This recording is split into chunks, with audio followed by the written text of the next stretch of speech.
Good afternoon, ladies and gentlemen, and welcome to the February 29, 2016 meeting of the Ethics Commission, which was substituted for or continued for our regular meeting, which is on February 22nd, 2016.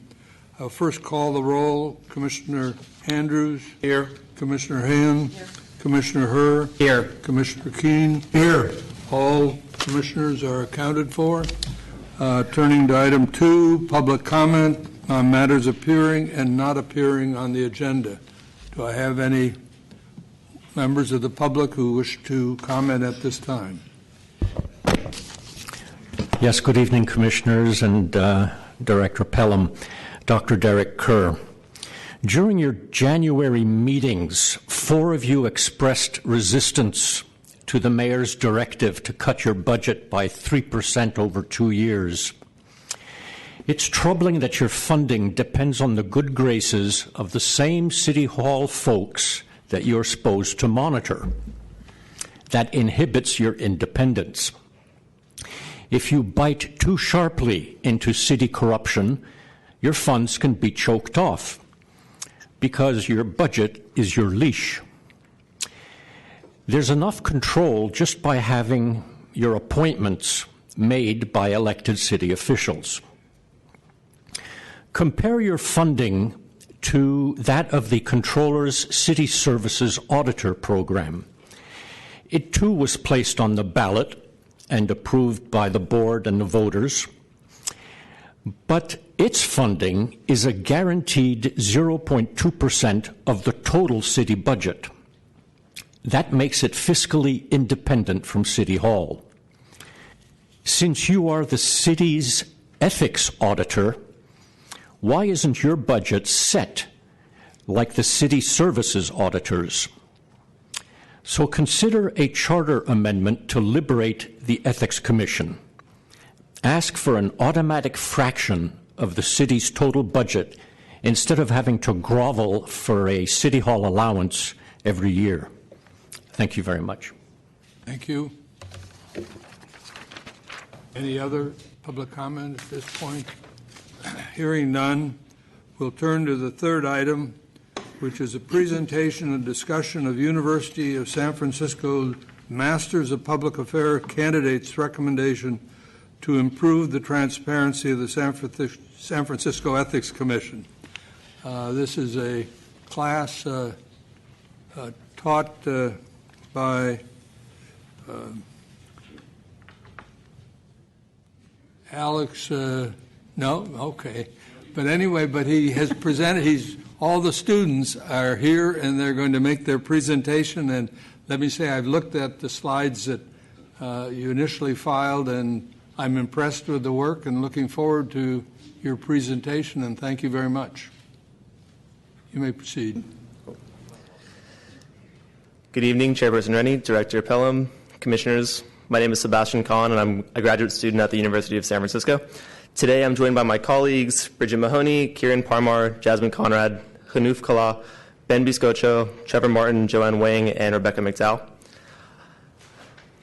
So today, my colleagues and I are representing the University of San Francisco Master of Public Affairs graduate program. And as a component of our advocacy, lobbying, and governmental relations course, our class analyzed the Ethics Commission website and the enforcement of ethics laws in San Francisco. Today, we'd like to offer some suggestions that we feel will improve the website as a whole.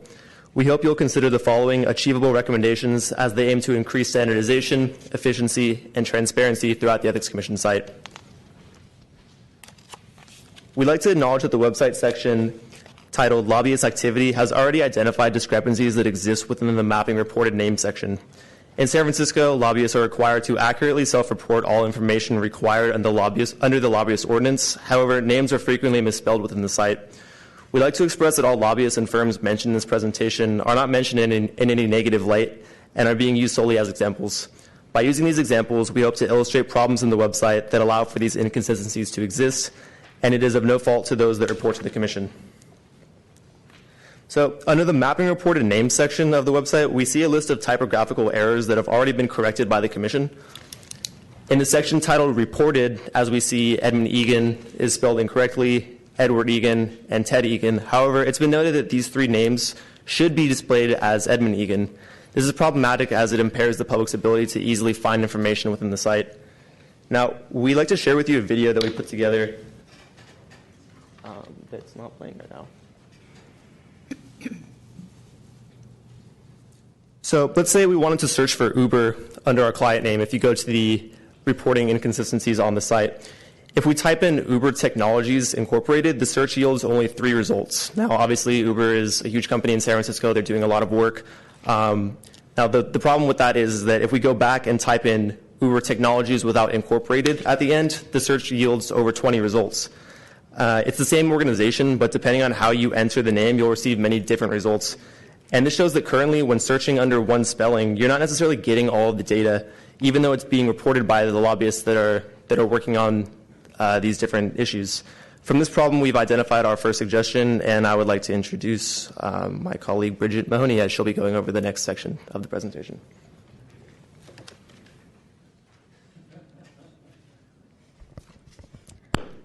Good evening, Chairperson Rennie, Director Pelham, and Commissioners. My name is Bridget Mahoney. I will now begin the primary section of our presentation by introducing the first of our 3 immediate suggested corrections to the website. So from the video and the mapping reported name section, we found that, in addition to that, we found many other instances of multiple records that all lead to the same individual or firm. Due to this problem, we suggest that a designated identification number system be implemented that would connect all entities to all of their reported information. Anyone that has to report to the Ethics Commission, such as the parties listed on the screen, would receive their own alphanumeric DIN. I would like to note that this DIN would be for back-end internal use only. The assigned DIN will create standardization throughout the website and lead to fewer errors and inconsistencies when performing a search. Are you suggesting that the DIN would be assigned at the time that the lobbyist registers? Yes. That it would be just internally to the commission staff? Mm-hmm. Thank you. So by implementing a DIN system, it would eliminate the need for the mapping reported name section that currently catches errors on the website. No matter how a report is filled out, the DIN function will catch the data while it is being uploaded, and it will all be housed under that assigned DIN. This will also eliminate the occurrence of multiple entries. I would like to stress that this DIN function will eliminate errors and save time when searching through the website data, which is extremely beneficial to the public. So here are the results that you would get if you search for the law firm Holland & Knight LLP. The correct spelling of the firm is shown in the first result. You can see that there are several different listings, all for the same firm, and however, we do not know if there are any other reports on the website that did not appear in our search due to spelling. For example, and could be spelled out instead of using the ampersand symbol. So although we have multiple results, we may not necessarily be receiving all the available information for Holland & Knight. This is a big problem because the data should not be this hard to find and comb through. Here's how the DIN would capture the reported data using the same example of Holland & Knight. This is what the back-end page would look like. Holland & Knight would receive the DIN 2314. Every single report that Holland & Knight submits to the Ethics Commission would be captured under this DIN. So if a member of the public were to conduct a search of Holland & Knight's reports, however they spelled it, all the results would appear under one search and one spelling, which will be further explained in a later suggestion. To further explain how the DIN system is beneficial, let's say that I'm a concerned member of the public and I want to see what the lobbying firm Barbary Coast Consulting is up to. Unfortunately, with the current website, there's no simple or direct way to do this. In order to see everything this lobbying firm is doing, I would have to know every registered lobbyist within that firm and search through each of their individual reports and sift through pages and pages of data. This is extremely inefficient, and since the data is all already reported, I should be able to just type in Barbary Coast Consulting and easily get the results through one search. This is how a DIN would work within a lobbying firm. As you can see, Barbary Coast Consulting would receive the DIN 2705 from our proposed system. All registered lobbyists within that firm would then receive a DIN connected to the firm that they are part of. For example, Alex Clemens would be 2705A, Jaime Rossi 2705B, and so on. All lobbying firms and registered lobbyists within those firms would be categorized within this same manner. You will still be able to search for individual lobbyist reports, but this system will allow you to get all the results for an entire firm quickly and efficiently. I would now like to introduce Trevor Martin, who will be giving the next part of the presentation. Thank you, Bridget. Good evening, Chairperson Rennie, Director Pelham, Commissioners. My name is Trevor Martin, and I will begin with our second recommendation, which would, sorry, here, let me catch you up here.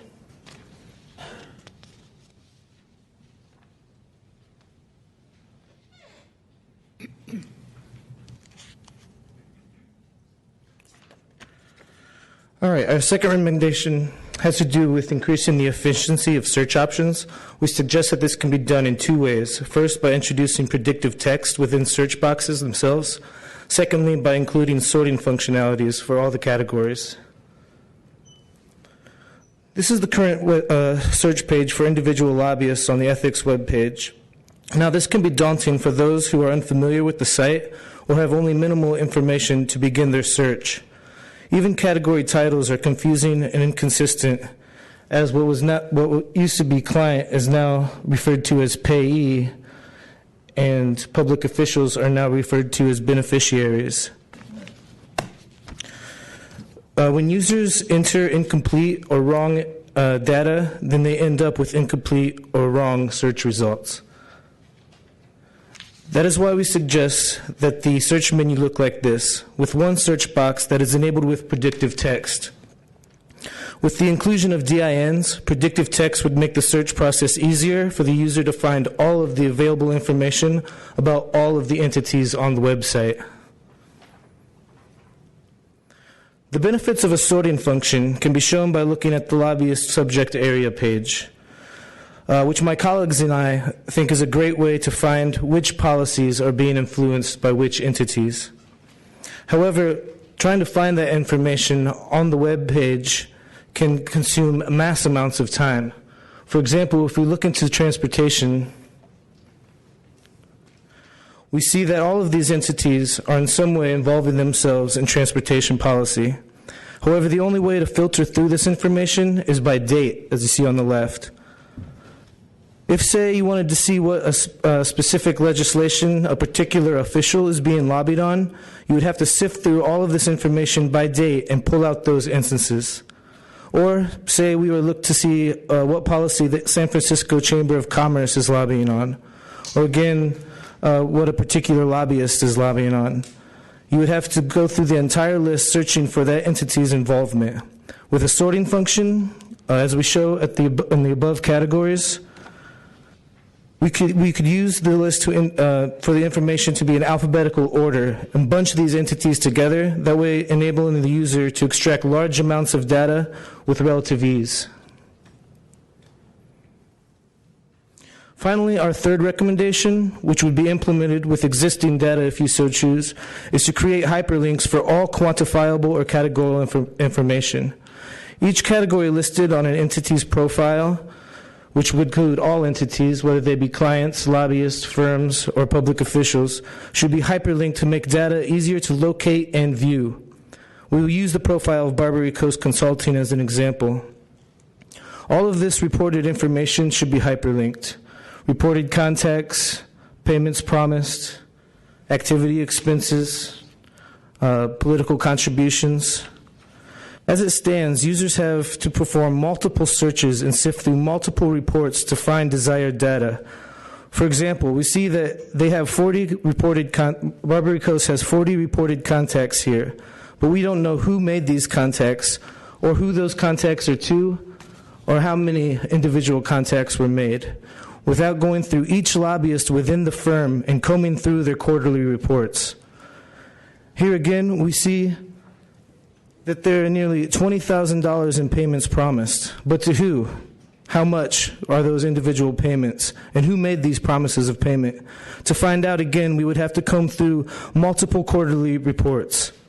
With the introduction of hyperlinks to all quantifiable or categorical information, all of this data would be compiled, organized, and available to view with speed and ease. I'd like to now introduce Kieran Palmer. Hello, Chairperson Rennie, Director Pelham, and Commissioners. My name is Kieran Parmar, and I will now offer 3 additional recommendations that we feel will further increase transparency within the website.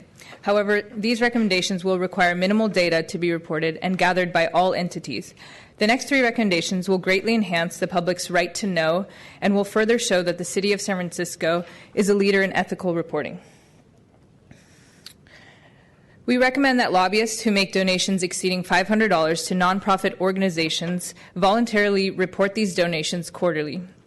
This will expose any potential conflict of interest situations between lobbyists and nonprofit organizations they donate to. Employment history is currently not available on a profile. Employment history within the City and County of San Francisco should be disclosed on each individual's profile page. This way we can track whether or not public servants have gone on to become lobbyists and vice versa. Again, this will expose any potential conflict of interest situations. This will create transparency in relationships. For example, if Alex Clemens took a paycheck from Ed Lee, that nexus should definitely be disclosed. Lastly, we recommend that voting records be available on public and government officials' profiles. This will ultimately show if lobbyists are successful or not. Lobbyist contacts are already reported by quarter, so if the public can see what votes coincide with these meetings, the public will be able to see who, if anyone, had input and sway in that vote. Again, the public has the right to know if elected officials bend to the influence of a lobbyist.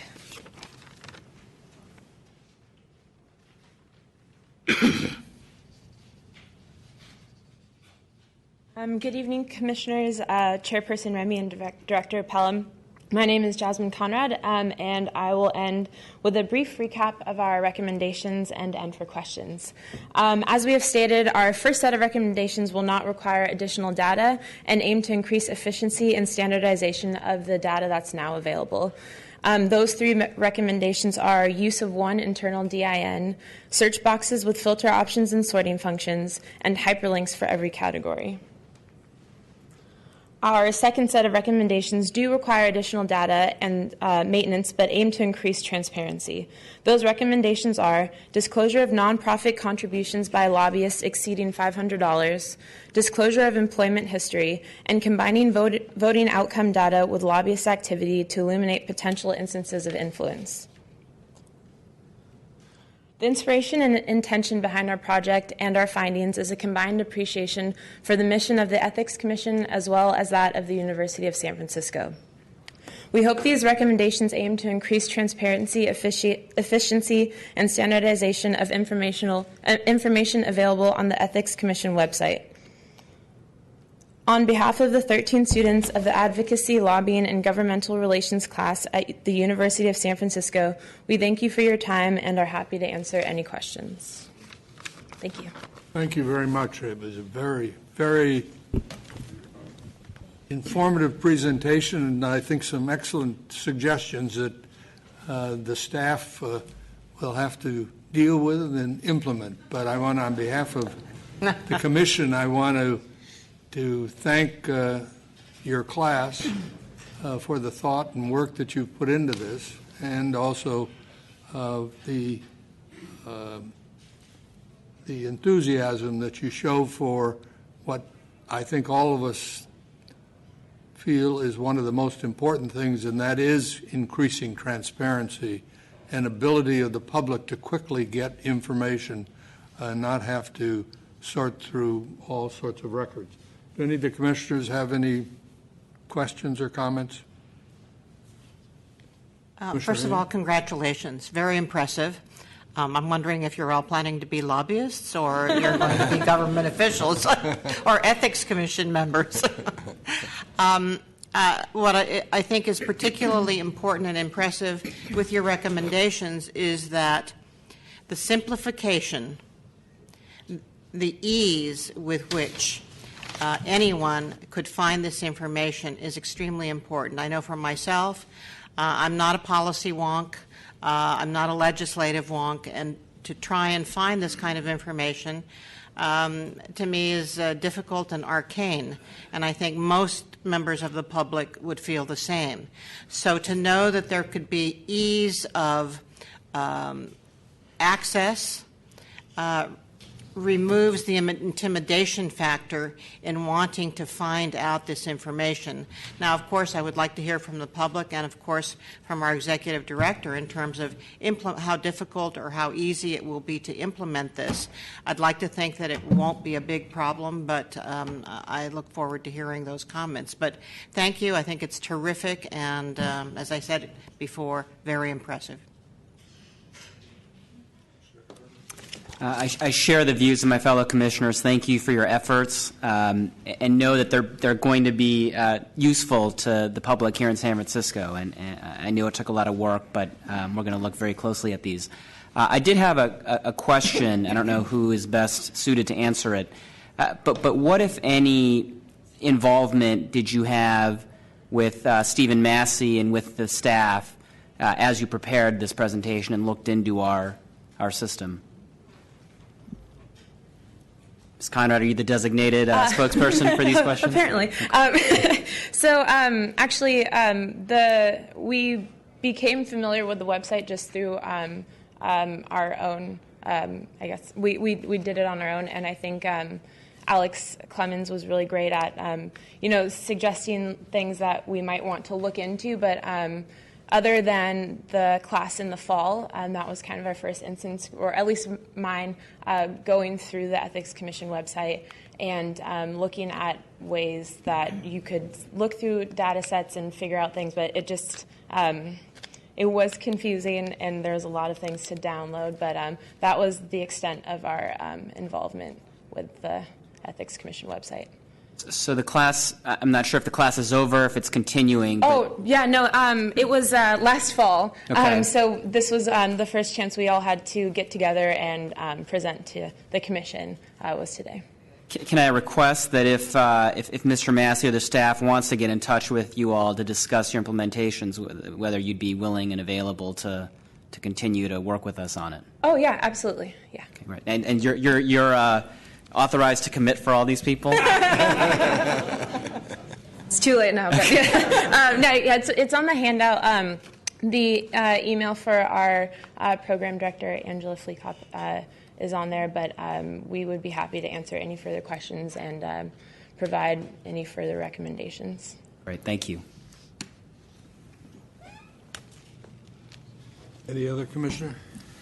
Mr. Chair, I just want to congratulate the class on a really a top-notch presentation. A lot of this stuff can be wonky and hard to get through. So just your presentation skills and your delivery was top-notch. I'm always impressed when I can get a presentation and fully get something out of it, and you walked through it step by step. I very much appreciate the examples. A lot of times when we get into this stuff and we don't have clear examples, and if you stay around long enough, later in the meeting you'll hear how we'll sometimes need some examples in order for us to make sense of some of our ordinances and things that really help us and guide us through good government. So I appreciate the examples that you used, real-life situations, and congratulations on a good work. So, and I wish you all a really bright and exciting future. This is our youth. I love it. Thank you, Mr. Chair. I just want to make it unanimous in regard to the comments of my colleagues. Very impressive presentation, quite a bit of food for thought for me in regard to a number of things that I hadn't really considered, and look forward to analyzing and discussing further with our staff and taking up and implementing many of the things that you've put forth. You've made a real contribution to us and to the city and to the people of San Francisco, and I really thank you for it. If I, the executive director, want to I would certainly just add in my thanks for the heavy lifting that you've done. This is actually well timed as we start to look at modernizing our website and making our tools as strong as possible for public disclosure. So I'll just add my thanks on behalf of the staff, and I'm glad to know that we can find you when we need you for further enlightenment and questions. I would second that, and I hope that at least some of you would be willing to do some pro bono time with the staff and to assist the staff in implementing a lot of the ideas that you have put forward. I will call for public comment on the presentation.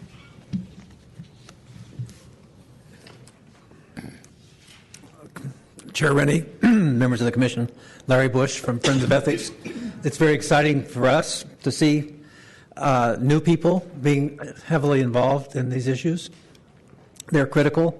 I feel somewhat like Oliver, who's been given a wonderful bowl of food, and then he turns around and says, more. What I would like to suggest is that when they look at things like employment, that they include unpaid positions.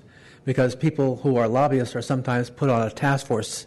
Say you have the lobbyist for Coca-Cola on a task force on obesity. Well, there's a relationship there, whether there's a payment or not. So that's the more that I'm asking for. Thank you.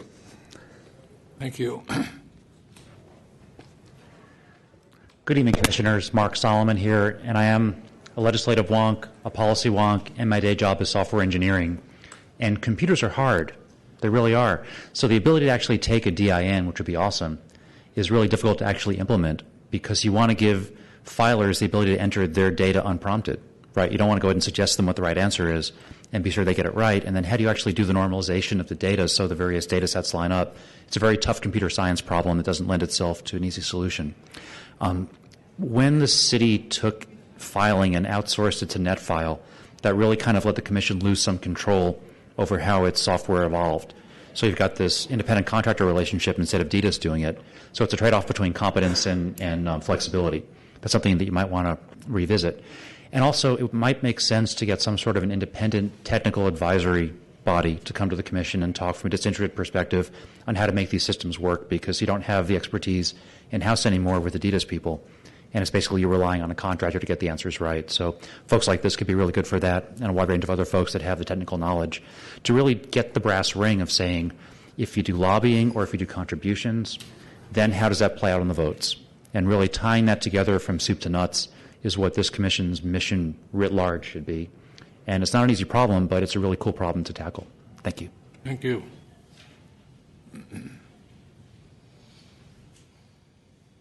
Good afternoon, Chair Rennie, Commissioners, Director Pelham.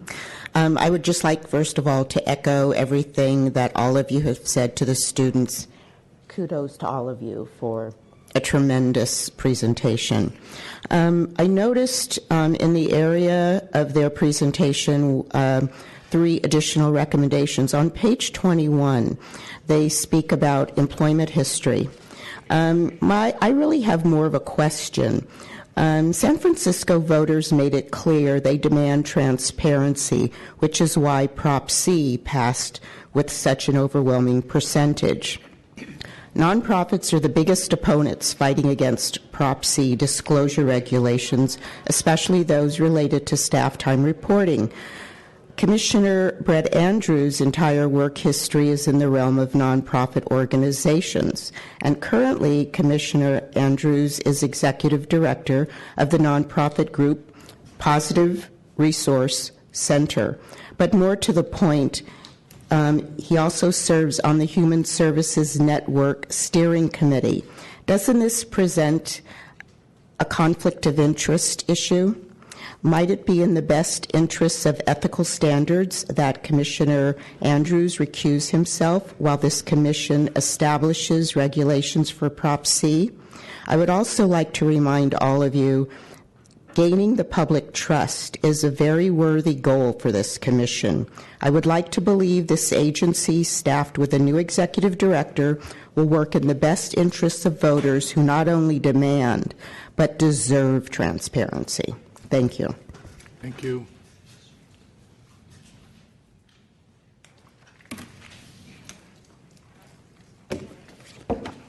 I'm Bob Planthold. The balance of my remarks will be addressed to you folks on this side of the dais, but I wanted the students here to know many of us here in the room today are former ethics commissioners or veterans of one or more grand juries that did research on ethics, on whistleblowers, and so forth. So commendations to you folks, and I want to call to mind, after you get a job and you're solid in it for a year or two, think about applying for the civil grand jury, because it's been excruciating over the years to find anybody under 45 who's a member. You add fresh eyes, fresh insights. I'm impressed with the recommendations, with the analysis, with the detail. I want to call attention to pages 16, 17, and 18. That really gives good detail that anybody who's interested to find out what a lobbyist is doing, or what an agency that hires a lobbyist, what that agency wants. The chart on page 18 is a tremendous breakdown of the different types of issues or projects that a lobbyist might work on. And the chart on page 16 also is quite helpful in general categories. So I hope in the future staff can get a better IT budget and some IT guru to help with some of this.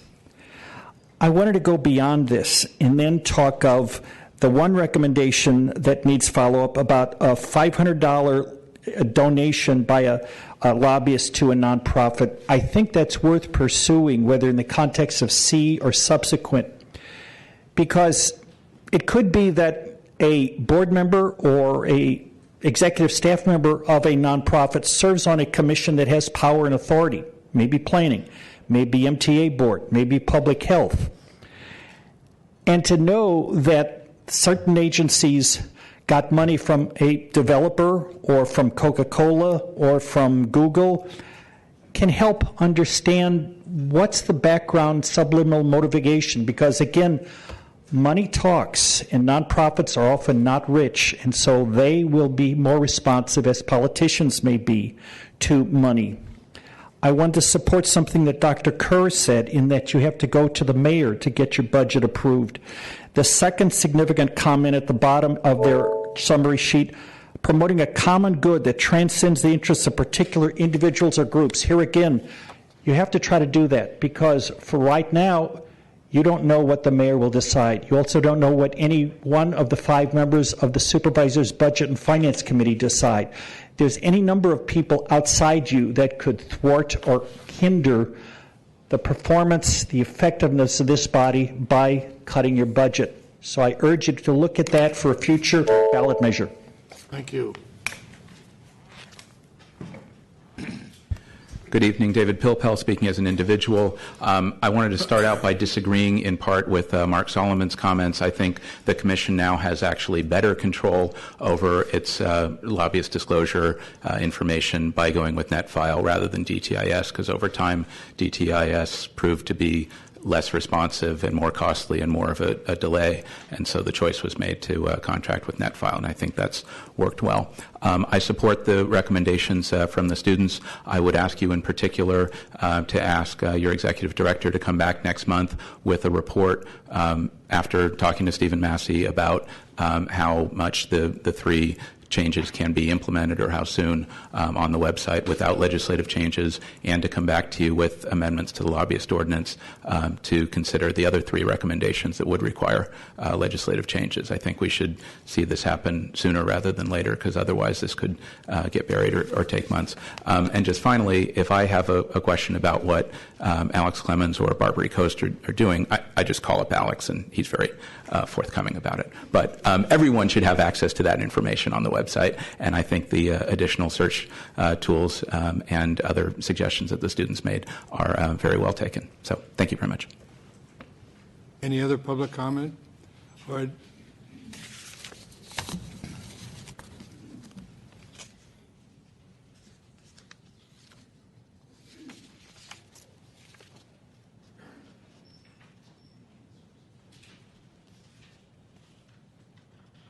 Thank you.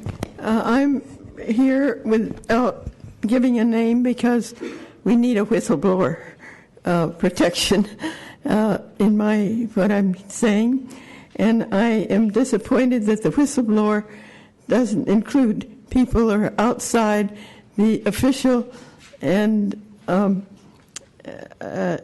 officials and employees of the city. There are a lot of people that know a lot about abuse in the homeless area, and the people that manage them. For example, one of the shelters with which or two I'm familiar with, they are under contract with the city to manage the shelters with about 400 and 200 residents in the shelter. The information, the management of the people that have the contract with the city is has the board, and I've endeavored to find out I guess it's 700 form information about the people who are on the board of the nonprofit that is managing under contract with the Human Services Agency. And I was unable to get the information when I came to the Ethics Commission. The attorney for the contractee manager said, the matter of their jurisdiction came up, and their attorney said, we'll concede jurisdiction and give you the information, but they never did. And then that was kind of dismissed by the Ethics Commission as if they'd consented to what I asked. But they never followed through. And I think that the boards of nonprofits should also be required to have publicly disclosed 700 forms, and to see whether they are competing or have any interest in the properties, very substantial properties that the city owns, but doesn't follow the ethics rules as far as benefits to the people who are on the boards.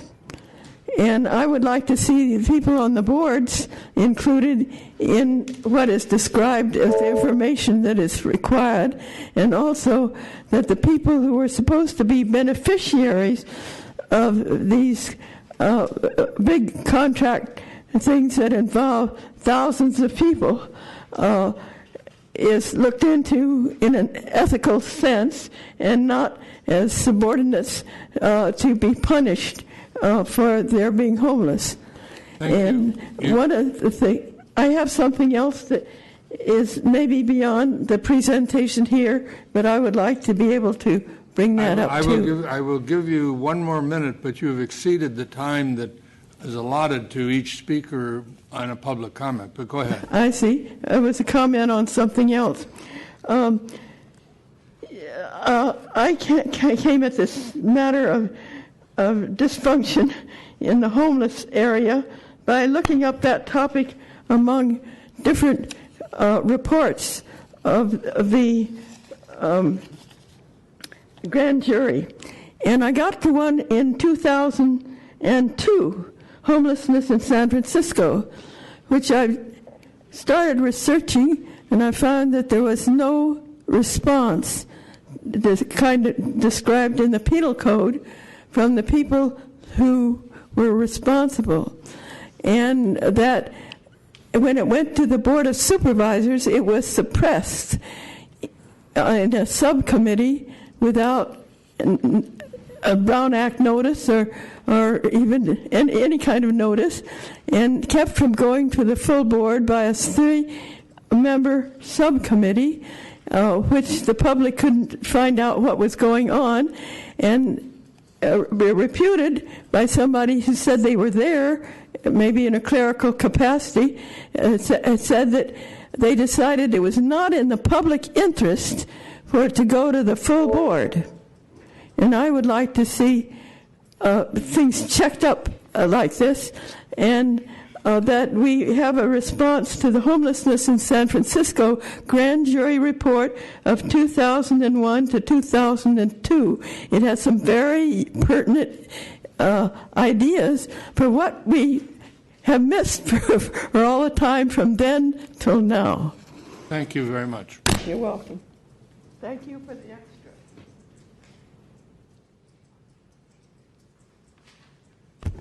Good evening, Commissioners. I'm Tim Colin, Executive Director of the San Francisco Housing Action Coalition. We're a 16-year-old 501c3, a fiscal project of Greenbelt Alliance, the large Northern California environmental organization. Our purpose is policy and legislation, more specifically advocacy for housing and addressing the housing affordability crisis in San Francisco. I'm concerned a little bit about the requirements under Prop C, and that's what brought me here tonight. I've never been a lobbyist, never registered at one. I have no clients in any sense, and our compensation for a staff of 4 is invariant. Would that it went up, but we're not paid in any sense to do anything other than advocate for housing policy. The reporting requirements appear burdensome. We have no accounting, we have no banking, we have no payroll. That's farmed out to our fiscal sponsor, and taking on something new, a big new reporting requirement, is not a trivial matter, and that would become not just ours but our fiscal sponsor's burden. The $2,500 a month threshold in a little nonprofits world, that's a very large chunk of change for us. That's not an expenditure that's made easily or frequently, and that it seems like it's going way down into very, very small organizations and saying, have you ever done anything that triggered $2,500 a month? And that causes us some concern.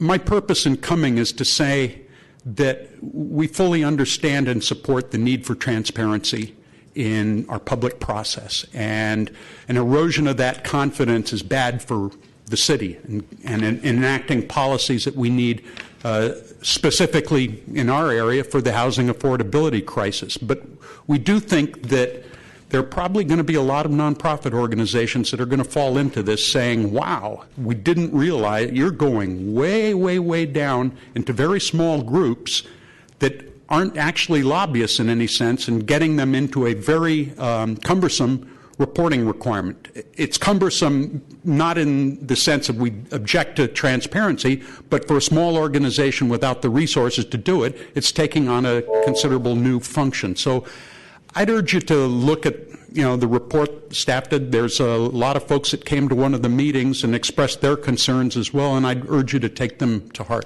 Thank you for your time. Thank you. I would remind the public that the public comment at this point should be on the item, which was a presentation by the University of San Francisco.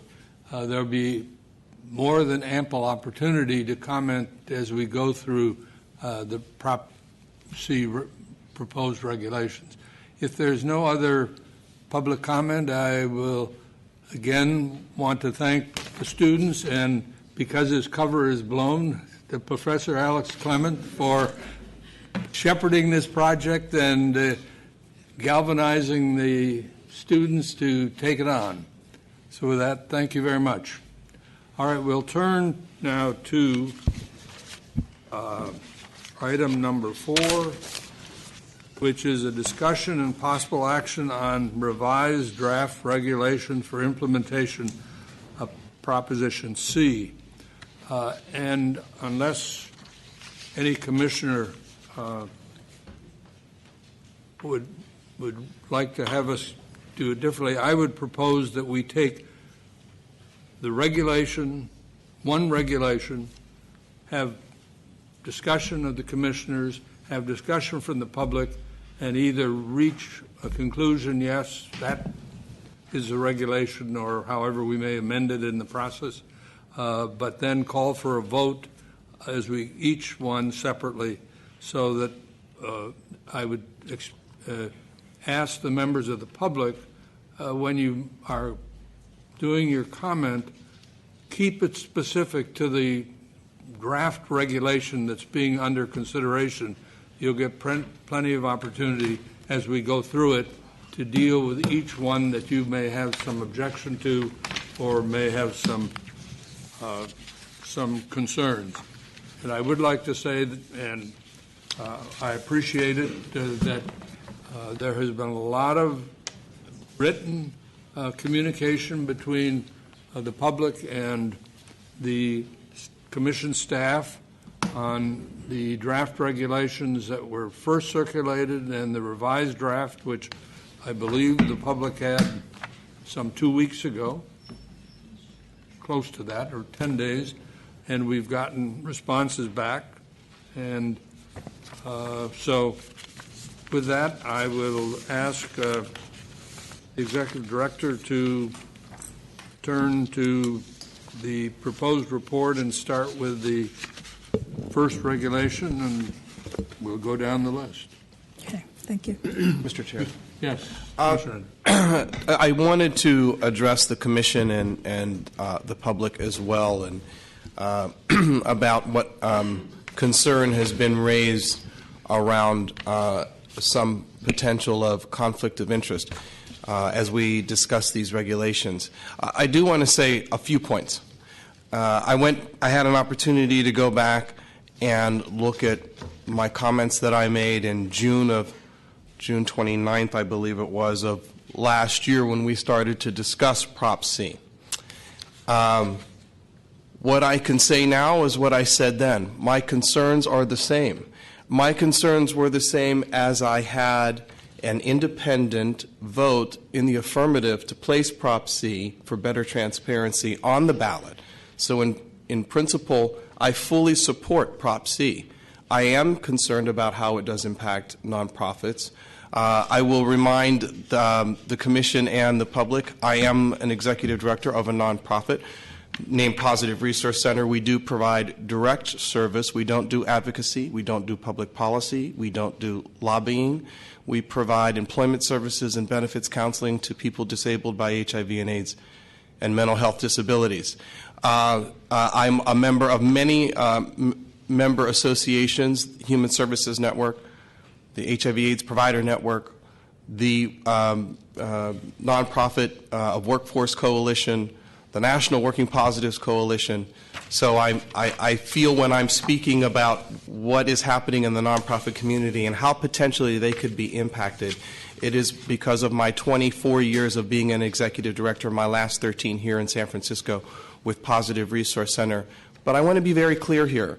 The Human Services Network, and I can tell you, the Human Services Network or some members may not have been thrilled with the decision that I voted in the affirmative. I can be very clear with you. I did not circle back with them. I'm sure if I did circle back with them, many of them may not have appreciated the vote that I had in the affirmative to place it on the ballot. It's that same sense of independence that I'm bringing to this discussion around the regulations. They have no bearing on the decisions that I made. I voted my conscience then, and I seek to have informed and appropriate conversation about any amendments and revisions that we're going to have on the regulations. So I wanted to bring that forward in the form of a disclosure to the Commission and remind the public as well. All of those associations are recognized in my application. And I did have my independent thought in June, and I remain that level of independence as we move forward with these discussions. Thank you, Commissioners. This item is a rather lengthy one. We wanted to make sure that we provided all of the public comment that we've received. And as you said, we have our draft regulations. Just by way of a note of background on process, following the Commission's last meeting on January 25th, we revised for circulation to the public a set of draft regulations to elicit further comment on. And based on that, we received a number of comments on February 16th. Early, I guess by mid last week, we had a chance to review them, digest them, discuss and debate them internally. And so the draft that is in your packets this evening reflects our best thinking about how to balance the need for reasonable regulation, strong disclosure, workability, and enforceability of the regs.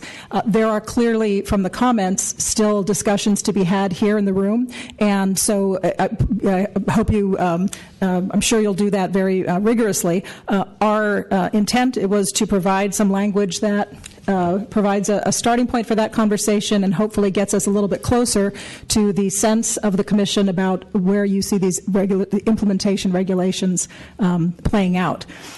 So with that, we have on attachment 2 the actual draft regulations, and there are about 4 pages of them. So maybe I'll just highlight the first of the items for you. Go ahead.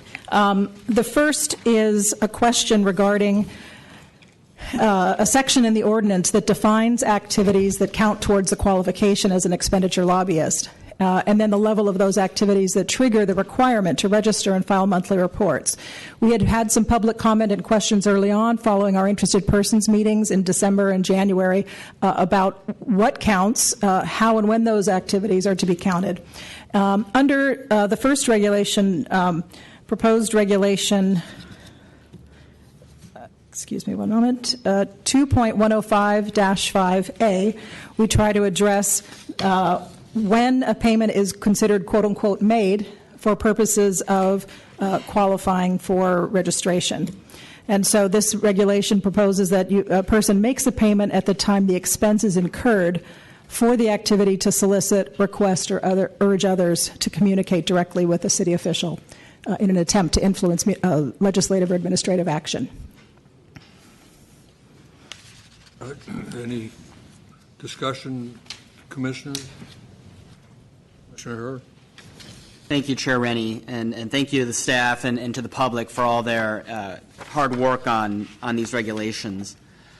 When it comes to when a payment is made, I'm concerned that this still doesn't address a concern I raised before about how you would deal with a payment that was made prior to the decision that activity was going to be used for purposes of communicating with a city officer or employee. For example, if one were to conduct a research report on January 1st without the intent to use it to influence a city officer, and then on April 1st decides, actually, that report was pretty useful, and I think it would be helpful when we advocate this position. They couldn't, on April 1st, record that payment made on January 1st at the time it was incurred. So I'm not sure how this definition would deal with that situation.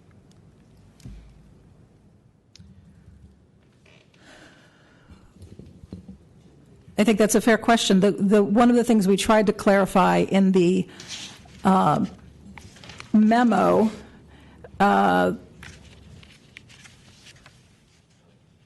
let me see the best way if I could handle this. What I'm wondering is if we need some sort of language that says whichever comes earlier. If on April 1st, under your hypothetical, on April 1st, if an organization or a person decides to use information that they had previously paid or incurred an expense for back in January, I guess there are a couple of things that have to happen. First is there a communication when is the communication happening? Assume that the communication is on April 1st. So they put on a mailer, they cite this study that supports their position that they paid for in January. I think what we were envisioning is if on April 1st there's a communication that references the January 1st report, they would have a 12-month look back, and that they would qualify if it was over $2,500 and it met the other requirements. They would qualify on April 1st to report. Because on January 1st, if they hadn't actually communicated, I'm not sure if I'm making this clearer or more cumbersome, but on January 1st, if they hadn't yet communicated to urge anybody to do anything, there hasn't been that prong of the test met. But the expense has already been incurred. It has, but it also, sort of making a payment for these activities assumes that there is another activity beyond just making a payment for something that may be used. I'm not sure if that's helping. Do you want to take a stab, Andrew, or do you have something to clarify? Yeah. So if I could just add a couple points. So I think, Commissioner Herr, I think your hypothetical is also getting at what the next regulation is getting to. I don't know if we want to consider them both at the same time. But B sub little I also deals with this timing issue about whether you did something in January and what if you don't actually use it until April. Maybe we want to do that separately, maybe we don't. But going back principally to subsection A about the making of payments, I believe, and staff can certainly correct me if I got this wrong, but I believe that one of the reasons for doing A is so that a entity that wished to evade regulation of the expenditure lobbyist ordinance would intentionally delay the payment in order to avoid registering as an expenditure lobbyist. So there could be a situation, I don't know how likely this is, but there could be a hypothetical situation in which someone told, say, a mail house, I do want to send out all these mailers, but I don't want to register an expenditure lobbyist until months down the road for some strategic reason perhaps, and avoid actually making the actual payment until some later date, which would delay disclosure to the public about what that entity was up to in terms of expenditure lobbying.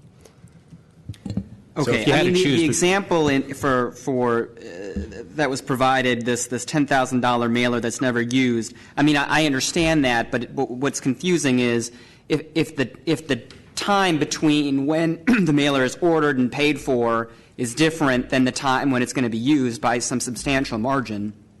Excuse me. It's going to be difficult for the filers to understand when they report that. It sounds like what you're saying is the payment is actually needs to be reported at the time the activity takes place. That sounds like what you're now describing. I think Wendy, yeah. Both the activity. Yeah, so, and I think the staff memo certainly gets to this, but I think what, really there's two things you need to satisfy, right, to become an expenditure lobbyist. You need to make a payment, and then that payment needs to be done for the purpose of urging the public to lobby City Hall, essentially. And so in a situation where that urging, that second element is not yet satisfied, an entity hasn't qualified as an expenditure lobbyist yet. So it's only when that second element is present, so that April date in your hypothetical is when they would need to register.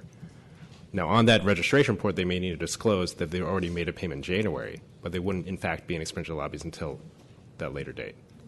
Okay, I think the language, if that's the intent, is confusing. Okay. Is that right? I think that's the interpretation, yeah. So is it a 12-month? Can it be simplified so that it's just always a 12-month look back on the triggering event that they communicate to affect some kind of legislative administrative influence? Isn't that just the triggering event that would always make someone look back 12 months? They have no choice but to, is what it sounds to me. That the moment, it doesn't matter. Let's say that study or the evaluation happened and was paid for in January. The communication went out in April, and the moment it went out in April, someone in the organization says, okay, now we've got to look back for the last 12 months and look at all of our expenditures or anything that had to do with this. So it seems to me that, as Mr. Shen is saying, that the triggering event is the moment that you communicate or seek to, and then immediately the clock turns on, and then you look back over the last 12 months in order to see what your expenditures were over $1,200 or over $2,500. Is that true? I think that's what we were anticipating. Yeah. And that makes sense, in which case I think the definition ought to be a person makes payments for an activity and then the rest of this to request or urge other persons to communicate directly. It's the rest of your language here. And at the end, I think you should put at the time the activity takes place. So a person makes payments for an activity to solicit, request, or urge other persons to communicate directly with an officer of the city and county in order to influence a matter of local legislative or administrative action at the time the activity takes place. That sounds like what you're getting at and what I would agree with, that you count the payment when the communication or activity that is being used occurs. Whether that be the mailer goes out, whether that be when the bus delivers the people to the meeting, whether that, when the mailers go out. I mean, that seems to me to make the most sense.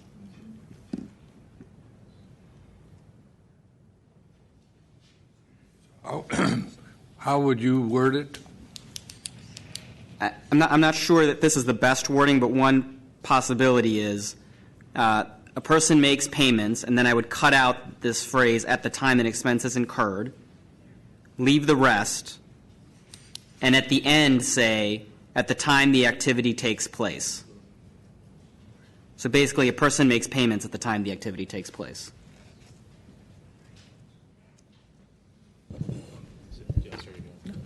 So does it also make sense to strike on line 7 the words for an activity?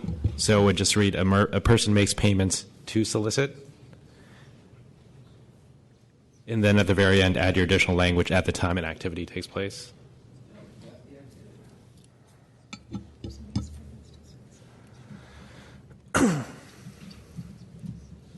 I don't know that it matters that much. Okay, fair.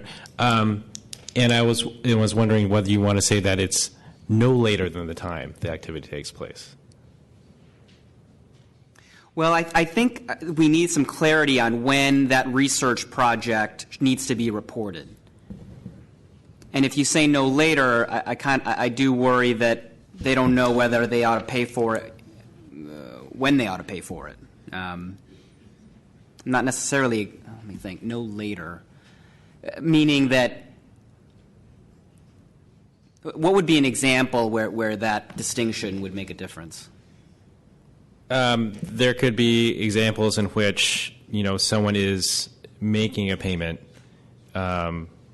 I don't know, the month before the actual communication goes out to the public urging them to contact their City Hall representatives. But then in the staff's example, that's the precise example. They say you wouldn't have to disclose. So I order a mailer in April. It goes out in May. On April 29th, I decide, you know what, I'm not going to send it.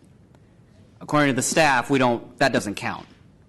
So if you made them disclose it in April when it was paid for, then it would be too late. Right? They would have already disclosed something they didn't use. That's correct. So I think, but I'm not sure if we're answering the question about what is making a payment. I mean, I understand where you're going with the regulation, but I think fundamentally, and this is because we got a question from the public on it. It's not a sort of purely intellectual inquiry. I mean, we did get a question from the public fairly early on about when is the date that a payment is made. Is the payment made on which the entity that could be an expenditure lobbyist makes a request to a vendor to print some stuff, draft some stuff, design a flyer, whatever it is? Or is it the date on which the entity that could be an expenditure lobbyist actually cuts the check to that vendor? It sounds like what the staff is intending, and what I agree with, is that it's really neither. It's when it happens, so that they can't get around it the way you described, right? I mean, you can't say, all right, vendor, I'll pay you in 12 months so we can do this covertly and not tell anybody about it until it's too late and no one knows, until no one cares about it anymore later down the road. This ensures that, at least as of the date that the activity takes place, that payment would have to be disclosed. Or, the following month. Yeah, I'm not clear on why it matters whether they paid for it the day of or a month later. That doesn't have bearing on it. It has bearing if it's being used to influence. And the moment that triggering event happens, whether that's the bus, the pizza, the this, the that, whatever that is, that then sets the ball in motion, which is the look back of 12 months. Is that right?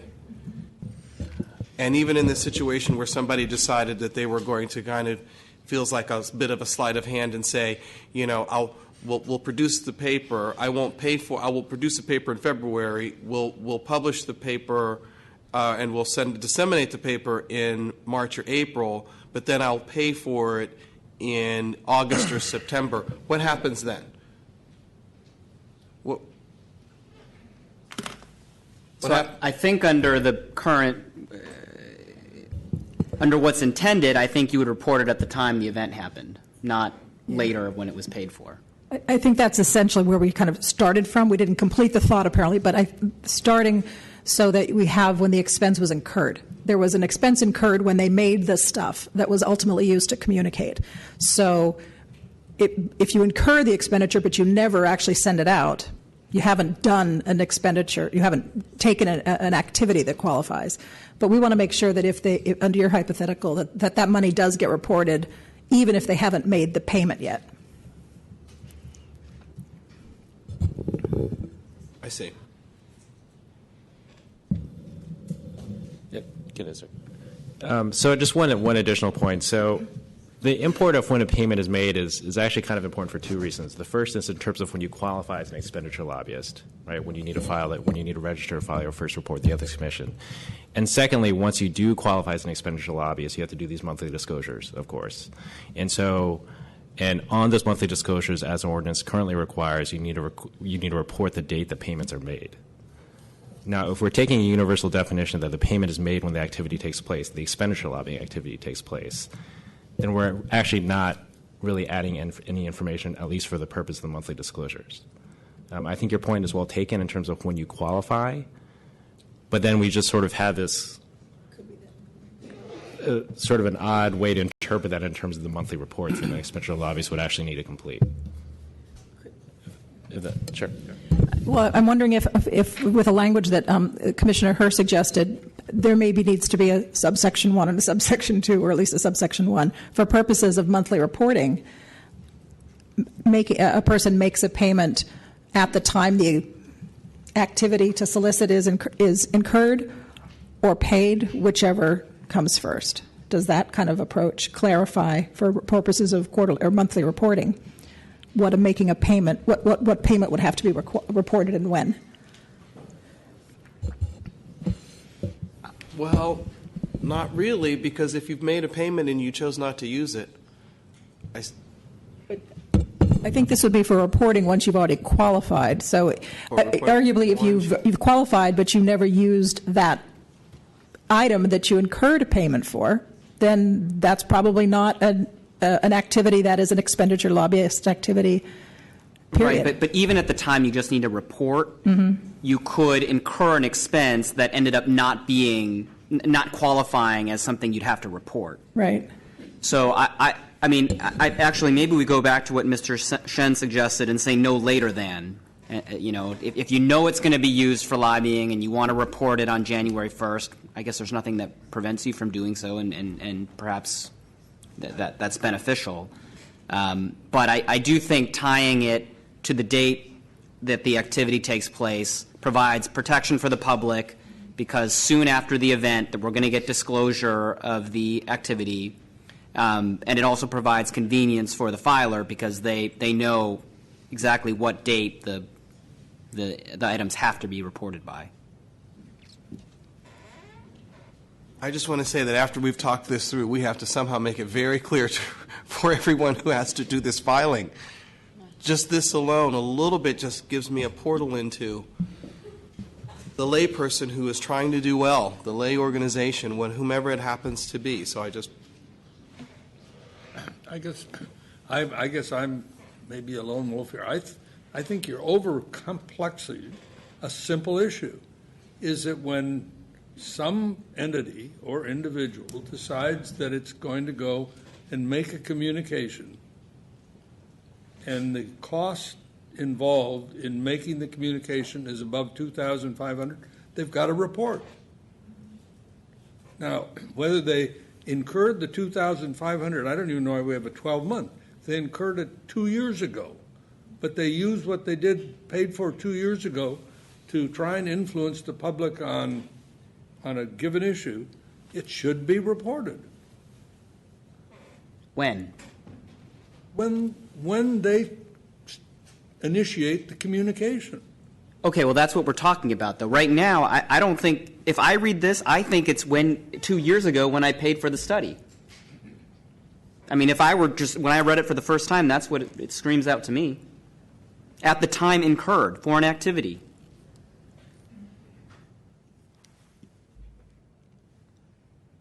But you have amended it, and I think that amendment is good, that it's the focus should be a person makes a payment when it's in any expenditure in connection with a communication.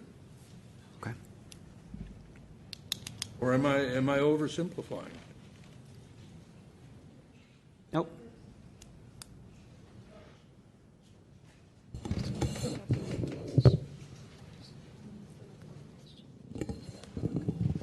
I think the chair has stated it quite accurately, and I think to go beyond it gets into some levels of complexity that starts the confusion. And in regard to the fact that someone has the expenditure is made and then it's triggered at the time the event takes place for which the expenditure was intended, and you look at that as the point for reporting.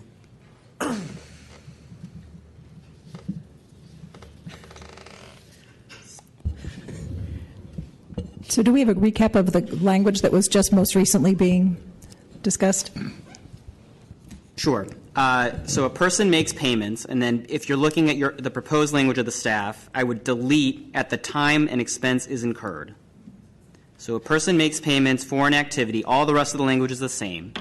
And then at the end, I would add at the time the activity takes place. So basically, a person makes payments at the time the activity takes place, after describing what the activity is in the middle. Alternatively, we could say no later than at the time the activity takes place. I think that maybe adds confusion, but I'm not against it. Right. Okay. Then subparagraph B, any comment? I have one comment. I think we ought to delete a single matter.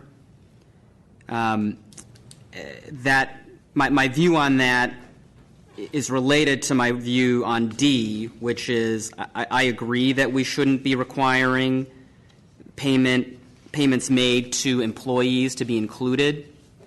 But if we take off that burden, I don't think we need to divide it by single matter. I think the single matter is important if you are requiring entities to include payments to employees. You take that out, I don't think it's so burdensome for them to aggregate their outside payments. So I would cut out a single matter of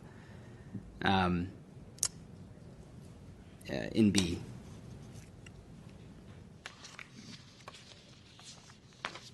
Any other commissioners have any comment on B on the single matter? Now there was some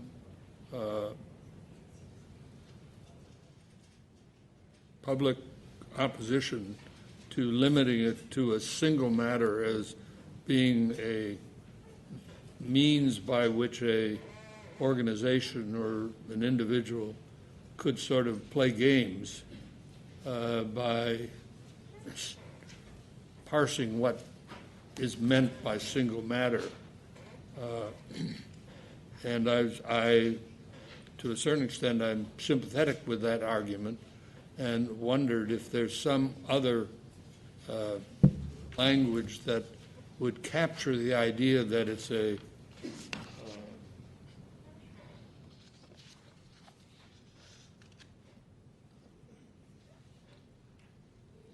issue, a single issue, as opposed to a matter, or being, and I'm not even happy with that wording, but to, for example, I think the illustration that was given in one of the comments that we've received was that somebody could take the position that a general opposition to a certain legislative action would be deemed as one separate issue. Then when they dealt specifically with it, they would say that's a separate one because now it's a different matter. First, we were just generally educating the public. Now we're focusing in on something and saying, shouldn't at least be in capturing everything that is, let's say, for example, the need for low-cost housing. Should that be broken down by each little issue that comes up or in the course of that? So that I would be more disposed to try and broaden that from single matter. Other language, but I haven't thought what it is. If I could jump in for a moment, I think the intent of what we were trying to get at here was looking at some guidance in the existing language of the ordinance about legislative and administrative action, and it referenced any resolution, any item. There are disclosure requirements that tie to any item. So it seemed like there was some logic to be considering this in the singular. Using your example, Commissioner Rennie, our intent was to say that if there was a question, in essence, before a legislative body about, say, the use of bus stops and how those should be used, we were not trying to parse, the hearing to discuss the matter, the appearance before the Board of Supervisors is a separate matter, how many steps in the process, that's not the issue. Philosophically, we're trying to capture, I think as you've described, a question before a legislative body or a resolution, a motion, an ordinance, regardless of how many steps are in the process to get there. So this language may not get there, but whether we insert the word issue or something like that, the question, I think, is still out there. Whether it's your desire to count any and all legislative and administrative actions in the aggregate, or whether it's a sort of one-to-one relationship from the expenditure to the issue. Commissioner Keene? I think the chair's concerns are very well taken, because what we will wind up doing is having someone just parse things and say, well, it doesn't relate to that particular matter. And all of this archaeology will be needed in order to trace something back to its roots. So I don't understand why in terms of the language itself in C, where it talks about a payment that if you have $2,500 paid, why there is this concern and the statement there that it would not, in arriving at that, you would not accumulate payments for all activities, but it would count all payments for a single matter. Then you really drop down the rabbit hole of trying to figure out what this is. And the intent of C was someone spending $2,500. They're going to come under expenditure lobbyists if they're doing it for advocacy and lobbying in regard to what we have described. I think that was the clear intent of the ordinance itself. That was what the voters looked at. The idea that they're going to have to do all of this individual, well, it does on this matter. They were doing advocacy and they were lobbying, but it only adds up here to $2,400 on that one. So no, let's see what else we got. Yeah, and then there's another matter that they've got something and it's $2,499. Well, that doesn't apply. I think the ordinance is quite clear. You spend if you're one of these entities, you spend $2,500 in regard to advocacy and lobbying. You're an expenditure lobbyist. Period. End of story. And that was what the voters saw. That was what it said. This is really going to get into unbelievable amount of confusion and fights, and may even wind up making the heart of what we did and what the voters wanted worthless. So I'd make it a cumulative amount. That's very simple. Did you spend $2,500 cumulatively? Did you spend $20 to urge others to lobby on some matters? You're an expenditure lobbyist. Period.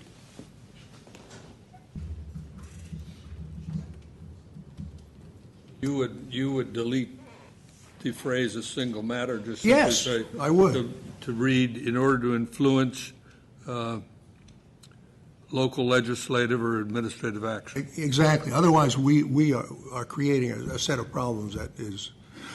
Commissioner Andrews was talking about the difficulty in regard to small entities and nonprofits figuring this out.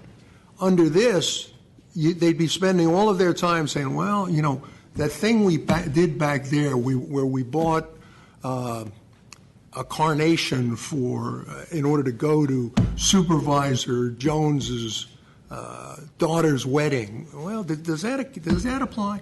And you'd be going through all of this stuff. If it comes out to $2,500 that relates to lobbying and on matters, that's it. You have to register. You are an expenditure lobbyist. This is crazy. Any other comments on this particular section? Well, I just want to be clear. So that is on. So that could be on a single matter or an aggregate of a variety of matters. Exactly. Homelessness, youth, everything, whatever. If you're in the lobbying and advocacy business, whatever your range of stuff is, if it hits $2,500, the duck comes down and you have to register. So, Commissioner Andrews, when I propose that, for me, it's subject to agreeing with the staff on D, because I think it's a big difference between talking about outside expenditures where you're actually paying vendors. I mean, you can keep track of that stuff. When it comes to parsing out for individual employees, to me, that's very different. So I agree with Commissioner Keene, subject to that view on D. All right, sorry, I had no. I had still on B. I had one other comment. I think we ought to change the 12 months to 6 months. I think it sounded like, based on the comments I read, that there was a lot of concern that 12 months was too long. I saw the Friends of Ethics comments, which seemed to agree that it was they thought it was okay to go to 6 months. So I think we ought to cut that back to 6 months rather than 12. May I add one other clarification to the previous point? On line 12, if the reference to a single matter comes out, it's probably appropriate to take out the reference to an officer of the city and make it plural, officers of the city.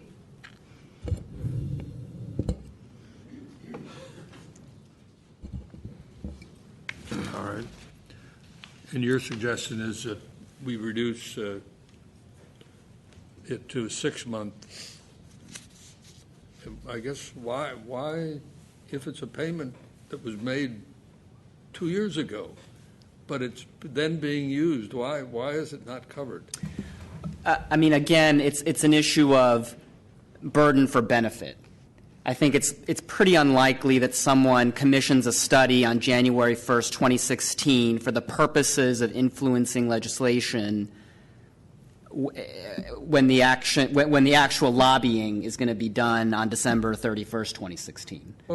And so the benefit of that is, okay, well, you would capture such actions. The burden is, well, now I got to go back and look for a year instead of 6 months at all the expenditures that relate to this activity. All right. Going to C. Any commissioners have any comments on C's? D, which is a salary.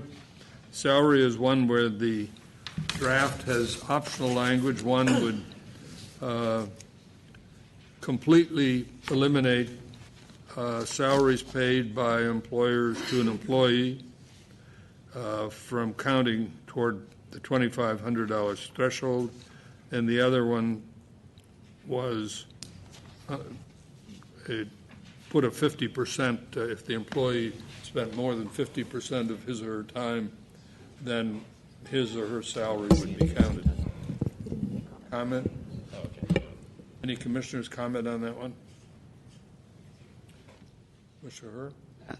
Thank you, Chair Rennie. So a couple thoughts. I've shared my initial views on this, but let me explain a little bit more why.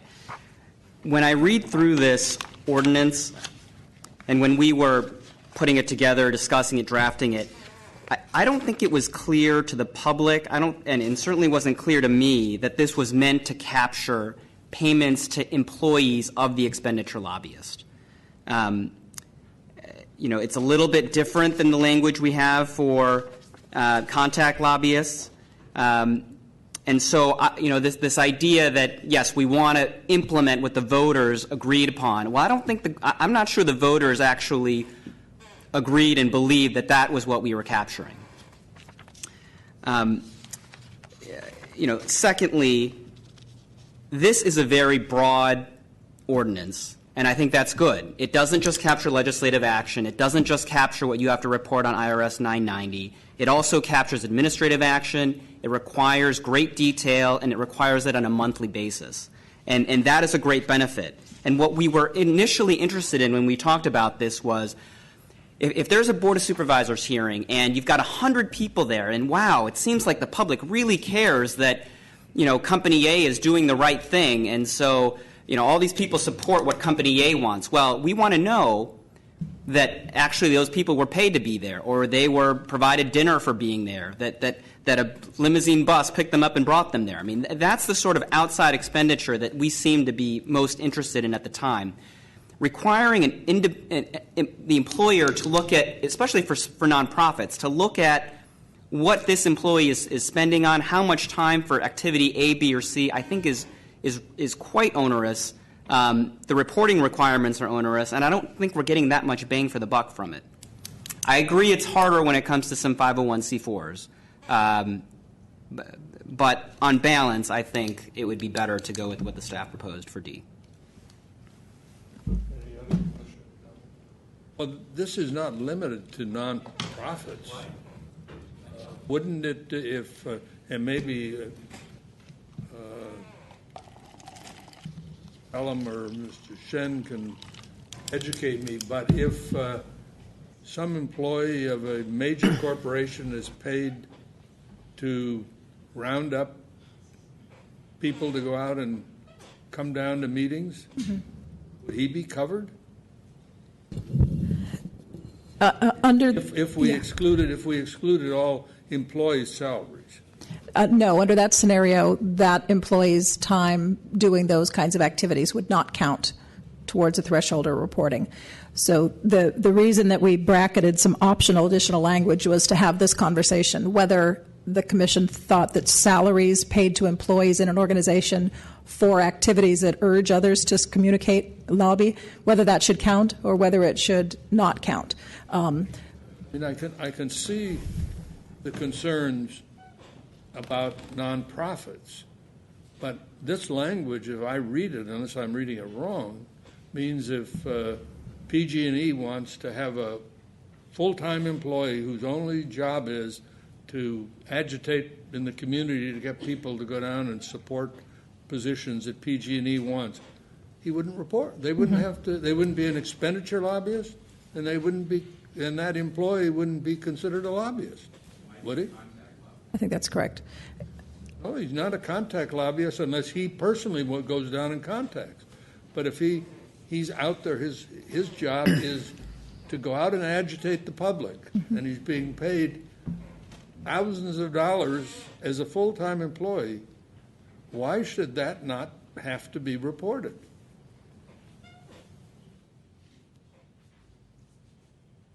Mr. Keene.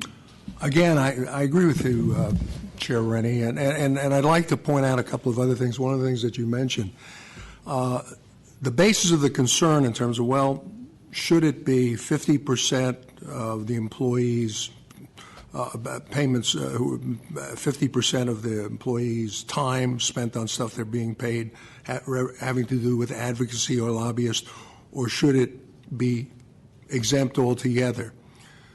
That is one of the things that the Friends of Ethics talked about in regard to many of the proposed regulations is you have the tail wagging the dog here. Commissioner Rennie's comment that this is attempting to apply to all advocacy and lobbyist groups, all of them that are attempting to influence policy and other things within the process, and that the public has a right to know who's behind it. So the concern, okay, well, that's going to be hard for a nonprofit, but you have these major groups. You have the Karl Roves and the Koch brothers and all sorts of others. They're employing lots of people as their employees. And those employees are going and influencing policy all over the place. And money is driving the process within the United States, not just in San Francisco. So to say that the millions of dollars that the Koch brothers or Karl Rove spends on his employees to get out and do for the employees to do all sorts of things, call up people and say, go down, lobby this person, call up these talk shows, that, well, we don't want to cover that because it might be onerous to the employees of nonprofits. Democracy is onerous in lots of ways, but this is a question of facilitating democracy so that the voters and people can know who's behind things. Much more important now than it's ever been in our history. What I saw in the writing of the law itself, if you come under this aspect of advocacy and lobbying, and you're paying more than $2,500, the public has a right to know who you are, whether you're a nonprofit or whether you're the Koch brothers or Karl Rove. And the fact that the employees are being paid money, that part of that money that adds up to $2,500, it doesn't make any difference. It's $2,500 that's being spent for these things. So Mr. Chair, I would say we should reject both of these things in terms of having employees payments to the employees exempt, or it'll only count if they spend 50% of their time. I think that amounts almost to our amending the ordinance itself. And there is a process for the amendment of the ordinance. If we're going to do that, we have to go through a vote. We have to send it to the Board of Supervisors.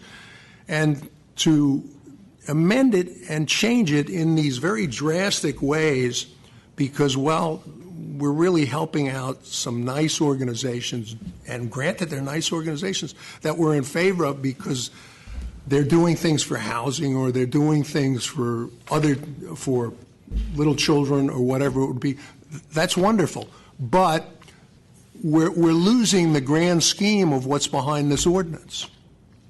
So I say, if it's $2,500, whether it's paid to employees or not, and the advocacy and the lobbying is done, that's the end of it.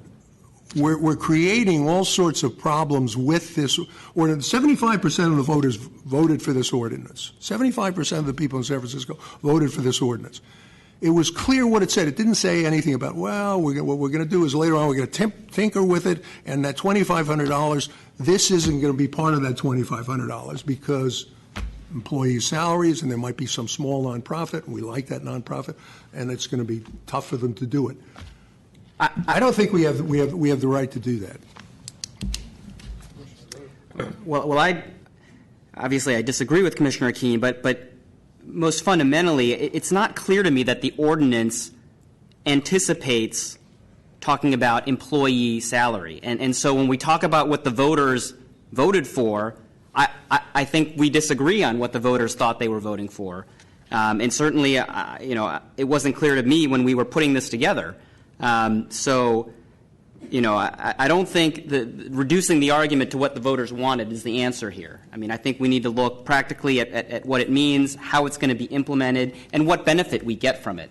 PG&E is not going to hire someone whose job is going to be defined as agitating people to get them, to do what PG&E wants. It's going to be a more nuanced title. They're going to find, they're going to say, well, most of my job is public relations or public policy, and how do we define what activities they do that's captured within that, and how are they going to capture it themselves? I mean, I think it's a very complicated issue, and I'm not sure we get the benefit. The public is getting that much benefit by knowing that PG&E has an employee whose part of their job is calling people up. I mean, I think what I was concerned about mostly were these outside expenditures to third parties, to vendors, and especially if it's directly to people who are coming to try to influence the public. Any other commissioners comment? Go ahead. Mr. Chair, yes, I would say I do respectfully disagree with Commissioner Keene. I do agree with Commissioner Herr, but I would also say this.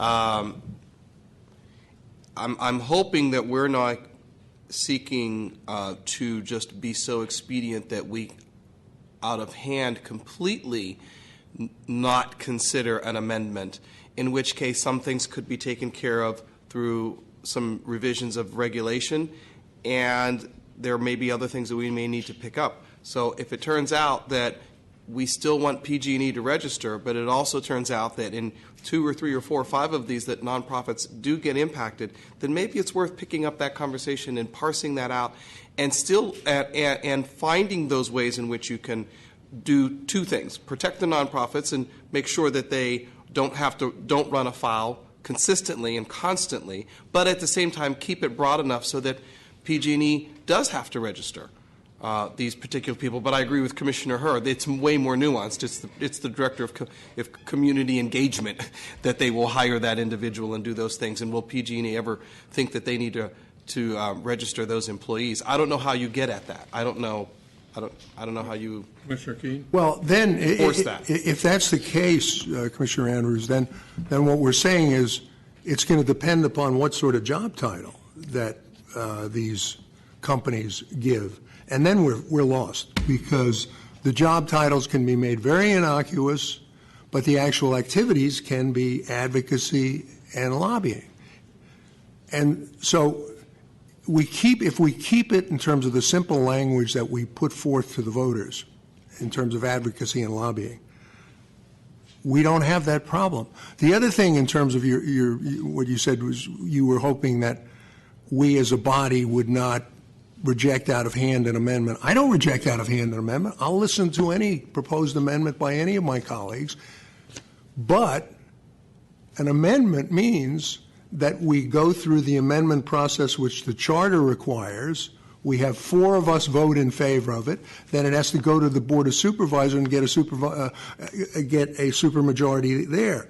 We can't amend if we actually do an amendment and call it a regulation, we're being dishonest. Well, I wasn't suggesting that you I understand the process. I knew thank you for the reminder of and I understand. I just don't want the expedience of us implementing something not to fully consider the process of an amendment and taking up particular components of this that could help solve a lot of what we're talking about, which is just breaking out some of these organizations and how they do business. Well, that's fine. That's fine.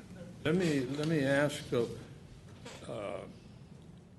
putting aside the questions of a nonprofit, putting that aside, is there any reason why a corporate entity or a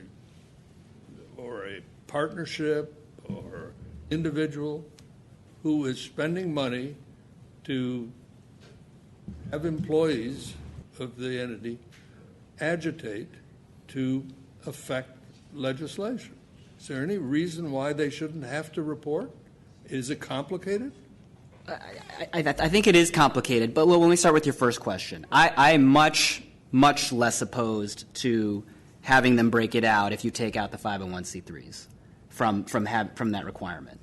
The rationale for excluding it for everyone includes, I think, the following. One, I don't think it's necessarily so easy to figure out what these employees are spending their time upon. So if I make a call that relates to a mailer that's going to be done, that's 5 minutes. All right, so maybe that's 0.1 hour, or is that 0.05, whatever.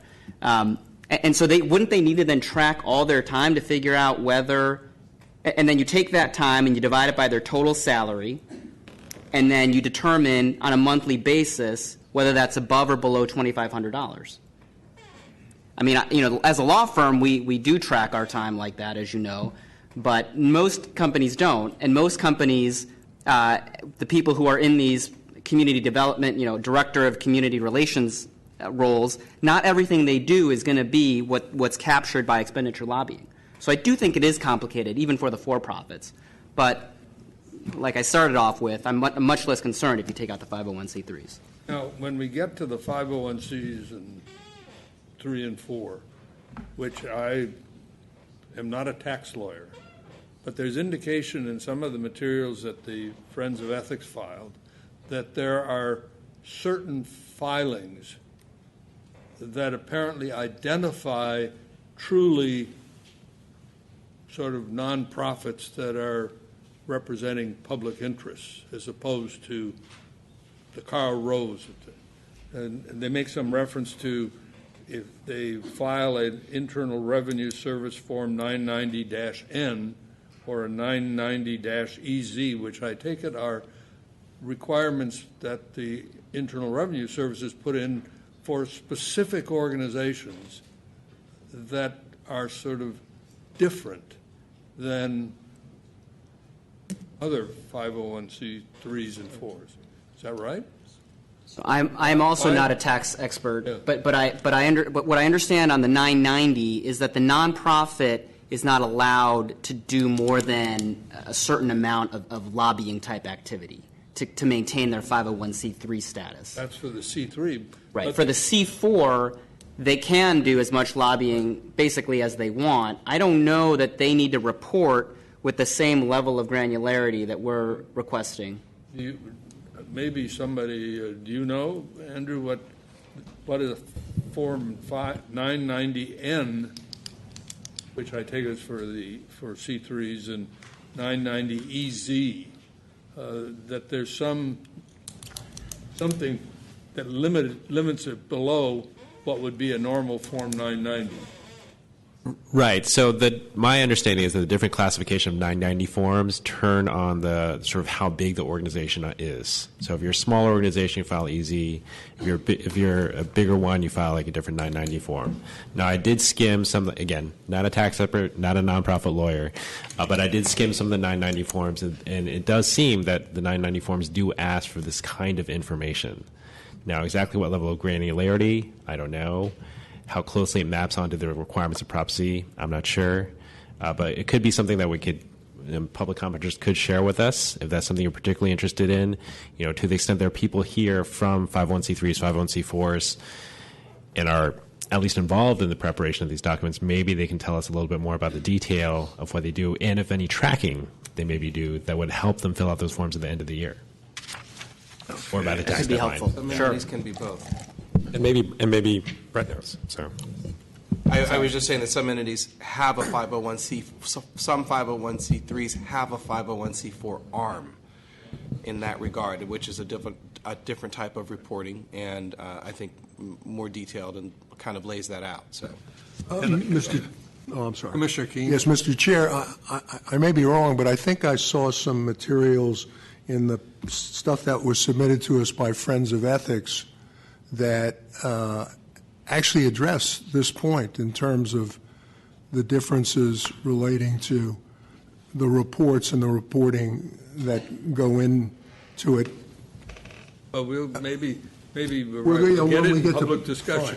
When we get public comment, I take it subsection E, no payments made by any person prior to February 1, 2016, implementation date of the property shall be counted toward the 2,500 qualifying threshold. Is any discussion on that provision?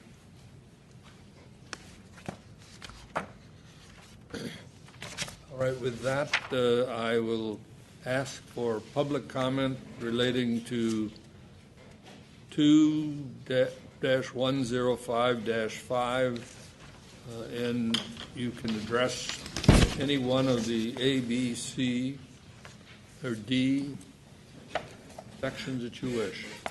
I'm Bob Planthold. First, I want to go back to the text of C in reference to Commissioner Herr's question about applicability of payments. Look on page 5, lines 9 through 15. It specifically states what is excluded. What is excluded does not mention the concepts he was talking about. Further higher up, it does state things that can be included. So there's no exclusion of payments to staff. I think that's telling if you want to follow a strict construction approach. I want to suggest also that the San Francisco, we don't do that. If you look at the material handed to us, if it gets to the Supreme Court, it might. If you look at the material handed to us by the USF students, page 16 indicates different topics that would have to be reported. If you follow what's in D, then any agency could segment out its staff time and avoid reporting.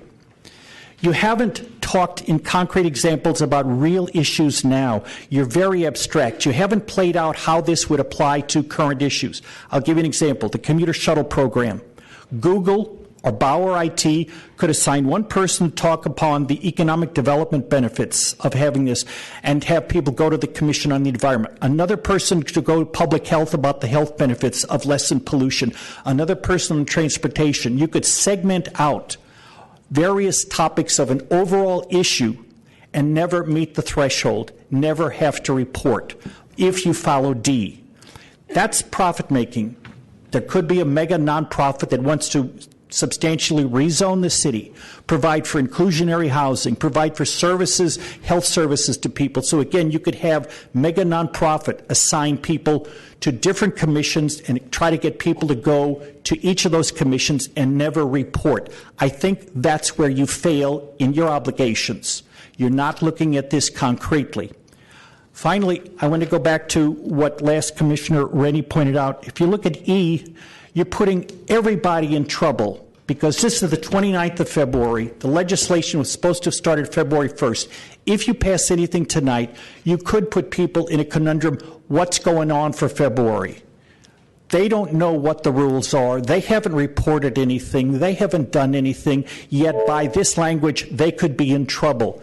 I'm suggesting, even though this is Commissioner Herr's last meeting, as USF provided fresh eyes and insights, you need to do more discussion, debate, continue this, and maybe a new person will have additional insights that could help everybody, not just those here tonight and the agencies or interests they are part of. Thank you. Thank you. Chair Rennie, Commissioners, Executive Director Pelham, I'm Larry Bush from Friends of Ethics, and I have a list of things that I'm not going to sound coherent. It's just going to throw each of the things at you. In terms of large corporations, I took a look at the major donors, major developers, and the money that they give to nonprofits, which is specifically stated that it's given $5,000 to a nonprofit in order to have the nonprofit speak publicly on behalf of the development. In 2015, the 5M development paid $240,000 to nonprofits in chunks that went up to $25,000. To the question of whether or not corporations are developing somebody, you know that somebody in the 5M organization had to be spending time choosing which nonprofits are going to get the money and deciding to make the arrangements with them and all the rest of it. So there is somebody on staff who is making those kinds of decisions and is probably paid pretty well for it. In terms of nonprofits, I'm going to hand out a copy of a 990EZ. This is from the San Francisco Tenants Union, which is a small nonprofit. They file a 990EZ. They're one of the groups that did not support Prop C, and they would like to have more of the exemptions. But you will see in this, under Schedule O in their form, that they itemize each of the things that they're spending their money on. They obviously have an accountant who's keeping track of how much money they spend on voter registration, how much money they spent on ballot announcements, and all the rest of it. So it's all there. In terms of when expenses are incurred, if you look at the model, the campaign finance reports, they have to report when it's an accrued expense, exactly to avoid someone making a long-term commitment but not paying it now so it doesn't show up. I think if you use something like an accrued expense thing, it would work. So, for example, right now Whole Foods is out doing an opinion poll over a Polk Street location that they want to put a Whole Foods into. It's obviously designed to ultimately influence the permit process. I don't think there's much question that down the road, once they have the results of that poll, that they will ask some of the nonprofits on Polk Street to support their position and give them copies of the poll. So should it be reported now that they're paying for the poll, or should you wait until they actually use it for that purpose? And then I also would point out that you have groups like the POA, which is a registered lobby, and they regularly give out $5,000 grants for community empowerment. It's a good thing. There's nothing wrong with it. In their case, it's not a quid pro quo the way it is on major developers. So I think you need to look at this in the real world specifics. I'm sorry, I'm out of time. Thank you.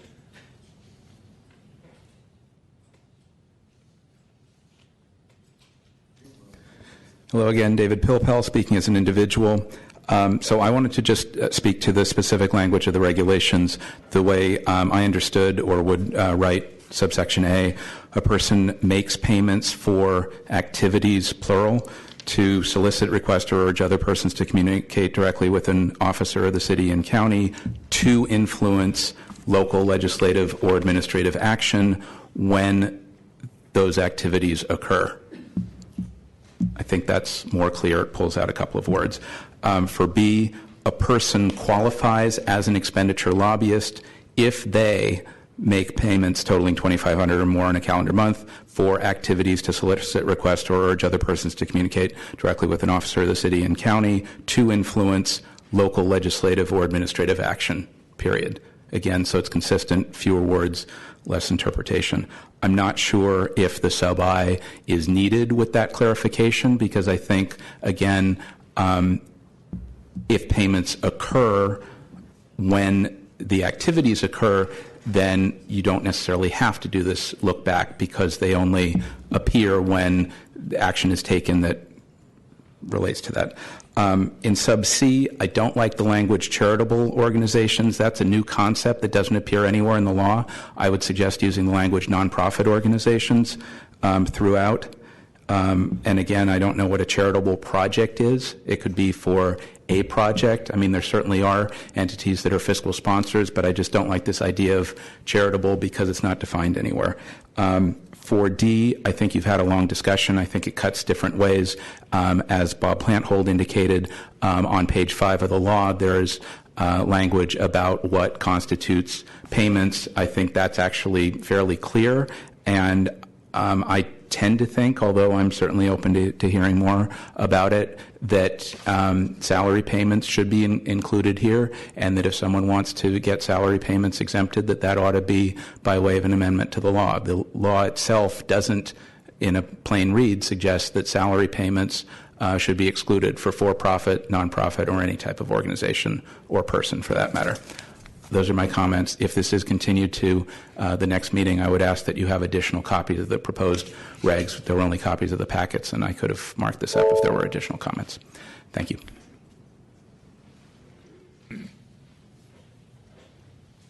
Good evening, Chairman Wren, Commissioners, Executive Director Pelham, and staff. I had some long remarks prepared for tonight, but based on the discussion that's gone before, I've revised them. So I'm breaking this up into 3 distinct units. And first, if this helps the Commission consider the issues, let me just say that I'm not here tonight to give legal advice, but 501c3s are normally referred to as charitable organizations in legal text. They're the sort of Speak into the microphone. I'm having trouble hearing. 501c3s are ordinarily referred to as charitable organizations in legal texts, and they provide direct services. 501c4s get their tax-exempt status precisely because they engage in lobbying activity. 501c3s are limited in the amount of lobbying they can engage in, and they file a Schedule C with their 1099. The Schedule C itemizes the amount of lobbying that they've engaged in during the reporting period. There was a question that was raised also about the Form EZ and Form N. My understanding, and I may have this incorrect, is that eligibility to file a Form EZ is if the budget is under $500,000. And the reason the EZ and N form is significant, at least from Friends of Ethics' position, is that it is a marker of where an organization should be exempt from the registration fee. And that's the only reason why it's significant. I respectfully disagree with Commissioner Herr's comments that the items that statute contemplated would include was not salary. And I'm going to read from Proposition C, if I may.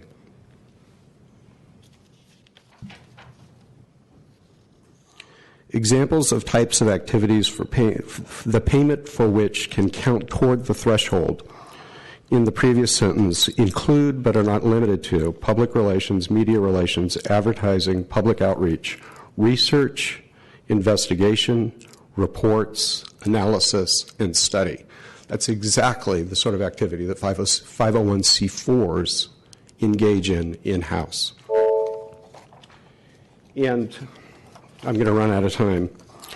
The state law has the Fair Political Practices Act has parallel and almost identical language requiring that organizations report salary time if the employee spends more than 10% of their time on expenditure lobbying activity. And I just so that you can compare the language, is that the end of my? You can finish your sentence. Well, just so that you can compare the language with Proposition C and the language that's in state statute, let me read two sentences from state statute.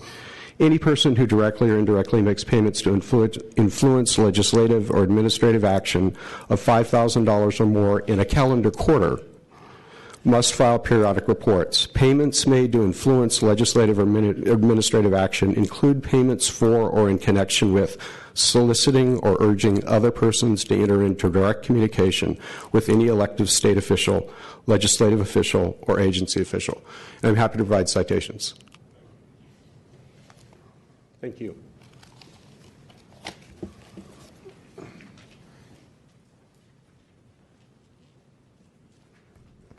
Good evening, Commissioners. My name is Jody Schwartz, and I'm the Executive Director of LYRIC. LYRIC is a small grassroots advocacy and community services nonprofit whose mission is to build community and inspire positive social change through education enhancement, career trainings, health promotion, and leadership development with lesbian, gay, bisexual, transgender, queer, and questioning youth 24 years old and younger, their families and allies of all races, classes, genders, and abilities. For LYRIC, the draft rule and the proposed regulations implementing Prop C that would require tracking and reporting of staff time as expenditure lobbying would impose an extraordinary burden. LGBTQ youth, especially the extremely low-income youth and youth of color LYRIC primarily serves, experiences a holistic lack of access to institutional support due to the interacting forms of oppression they encounter in schools, social service agencies, and workplaces. A unified model of youth leadership development and youth workforce development is core to our successful program design. We know that by giving marginalized queer and transgender youth and young adults opportunities to have a voice in shaping the city policies and budget priorities that affect their lives, they not only develop self-efficacy but grow in their engagement as contributors to community. We also know that these youth must be paid for their work. This is important not only for the development of their job skills but also for queer and transgender youth to experience work as legitimate members of the labor market and to pursue economic self-sufficiency. When first coming to LYRIC, 61% of the youth are not part of the labor market, and some are part of the underground economy. The proposed rule requiring the tracking and reporting of staff time would throw an overly wide net to include the almost 100 extremely low-income LGBTQ young people LYRIC employs each year and put an unnecessary burden on an agency with a regular staff of only 14. Additionally, the potential disclosure of personal information of LGBTQ youth recipients of confidential services due to their status as LYRIC employees would be particularly concerning, especially if information to include residential addresses and the legal names of transgender youth who have not yet gone through the process of legal name change.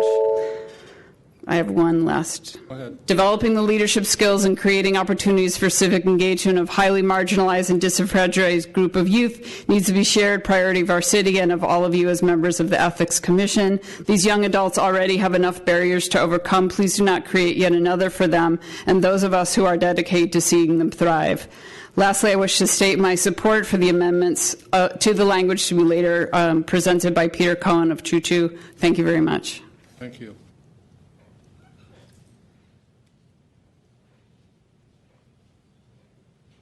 Good evening, Commissioners. My name is Ken Trey. I'm Political Director of United Educators of San Francisco.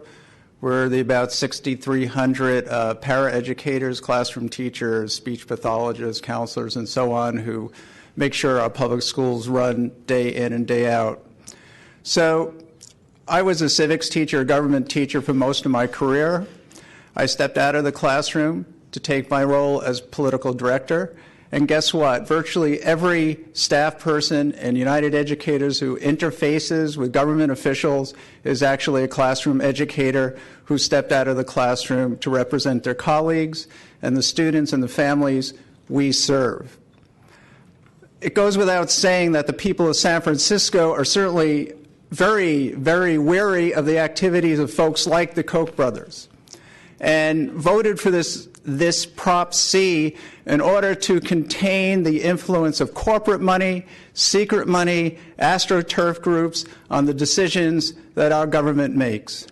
United Educators of San Francisco has nothing secret about it. When I went out to Burton High School to meet with a group of classroom teachers and counselors last week, I was the political director of their union. And what did we talk about at that high school meeting? We talked about the needs to increase after-school programs. We talked about the problems with special ed. And there were a number of teachers there and staff who were freaked out by their inability to stay in San Francisco. And thus, as their political director, I become an amateur part-time housing advocate. Now, let's say a few months from now, we are in Malia Cohen's office talking about the plight of teachers and their inability to afford to stay in San Francisco. Am I supposed to go back then to the meeting I had last week at Burton High School and say, well, let's see, I spent half an hour talking about housing issues, and then we spent another 20 minutes on special ed issues? The only folks that you would create a burden if you continue down this path of reporting staff time is the nonprofits and the labor unions that make our democracy work, and which ironically are standing in the path of the Koch brothers and their ilk from turning our democracy into something else. Thank you. Thank you. Commissioner Rennie, may I ask a question to the public? If there's anyone who can address this issue of whether nonprofits already have to report this, that would be helpful, because that's potentially a pretty compelling argument. Now, I don't want to disrupt the flow of this. I just wanted to let it be known that was a concern at least that I had. Gen Fujioka, I'm the policy director at Chinatown Community Development Center, and I spoke with you last hearing, and I mentioned that my job is compliance, and I'm asking those very questions. It is absolutely true that organizations, nonprofit organizations, C3s, need to keep track of their legislative advocacy hours, not their administrative advocacy. So administrative advocacy is not within the scope of the IRS rules for C3s. So we have no mechanism to track that. We don't do that now. We have very specific ways of designated staff who are going to do the legislative work, and we report that. We report it annually. There's different methods for allocating time. It's quite different than what's being proposed here. But most importantly, legislative advocacy or administrative advocacy, such as this meeting today, is not covered. We don't report it. It's not something that we have to track. In addition, the form of calculation is different depending on which there's different tax election status. So those organizations who don't do a certain election, we do a 501H, we do track our time. Others track it in a different way by budget, and they don't necessarily have to track their time. So in sort of in the hourly increments and so on. So these are different standards. We're mixing up reporting requirements that don't match. And it's imposing, particularly with respect to the expansive approach with respect to this definition of lobbying, it's far, far in excess of what we have to do now. Thank you. Ian Lewis, Research Director for the Hotel and Restaurant Workers Union.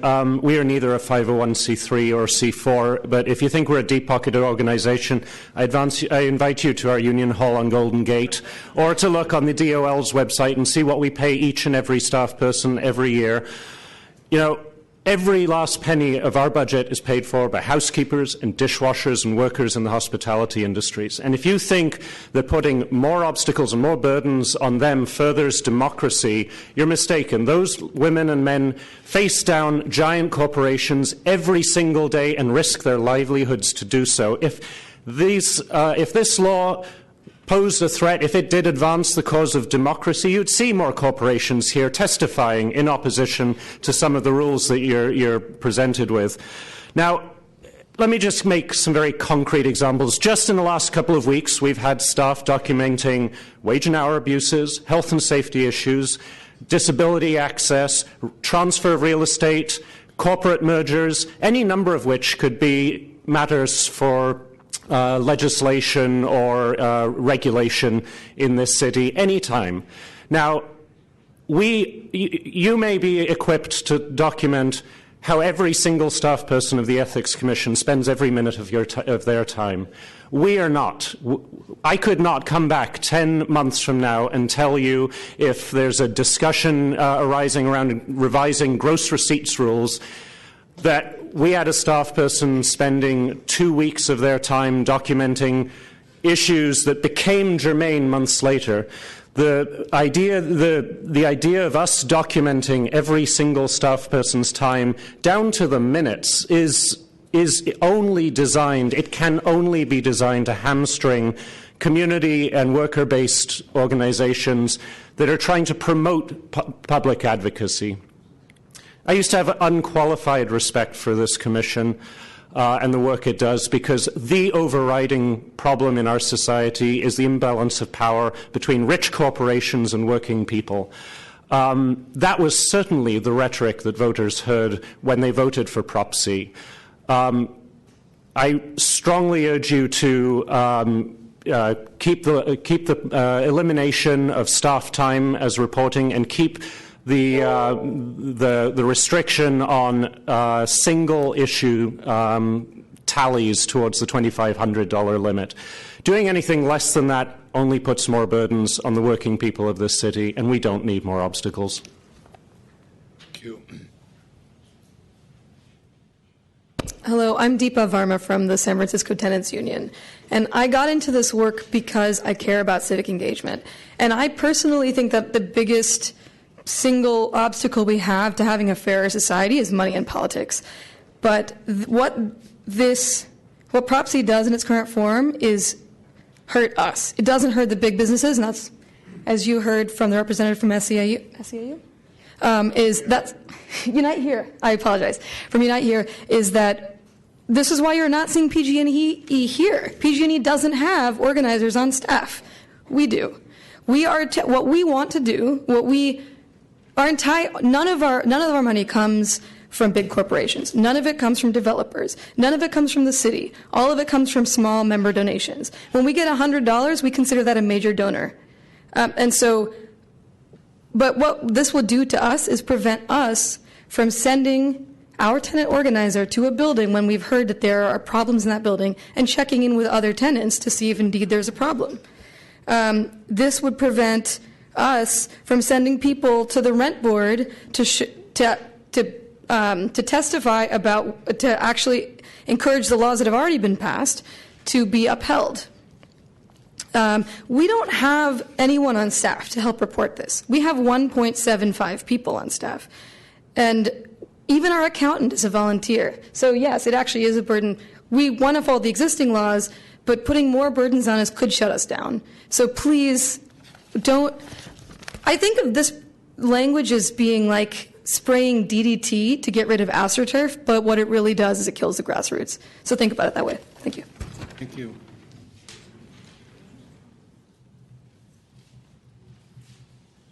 Good evening, Commissioners. My name is Emily Lee. I'm the Political Director of the Chinese Progressive Association. We're a 40-plus-year-old grassroots organization based in Chinatown, and we organize and work with low-income Chinese immigrant families all across the city. Folks may know our work through our campaign to end wage theft, where we worked with countless low-wage workers who are in the restaurant sector who basically through hundreds of community surveys where we trained community members to go and talk to their coworkers, talk to other people in the community, and found out that 1 in 2 restaurant workers in Chinatown are actually not even getting paid minimum wage. So they're encountering wage theft as just the norm. And when we found that out, we released the results of our survey. We had recommendations about how the city could address this problem, and we engaged these workers to basically fight for their rights. And for us as a small organization, we're also, our staffing fluctuates year to year based on, the funding available and our budget. But, we're under 15 staff, and, the job of most of our staff is to work with community members, is to, talk with these monolingual immigrant workers who are, working really hard just to put their kids through school, try to survive in San Francisco. It's getting harder and harder every year. And our job as organizers is basically to talk with these folks, help them understand they have a role in fighting for their rights, and bring them to places like commissions and to department heads and to the Board of Supervisors, right? To hold our elected officials also accountable to what is a basic law, saying that every worker should at least be paid minimum wage in the city. And so when hearing about kind of these regulations that are being proposed through Prop C and, kind of counting staff time as part of that lobbying, I think for us, it's so many folks have said already, it's crippling. We cannot, just imagining sitting down with a worker to even just be able to translate a letter they got from their employer or being to help them understand what their rights are, that's all staff time. We organize people, and so we're constantly working with people in the community and trying to bring them into spaces in the public where they can advocate for themselves as well. And so I think, we took this report and our recommendations. We did take it to departments. We took it to the Office of Labor Standards and Enforcement. We took it to the Health Commission because it has health impacts as well. And we, talked to a lot of other non-legislative lobbying bodies that aren't currently counted. And so for us to looking back on that report and what we achieved with it and being able to raise the education of the community and also the whole city about wage theft, when we look back at it, I don't know how we would have been able to do all that if we were under these kind of regulations that were counting staff time as lobbying. And so I really urge the Commission to really seriously consider this particular issue as something that negatively impacts a lot of nonprofits and organizations that are really just trying to help the community access what's theirs. And I do want to say that there's going to be some recommendation language amendments coming from Peter Cohen of Choo Choo, and that we also strongly support that and urge you to consider it. Thank you. Thank you.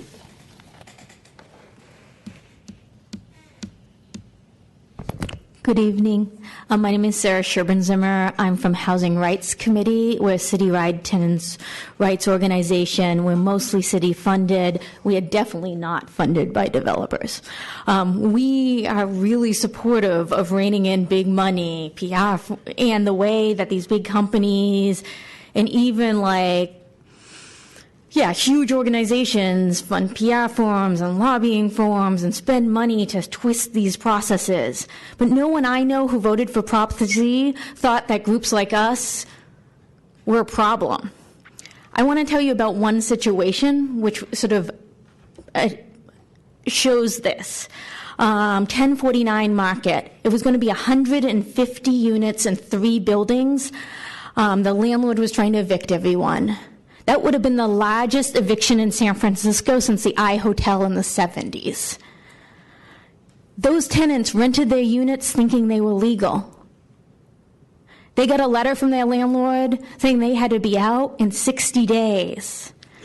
They're just a few of the hundreds of tenants, many elderly, that when we talk to say, please invite me to a meeting, please call me, because they don't have access to the computer system that will tell them what time the meeting is moved to last minute. That's staff time.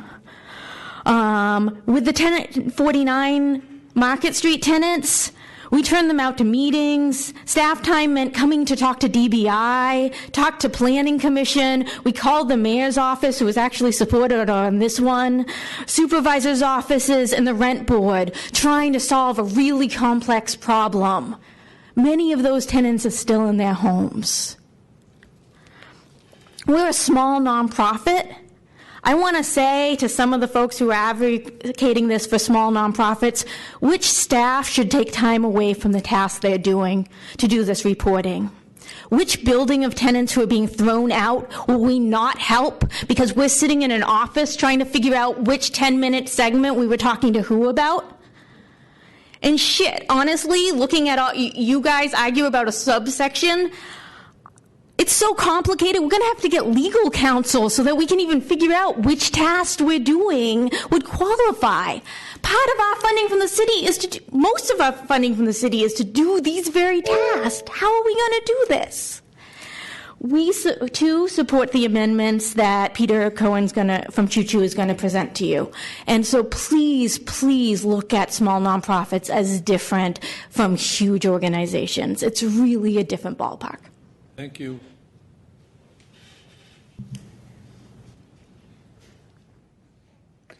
Good evening, Commissioners. My name is Debbie Lerman with the San Francisco Human Services Network. First of all, I would like to express support for draft language that Peter Cohen will submit on behalf of the group here tonight. I also want to object to suggested alterations to the single matter and staff time parts of the draft regulations.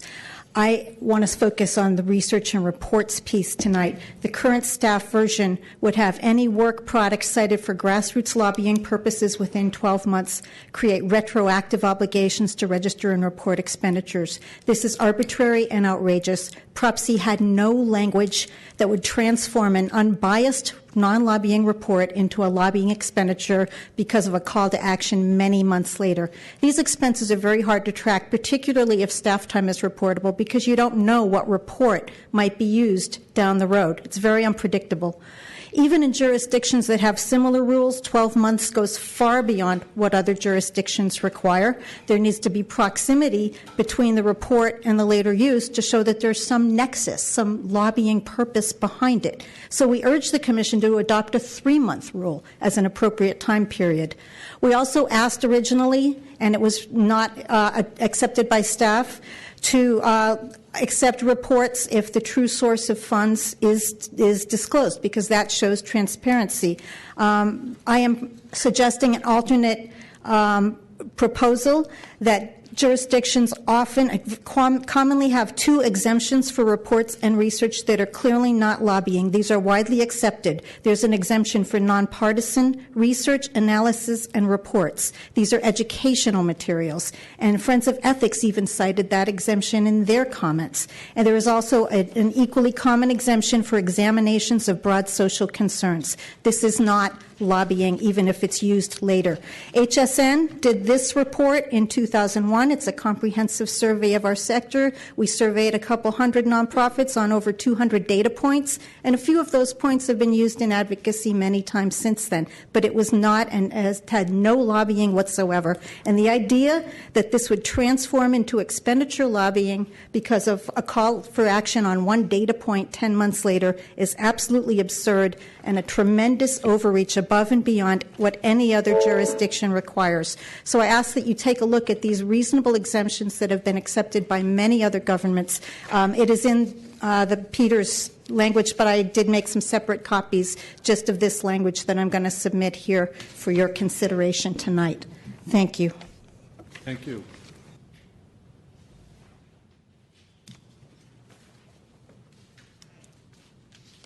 Good evening. My name is Lauren Kahn. I'm from Health Right 360, a nonprofit provider of primary care, substance use disorder treatment, and mental health services to homeless and low-income San Franciscans. I also support the amendment, the language that Peter Cohen will be presenting in a few minutes. I'm here to specifically express concern about the proposed regulation that expenditures on research today may be required to be reported as lobbying up to 12 months later. Health Right 360 is an agency that is constantly learning from and participating in research with the dual aim of improving healthcare services that we provide and being good stewards of the public dollars that fund our services. We have many reasons to share these informational reports with our agency stakeholders, which can be defined as anyone interested in healthcare services for homeless individuals, including those in key decision-making capacities. The regulation that the cost of research, publication, and distribution of a non-lobbying report can be considered lobbying if referenced up to 12 months later in lobbying activities seems designed to discourage nonprofits from sharing factual, nonpartisan, and relevant information with decision makers. I urge the Commission to adopt an exemption for nonpartisan research and reports and to reduce the 12-month time frame for reference to other reports to a shorter period, such as 3 months. Thank you for your time.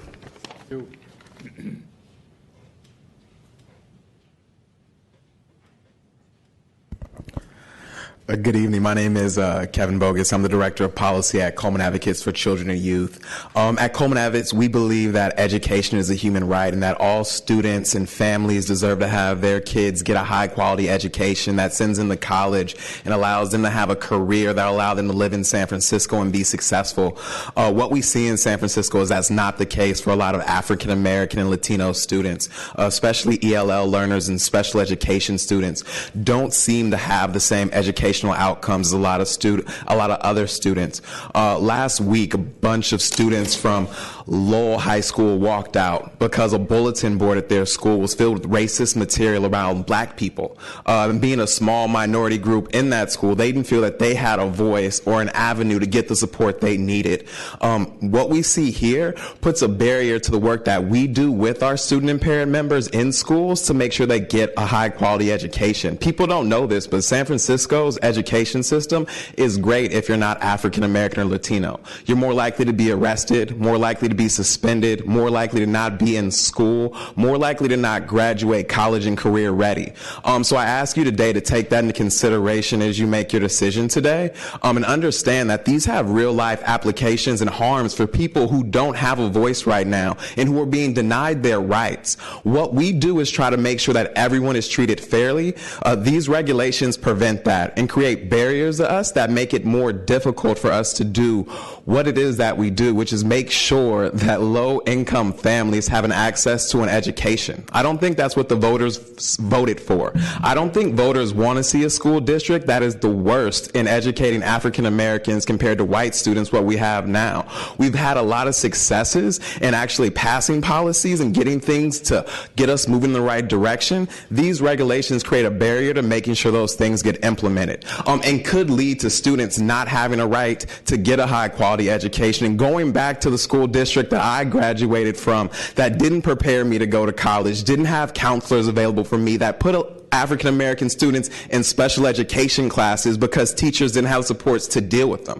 So please be aware that these regulations can cause a lot of harm to a lot of communities and a lot of families. And I know that's not the intention, but that could be the possible outcome. So please take our thoughts in consideration. And Peter has some amendments that we feel will help address these things and really protect the voice of students and their parents and the communities that have been left out. Thank you. Thank you.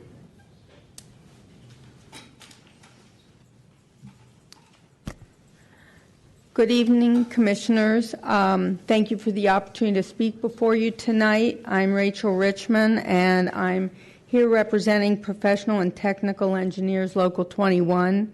We are a nonprofit, a 501c5, and our mission is to help our members remain in the middle class and not get pushed out of San Francisco by advocating on their behalf.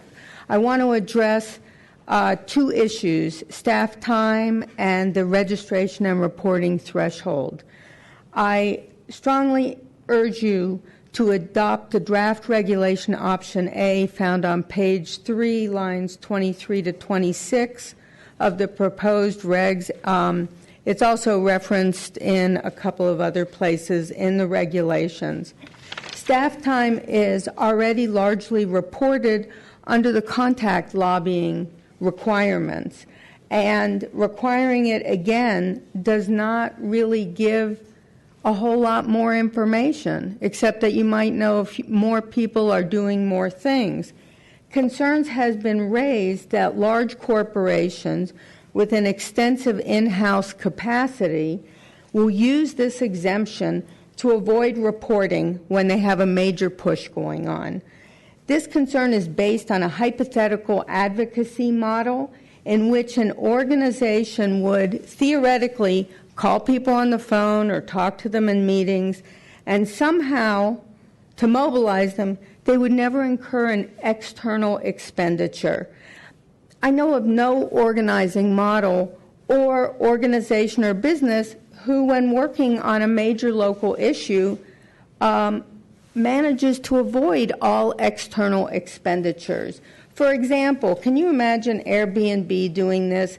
And even if they had great in-house capacity, which they do, they're going to spend money externally on things like consultants, on T-shirts, signs, buses, BART tickets, sending stuff to the mail house, postage to get things out, robocalls, leaflets, and most importantly, lots of food for attendees sitting through another 5-hour Board of Supervisors meeting.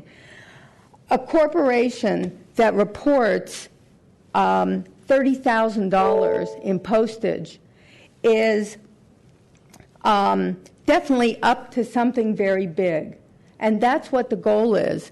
You see the contact lobbyists, they're having a lot of contacts with the supervisor, and then you look at that expenditure, and you can tell that they're spending a lot of money and time on something. It's much simpler to do it this way, and I hope that you will adopt that. Thank you very much. Thank you.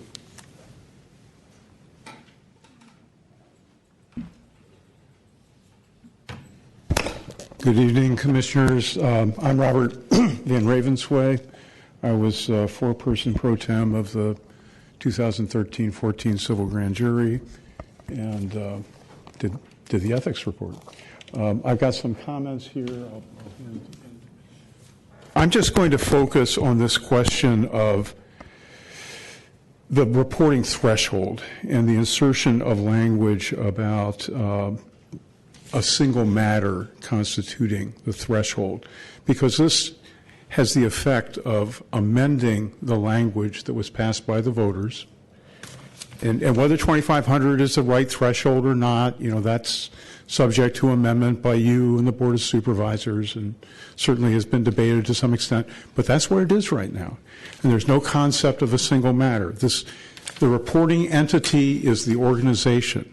It's not you shall report on single matters. You look at the draft forms that are in the packet that you're looking at, they're all talking about organizations reporting.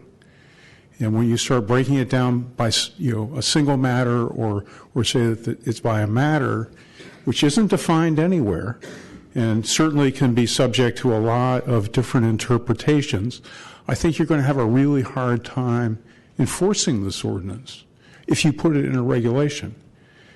And in general, I'm thinking some of these draft regulations maybe shouldn't be in regulation at this point. Like maybe, you get the ball rolling, get people reporting, they come in for an interpretive guidances, staff gets a better sense of what the real problems are, where there's scope issues and things like that, and you kind of break things down by regulation and potential amendments to the ordinance and proceed from that. But from where I sit, the important thing is to get this process rolling and then sort of see where we are and what the issues might be. So I would strike a single matter of on lines 13 and 17 of page 1 of the draft regulations, and strike a matter of on line 9, line 25 on page 1, and line 22 of page 3. It shows up in a bunch of different places. And I think then you're sort of square with the language that was passed by the voters. Thank you.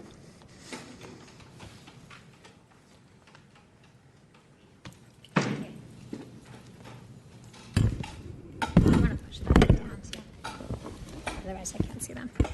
Thank you. Accessibility seems to be an ongoing issue at City Hall, which I would love to continue advocating about. My name is Jessica Lehman. I'm the Executive Director of Senior and Disability Action. We are all about civic engagement of seniors and people with disabilities, especially those who are poor, who are people of color, who are LGBT. And these are among the most alienated and disengaged groups, people who don't have computers and internet access to be able to do the research, people who don't have transportation to be able to get around easily, people who just aren't familiar with the workings of administrative or legislative advocacy, and don't necessarily think it's worth speaking up because they haven't traditionally been heard. And these are the folks that we work with to say we actually need seniors and people with disabilities to be heard in our community on the issues that affect their lives. We provide direct services, we provide a lot of information and education. And we talk to people about issues they care about. That's how you get people involved, right? You ask them what they care about. And so right now that's housing, that's healthcare, navigating this complex system. It's home care. And we're looking at a subsidy for people who don't qualify for government-funded home care to get the help they need so they can stay in their own homes and not go to nursing homes. One of our programs is Senior and Disability University, where we train people how to go speak at a hearing. How do you say it? How do you put together your story? How do you think about your story? How do you tie your experience in with major policy issues? And we can't talk about those separated from actual policy issues. So we had a conversation about this issue specifically at a staff meeting this morning, and I kind of gave people an update, and people were really worried and nervous about what this could mean and confused. And I realized that this could have people really afraid, our staff, afraid to talk to people about getting involved, afraid to call a senior or a disabled member about what's going on in our community and about what they can do about it, depending on what they care about. I know that's not what you, commissioners, are trying to do tonight. We have a solution. It's to exempt internal staff time and other internal costs. That's how we can preserve an environment where Senior and Disability Action and others can continue to get people involved in our community. And I think we all agree that that's the kind of community we want. Thank you. Thank you.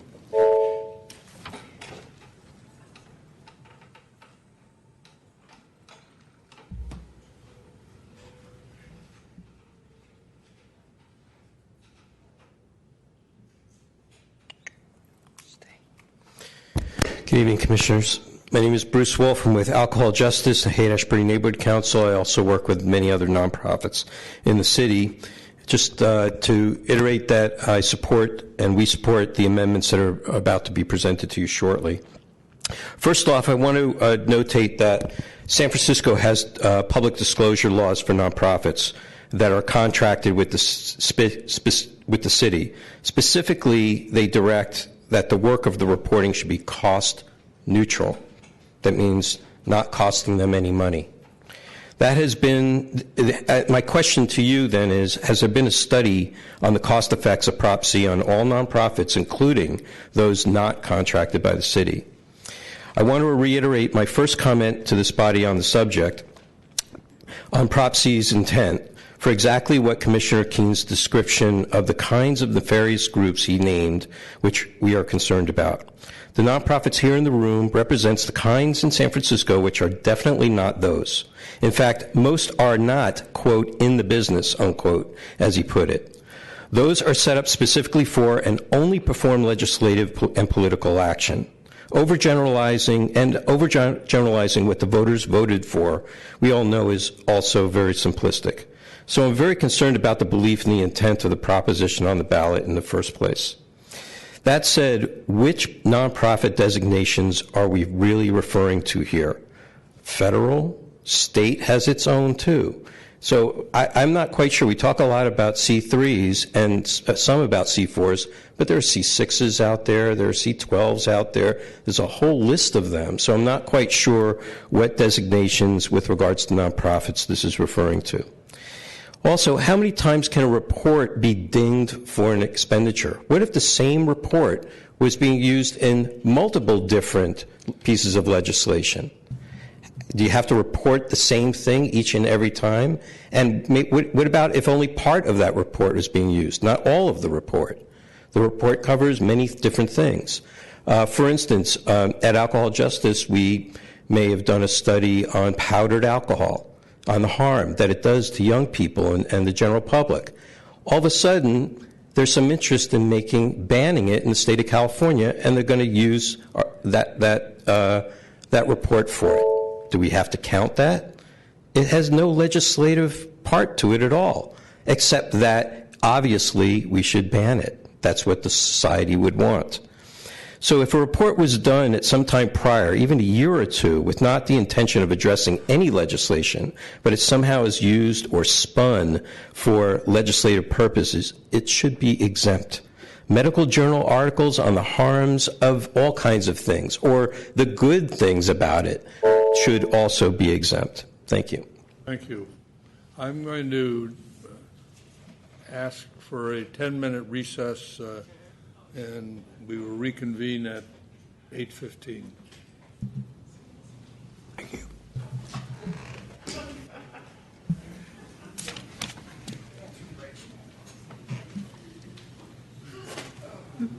Oh, sit there. Yeah.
SF Gov TV, San Francisco Government Television.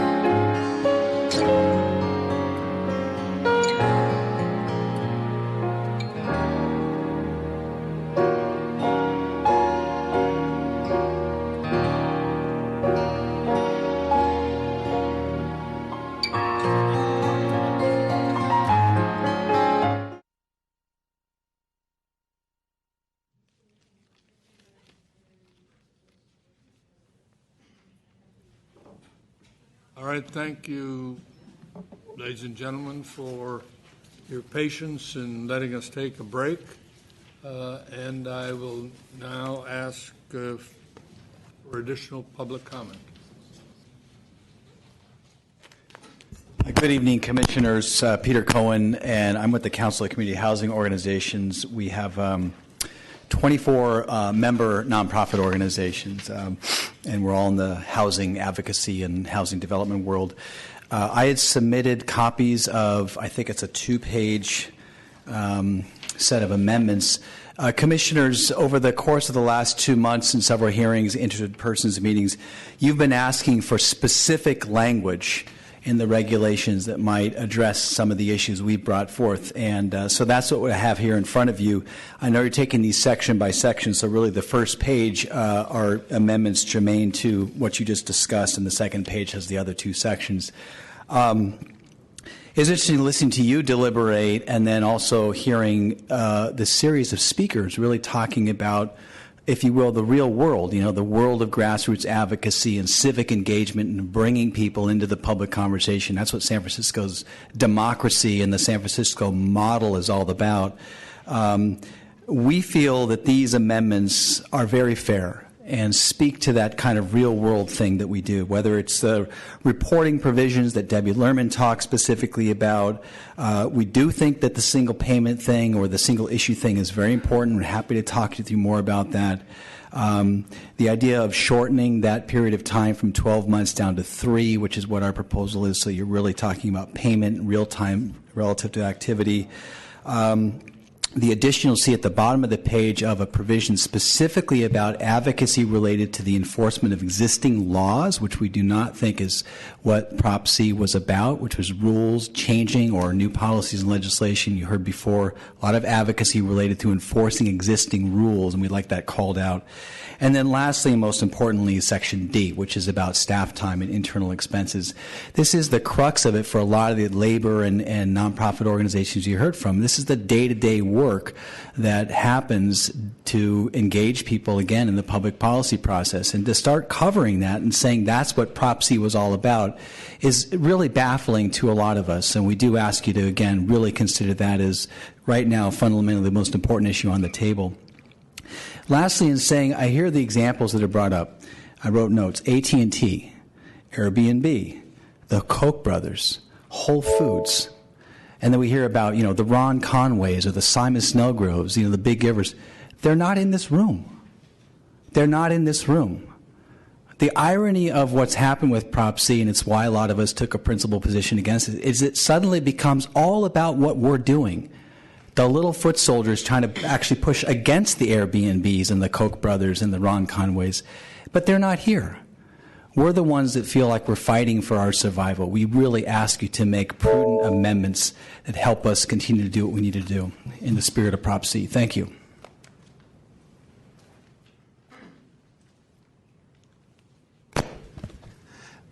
Good evening, Commissioners. My name is Jonathan Mincer. I'm an attorney at the Sutton Law Firm. I'm not here to speak about any of the actual legislative or regulatory language that's being proposed. My more concern is about the effectuation of this. As you may be aware, as you're hopefully aware, this law is currently in effect. It went into effect on February 1st, and today is the close of reporting deadline. By March 15th, regardless of whether regulations are passed or not, this law will require all expenditure lobbyists to file reports with the Ethics Commission. I've previously expressed concern that we have not had regulations in place before the effective date of this, as I believe it is very difficult for any entity to track their requirements under this law because they don't know whether to count staff time or not. They don't know when the expenditure date is reported. So my only concern is, I wanted to express this now before waiting in later into the night, to the extent that you guys decide not to adopt any regulations today, again, because the next meeting will not be until a report is due, I strongly, strongly, strongly encourage you to consider maybe postponing the date or not require reports be filed by March 15th. This is not a political issue. This is not anything like that. This is simply having everyone in this room and everyone not in this room know what their obligations under the law are. It's something to consider, and I hope that you guys do. And I actually did not plan on commenting about how this law should be in effect, but I kind of realize that you guys have a philosophical issue because of the way, constitutional concerns, speech concerns, whatever it may be. You are not able to treat a large corporation or a small nonprofit in substantially different ways as a legal issue. So now you have to now it's just a line drawing issue. To the point that you want to cover certain actions by large organizations, whatever you do for them will be covered by nonprofits. So then you have to, by smaller nonprofits. So now you have to balance the line. If you do cover one, then the other is going to be. So maybe we pull back a little bit in order to give leeway to smaller nonprofits. But unfortunately, you're going to be faced with the same issue that will leave the same leeway for a large organization that you may want to regulate in however you may.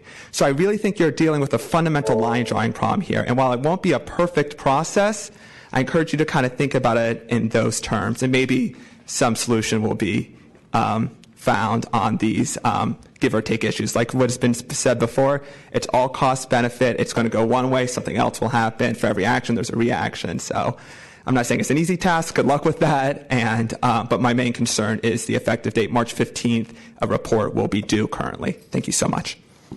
Thank you.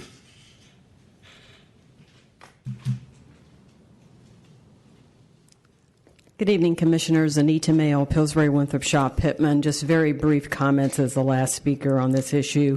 I did submit written comments on February 16th, but have the following comments. I'd like to comment on when a payment is made. I have advocated that the draft regulation should provide that a payment is made when the communication is sent. Staff recommends a regulation should provide that a payment is made when the expense is incurred. However, in the staff's memo, they indicate that the payment alone will not trigger qualification as an expenditure. There also must be an activity to solicit, request, or urge other persons to lobby. What doesn't that really mean when the communication is sent? Second, I still believe 12 months is a long time for a look-back period to determine if services or a work product were used or relied upon in a communication, urging others to lobby. The lobbying law already uses a 3-month period to define an activity expense, and a similar 3-month period could be used in this context. Third and finally, there's the issue as to whether salary payments will count towards the registration threshold. Based on the legislative history of Prop C, such payments should not count.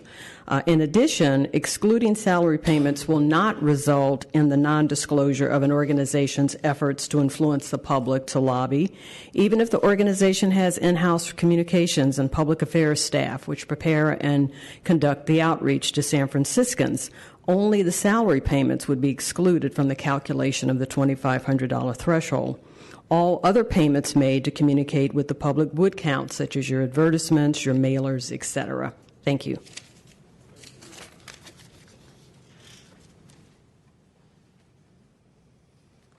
Members of the Commission, Gen Fujioka again. I was answering a previous question, and I wanted to just complete my comments. My original comments were intended to address some slightly different matters. I want to address the question of the language of Proposition C. There's nothing in the language of Proposition C which directs that we regulate staff time. And I think the comment of the city attorney at the last meeting was that it was up to the commission to decide. It's a question of interpretation. Certainly, the ballot argument that was presented or the description did not mention that staff time would be included. There's nothing in the language itself. And there is one aspect of the legislation which I think suggests that it was not the intent. And certainly when we read the legislation when it was coming through, it didn't seem to be based upon the distinction. So in the legislation and the mechanics for reporting, there are two structures, one for contact lobbyists and another for expenditure lobbyists. And the expenditure lobbyist says nothing about salaries or compensation to staff. However, the contact lobby section does. And so you have two reporting schemes for the contact lobbyist and expenditure lobbyist. One speaks to salaries, and that is the contact lobbyist, and the other is the expenditure and does not. And the reason why that's significant, in addition, is a question you're going to have to address later today, and that's the question of the disclosure requirements. Because under Prop C, if staff are expenditures that we have to report, then we have to identify the staff, identify according to the form the name and also the amount that they're paid. And this raises significant issues for HR and confidentiality. And what's interesting is that the contact lobbyist provision addresses that issue specifically by saying you don't have to say the specific amount that is paid, you state a range. And so, in other words, what would seem very inequitable is if it was intended that so on one hand you have a broad and less stringent requirement for reporting salaries with respect to contact lobbyists, which everyone agrees are exactly, the PGDs and so on. And on the other hand, for expenditure lobbyists, we have to basically name our staff who are doing this work and tell the public what they're being paid. That seems very unfair. It could not have been the intent. There's nothing in the legislation as it was proposed that gave the voters the idea that we were going to have to call out our staff and report how much they're getting paid. Thank you.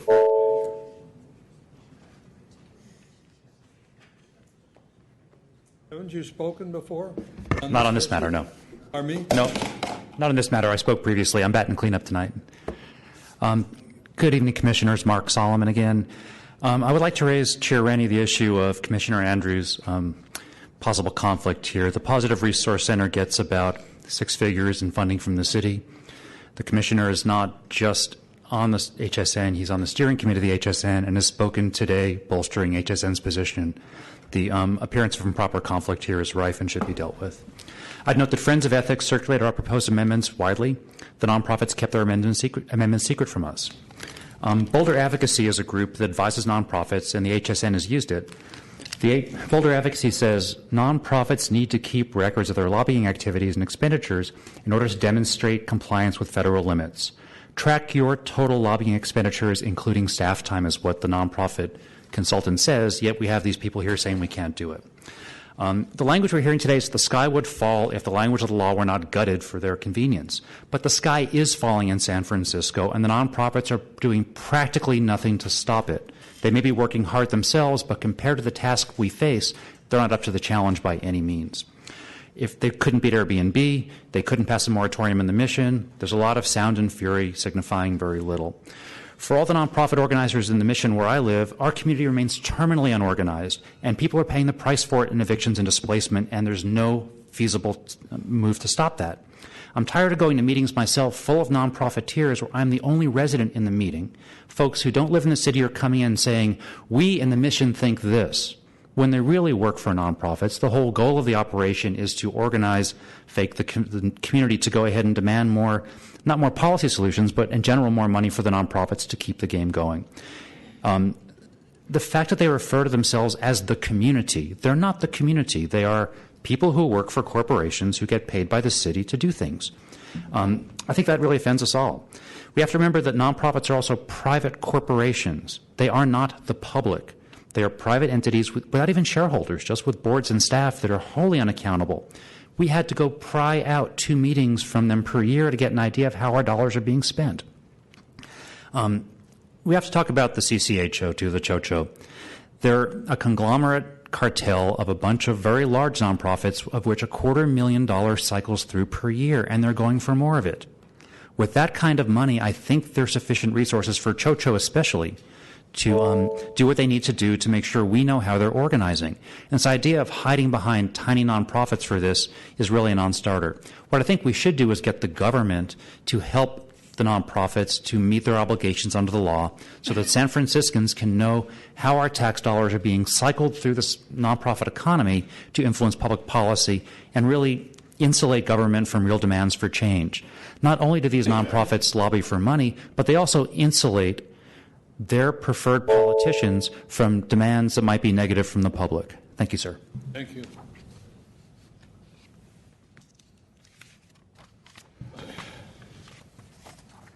Well, any comment by the Commissioner? Mr. Keene? Thank you, Mr. Chair. I'd like to just address one thing that I said the last time that we were taking this up. And here I speak as a professor of constitutional law who's taught it for many years.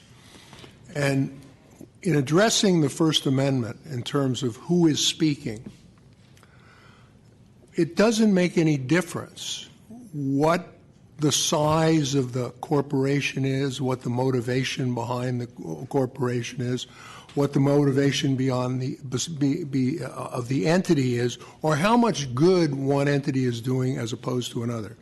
If we adopt the general theory that we want transparency in government and want reporting of expenditure lobbying, to make distinctions between one group of organizations and another would be content-based distinctions violating the First Amendment. The entire ordinance would be struck down by anyone who challenged it, would be struck down in the first court hearing.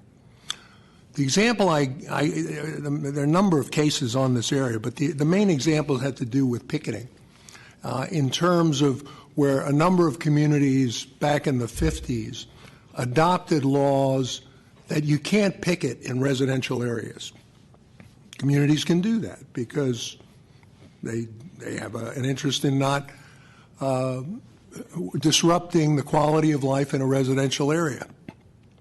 In a number of these communities, however, labor unions then lobbied as the law was going through, saying, hey, wait a minute, we have legal disputes relating to things like whether or not people have been thrown out of jobs, whether there are scabs working, whether there's all sorts of terrible injustices being done. We should be able to do the good things that labor unions do because it's really not us you're concerned with. And in regard to many of the things that you've said, many of the organizations that we've spoken tonight, you're quite correct. It is not you that we are concerned with. However, in order to have by the way, in those cases, in regard to those ordinances that were passed, saying no picketing in residential areas. However, for labor unions, it's okay. They were struck down by the U.S. Supreme Court in a whole series of cases. And anyone who's interested, I'd be happy to give you the citation, saying that you can't make content-based discrimination when you're regulating speech. And that's what we're doing here. We're regulating speech, the manner in which groups can advocate and lobby. If we're going to do it, we have to do it for everyone. We can't pick and choose, or the ordinance that we wrote and that 75% of the voters of San Francisco passed would be thrown out the first time it was challenged on the basis of the fact that it is content-based and therefore a violation of the First Amendment. That's our starting place with any of this. So in terms of every one of us up here, I'm sure that all of the things that you've talked about in terms of the need for injustice not to be visited upon hotel workers, the need for there to be advocacy for gay and lesbian people and bisexual, transgender individuals. None of us up here would disagree with you on any of that there has to be very strong advocacy of this. But there also has to be this general transparency of the dark money and all of the other things that are driving politics here in San Francisco, as well as around the country. San Francisco has become very corrupt in a lot of ways, in my opinion. As I've watched it over the course of the last 50 years, the last 15 or 12. It's become extremely corrupt, and it's become corrupt, much of it because of what we're trying to deal with here. So what you're saying, our hearts are with you, but there isn't a damn thing that we can do about it if we want to meet our responsibilities as individuals who are charged with having an ethical system of government in San Francisco. Any other comment? Chair Rennie, I'm not an attorney, and it's hard for me to say there's not a damn thing we could do about it. I think there's something we can do about it, and I guess, Commissioner Keene, I would need to hear how you then square that with the exemption and the exception that we made for contact lobbying, because contact lobbying can sometimes get you the same outcome that expenditure lobbying can do. And you were mentioning this concept of the actual content of the particular, certainly a Prop C. Why is it different for contact or for expenditure than it is for contact? It's not. I wasn't on the board when this board passed whatever it did having to do with content, expenditure contact lobbyists. If there is if there are content-based distinctions for various groups within that, the law is unconstitutional under the Second Amendment. It's just a question of whether First Amendment. It's just a question of when someone attacks it. So that's my. If I were here when that were being taken up, I would be saying exactly the same thing I'm saying now. I think historically it was not at the commission level. It happened at the Board of Supervisors. What went from the commission. I think that's your answer there, in terms of the Board of Supervisors passed. The Board of Supervisors who inserted and made the exemption. I don't think if someone attacked it that it would stand up. What provision are we talking about that you think is unconstitutional, Peter? What? The larger component of just exempting nonprofits from. I wasn't talking about any provision. What I'd said, the whole tenor of what I said is, if you're going to regulate groups that advocate, then you have to, based upon them meeting the definition of being expenditure lobbyists, you have to do it to all of the groups in the same way who come in under that definition.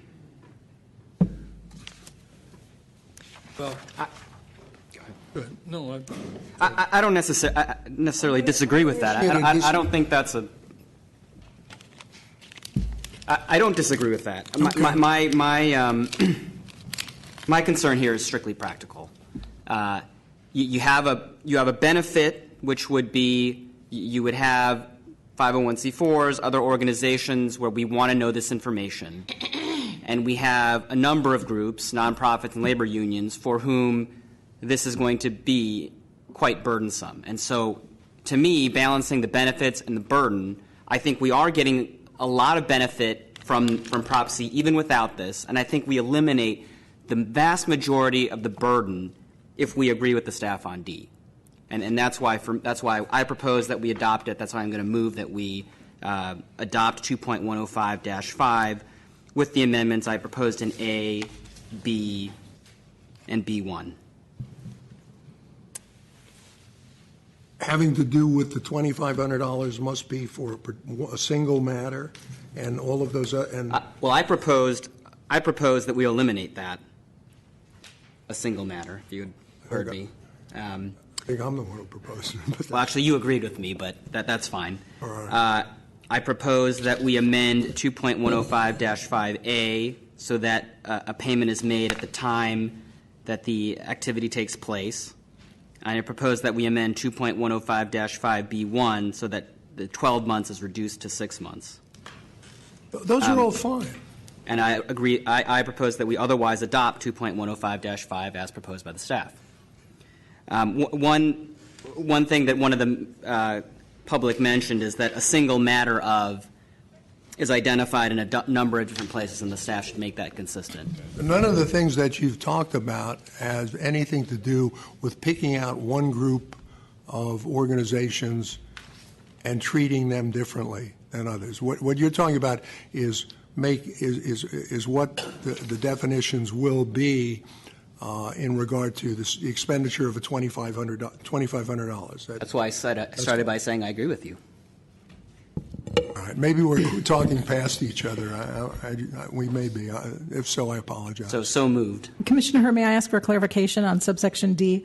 Is your motion that it would be D as written in lines 23 through 26, but that it would... As the staff proposed. But so not including the optional additional Correct. language? Okay. Thank you.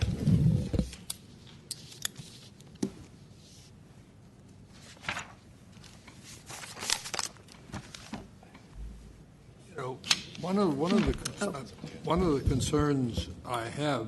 Go ahead. I'm sorry. And then we under subsection E, if I could clarify, on line 3, this provision was intended to essentially say things that happened before the operative date of the law won't count. What this says right now, it only speaks to registration expenditures. What we intended, I think, is to say that this would not count for either registration or reporting purposes.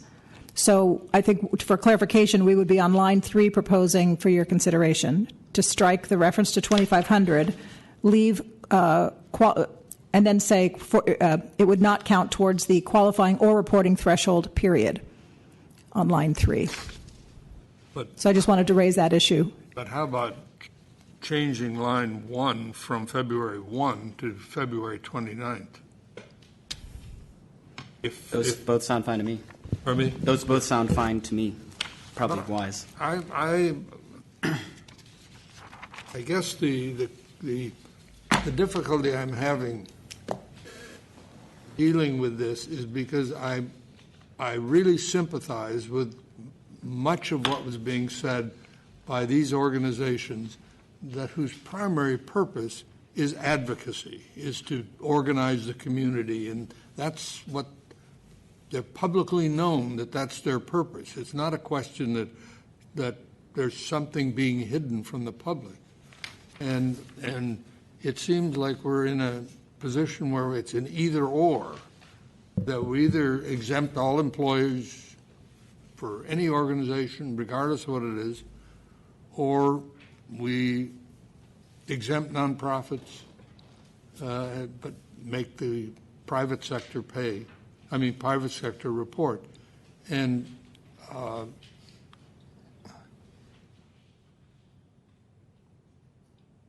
I think I tend to agree with Commissioner Herr in saying that how the burden that we're placing on those kinds of organizations that are out there as advocacy, and everybody knows they're out there as advocating, they're trying to organize the community.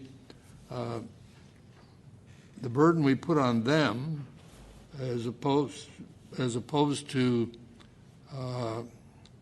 by keeping in this broad language, or if we take it out, which would relieve the burden from them, but may provide a vehicle for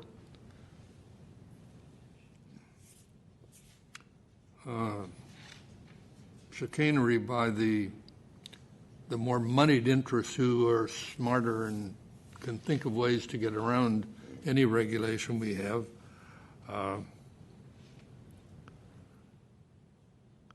It's just, but I think we've got to fish or cut bait in a sense. So we have the motion that we adopt Regulation 2105.5 with the amendments that have been discussed, and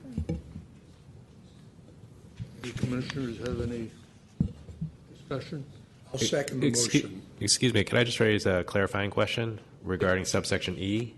So was your intent, Commissioner Rennie or Chair Rennie, in terms of adopting the February 29th date, were you essentially responding to Mr. Mintzer's comment about not requiring any reports to the next deadline? No, I was just using the cutoff date as to when payments will be counted. Right, but if the Commission adopts a regulation saying that no payment that anyone made during this month counts towards qualifies as an expenditure lobbyist, that means absolutely no one will need to file their first monthly report on March 15th. I mean, is that the Commission's intention? I see that point, and arguably we could require them for February because we're implementing now, but it does seem more fair to implement for people to start counting after they know what the rules are. I'd be prepared to say that there would be no reporting on the 15th. It would be in the 15th of April, right? Right, but I mean, I'm not sure how much support there is in the language of the ordinance for that. I mean, the ordinance very clearly states it's operative on February 1st. So you're saying that there is a legal impediment to us moving it to February 29th? Yeah, I think there is a concern there. Is there a concern, or is it, or does it prevent us from doing it? I'm not going to tell you can't do it. I'm going to tell you it's a concern because it's in black and white that the ordinance is operative on February 1st. But at least I wanted to make sure the Commission understood what it's going to expect on March 15th, and it sounds like it does. Well, we've got our attorney's concerns, and we'll give them due deference. But I agree with the chair and with Commissioner Herr that we're enough up in the air right now to not have sort of a drop-dead type situation. And I would go with what Commissioner with Chair Rennie is suggesting, that we make it April 15th. Give us still a little more breathing time, even to consider some things. For the first report. Noting that you don't like it, that's what we would. Well, I mean, leaving that aside, I just want to make sure we're on the same page in terms of the Commission's direction. So, are you proposing, apart from anything we're doing in the regulations, that we're not going to expect any reports until April 15th? That's right. Right. In other words, we'll leave the February 1st date, but recognizing that there will be that we won't require any filing report until April 15th. All right. Sorry. So are we changing it to 29th, No, or you're leaving it February 1st? Right. Okay. So any payments made in March would qualify someone potentially for the April 15th deadline. And with the amendments, and the motion has been made and seconded, and I will call the question. All in favor? Aye. Aye. Opposed? All right. Regulation 2, 1.05-5 has been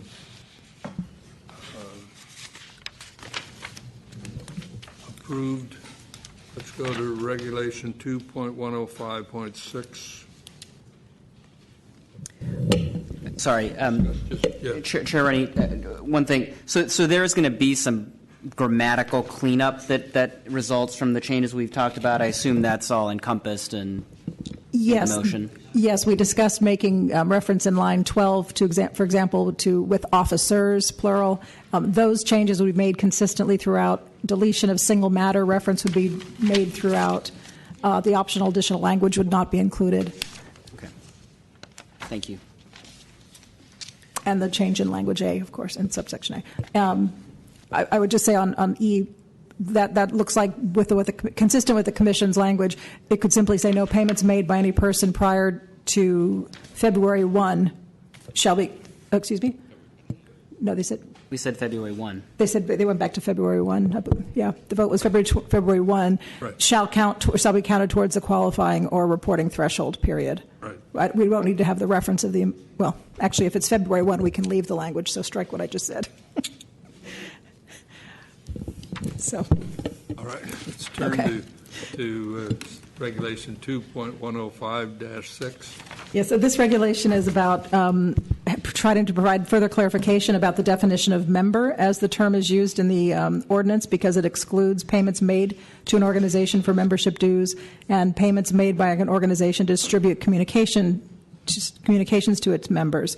So in subsection A, the draft proposes to limit member to an employee or shareholder of an organization or to a person who pays dues or fees to an organization. Implying that these are, if you have a shareholder or an employee status, often you have some involvement in the direction of an organization or in the leadership of selection of a leadership of an organization. And under subsection B, this tries to get at, similar to some language I think in the state, the idea of additional costs related to the production and distribution of or that gets to the costs of production and distribution of regularly published newsletter or similar written periodicals. Again, when they're limited directly to the employees' organizations, this says whether these count or not.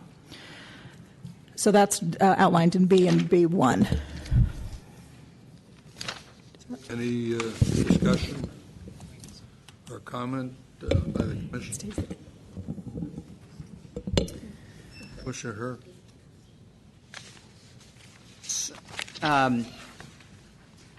With the staff, I appreciate the staff's efforts in trying to make this consistent with what we've talked about and what other members of the public have talked about. It is complicated, and seeing what was just proposed by Mr. Who is that? Cohen? Mr. Cohen. That does have the benefit of being much simpler and easier to follow. I'm interested to hear what people think about whether it's too broad, and if so, if there are things we can do to make it more narrow. But I do think it's elegant in that it gets, I think, to the heart of the issue, which is if you're regularly communicating with these people, they're part of your organization, whether you're an organization that has dues or not. I think what we meant by member is someone who is a part of the organization, is used to getting communications, and we wanted to exempt those types of communications. If you're now talking about, okay, we're going to go outside of that, and we're going to reach out to people to get them to, go to these event X, Y, or Z, then I think we're talking about something else. Maybe it's still too broad, but my curiosity is piqued by a solution that is a little more simple, like proposed by Mr. Cohen.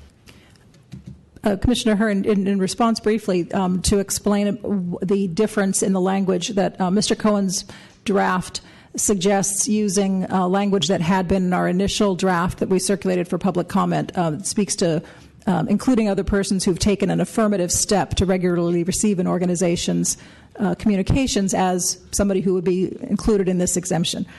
We took a look at that, and the final draft that we brought for your consideration this evening doesn't have that approach, because one of the questions that we grappled with was what does it mean to take an affirmative step to receive communications? If I sign up for or if I receive information from an organization that I regularly use to find a vacation rental, then I'm on their list and I've taken an affirmative step to use their services.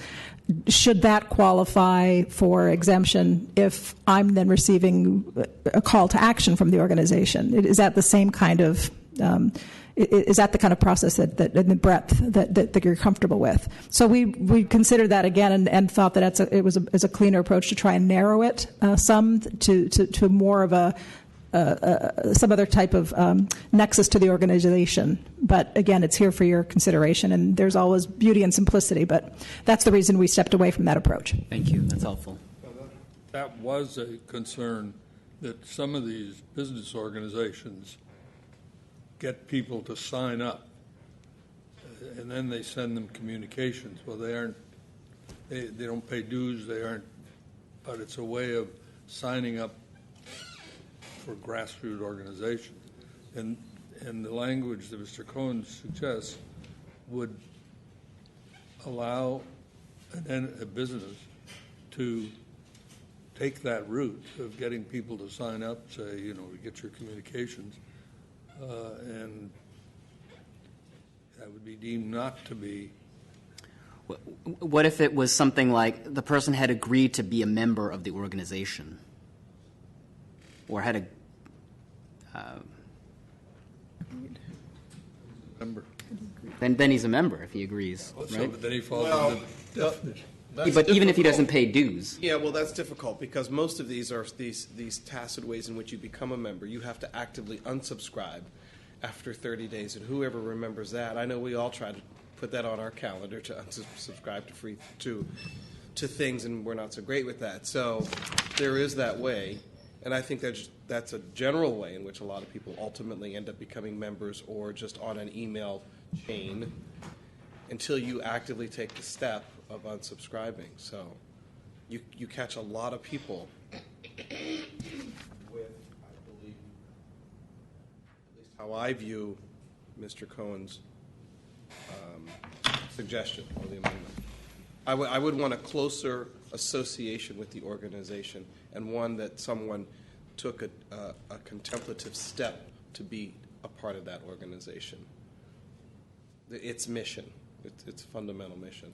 Not 30 days of me sending you great vacation homes and all of a sudden now you're supporting all of Airbnb's stuff about vacation rentals all over San Francisco. I don't know. I'm making it up.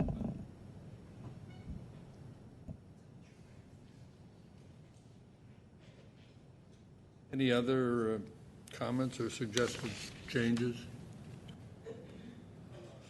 Take public comment.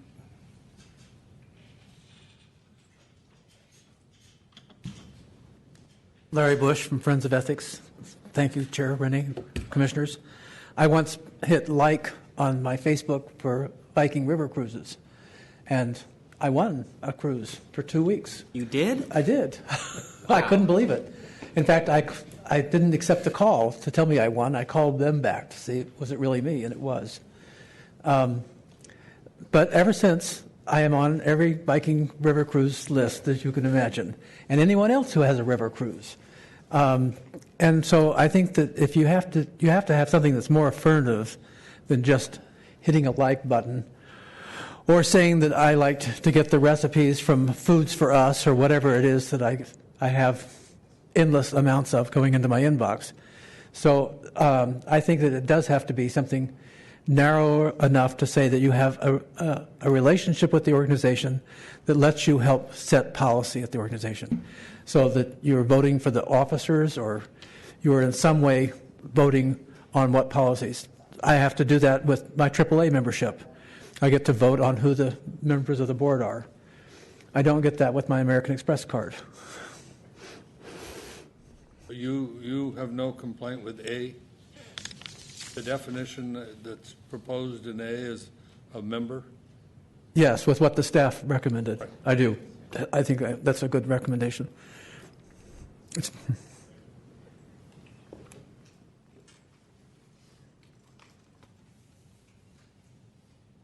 Bruce Wolf, I'm a little concerned. It feels like a slippery slope to me, because now it sounds like we're distinguishing between two different kinds of organizations or businesses and their specific practices, which could be considered or close to being content. Like how this one operates is by method of what they believe in, their ideology or what have you, while another one would never ever do that as part of its mission.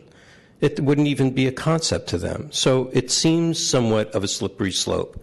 Then when you're looking at how people get subscribed to a particular listserv, let's say, or a particular mail list or what have you, how are you going to break all that down? Who's going to do all that work of breaking down which one is the appropriate one and which one is not the appropriate one? So it's a bit of a difficult stretch to be able to make that distinction just globally. I mean, this is information technology. There's all kinds of marketing things that come out, different tools and different methods that marketers dream up in the middle of the night and implement, and we get automatically added or we get sucked into being added, and you may not even know it. So if you do opt in for something, so you opted in, yeah, hey, that person opted in for what we do. And whether it was contemplative or not, that person did. So it's very real slippery slope is to determine what is when a person contemplatively does it or when they don't contemplatively does it. So then the question is how do you break that down? How do you then separate which ones are the right ones and which ones are not the right ones? Thank you. Are you saying that member definition means an employee or shareholder is not definite enough? No, it's not definite enough because there are lots of organizations out there that don't require their members to vote for their board. There's lots of organizations you could be a member of that doesn't require it. And so that's why I go back to the different designations of 501, even just 501c designations, because they all operate differently. And you got to be able to capture, when you say nonprofit is a lot of different things, just like for-profit. There are lots of different kinds of for-profits. So by the same token, which ones are you including and which ones aren't you including? And it's not content-based, because these are very specific IRS designations. So, I think there's so much disparity of what we're talking about here. You just can't put everybody under one big tent. And I go back to that other aspect of cost neutral. This is not going to be cheap for the smaller nonprofits. That's a form of discrimination against them financially and economically. Thank you. Thank you.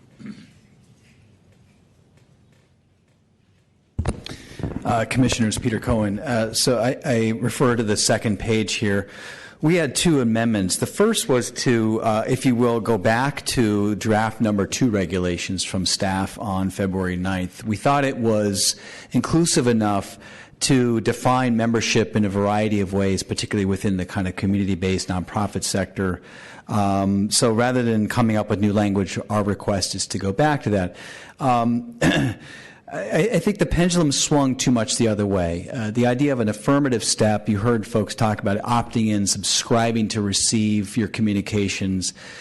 Maybe this needs some more defining of what an affirmative step is, but we feel it's important to account for that kind of proactive effort to associate with and be involved with an organization's activities. Doesn't necessarily mean voting for its board or such things.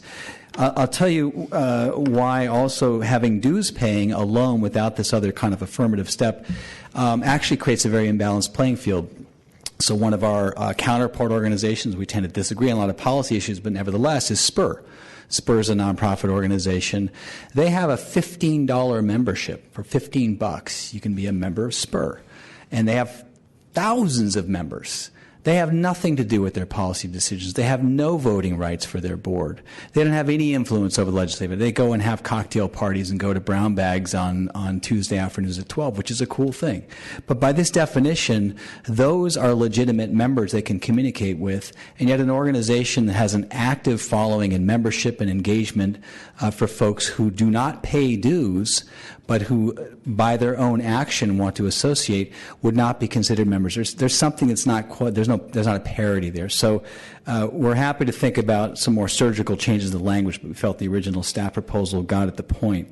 The second amendment is just really a clarity, and if it doesn't need to be in the regs because it's in the letter of the ordinance, that's fine. But we just wanted to make sure it's very clear, no matter what, regular, irregular, upside down, or backwards, any communication of any type, electronic, paper, smoke signal with a member is exempt.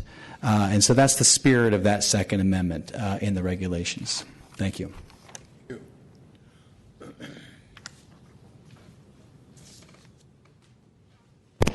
Hello again, Commissioners. Debbie Lerman from the Human Services Network. The definition of members as basically based on dues or fee paying excludes the low-income people in our community who can't afford to pay dues. And just as an example of the many ways that people become members of our types of nonprofits, in addition to dues or fees, people make contributions of money, large and small, that are not labeled dues. We have major donors, we have philanthropic grants, and we have people who contribute a what can you pay today type of donation. We have in-kind donations, people that donate resources, used furniture, all kinds of things. People donate their volunteer time. People work with us directly on projects. People come to our benefits and participate in our events, and people receive our services and have a tremendous interest in what goes on in our organizations. And we put those people on our mailing lists for our newsletters and our communications, and we consider them members.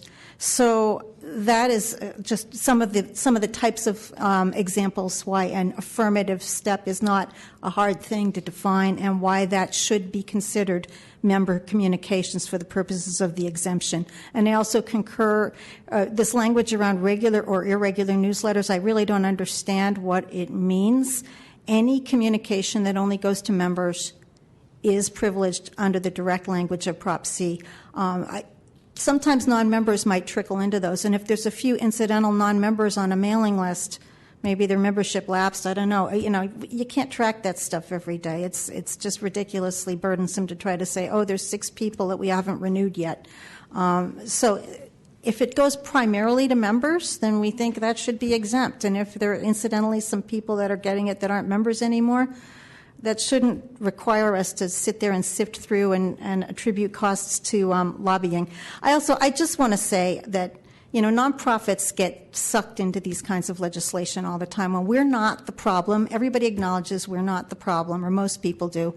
We're not the Robert Kochs, we're not the Airbnbs, yet we always end up sucked into this. And as commissioners, you have the responsibility of striking that very delicate balance between necessary regulation and making sure that First Amendment rights are protected and preserved. And as you can see, a lot of these regulations are threatening the ability of nonprofits to do our advocacy. So we want you to take that responsibility very seriously. Please do not accept the harshest regulations in order to get at the Koch brothers that will at the same time kill the countervailing forces that are trying so hard to fend off those types of extraordinarily wealthy interests and who are corrupting our legislative and electoral processes. Please consider that seriously. Thank you. Thank you.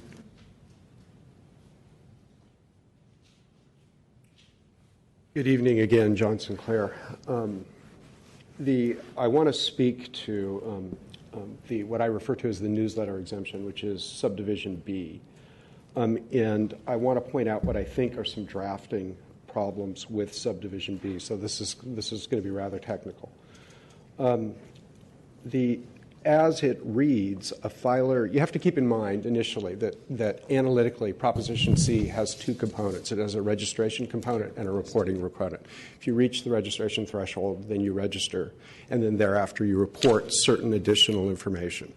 Okay, as subdivision B reads, it applies to the reporting requirement, not the registration requirement. I'm assuming, however, that staff intended that it apply to the registration requirement. Why? Because the member exemption that is referred to in subdivision A only exists in the registration requirement. And the referral, proposed regulation 2.105-6, well, section 106 is the registration requirement. It's not the reporting requirement. So I'm assuming that staff intended this regulation to apply to registration, not reporting, even though it says report. That said, this newsletter exemption, as it is written, allows an organization to send a newsletter to absolutely anyone without any limitation at all, and it would be exempt from the registration threshold. Again, I think that's a drafting problem. I think what may have been intended was a newsletter to members as defined, but that's not in the proposed regulation. Just one additional point. There is no newsletter exemption in state law. I'm happy to provide those citations if anyone would like them. There is a reporting exemption for newsletters in state law that applies to the reporting requirement. And that's it. Thank you.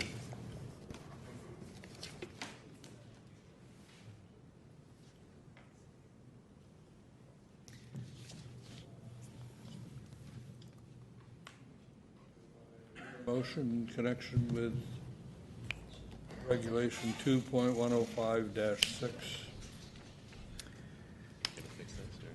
Can I make a comment? Right, go ahead.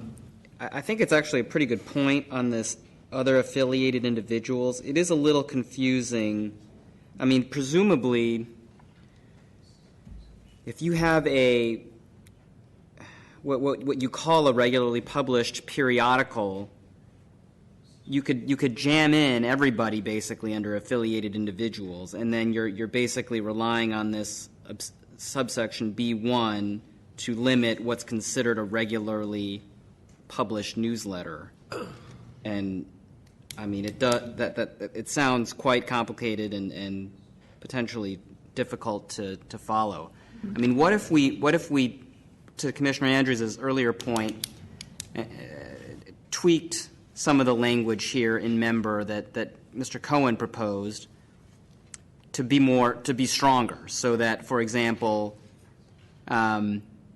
we said, or any other person who affirmatively requests to regularly receive an organization's communications. So sure, that could include people who who forgot to unsubscribe, but it wouldn't include people who, purchased a product and didn't at least have to click something to say, yes, I want to receive your communications. I think that provides some balance, and is limited to communications and doesn't have this potential loophole where you could really get in almost anyone into the and call them a member, or at least not have to pay for a newsletter.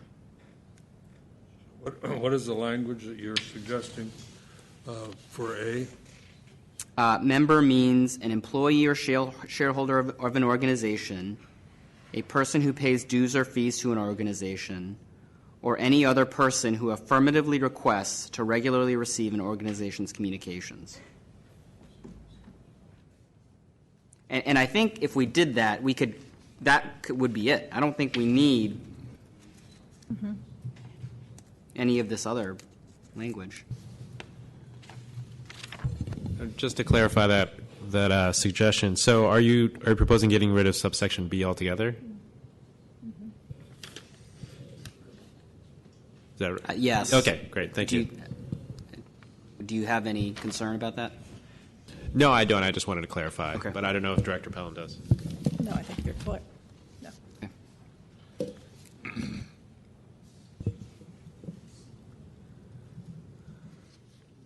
Because I think the purpose of B was to broaden A to a palatable level. Right. It was I totally understand why we tried it that way, but I still think it's easier, simpler, and mostly gets there anyway if we're just a little bit stronger in the type of affirmative action that a person has to take to regularly receive communications.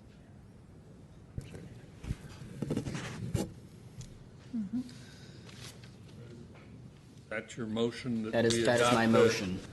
Regulation 2.105-6 to read simply as that starting A and the language that you just read?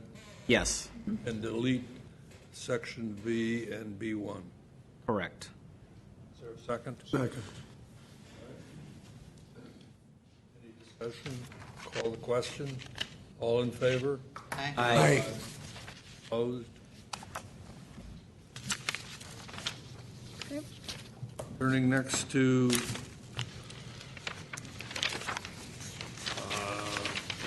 Regulation 2.110-10.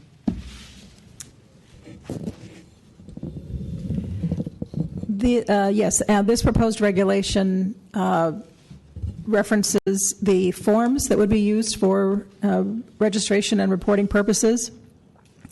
I'm just looking under B1 if we need to modify that with anything that the Commission did under the regulation 2.105-5. And then the language shown in alternatives, bracketed language under subsection 3, wouldn't need to be made consistent with the Commission's prior action as it relates to salary, the inclusion of salaries. Subsection C on page 4, the last part of this proposed reg, is there intending to clarify that under Prop C, those who are registered as expenditure lobbyists would need to file monthly reports continuing until they cease all expenditure activity and affirmatively terminate their registration.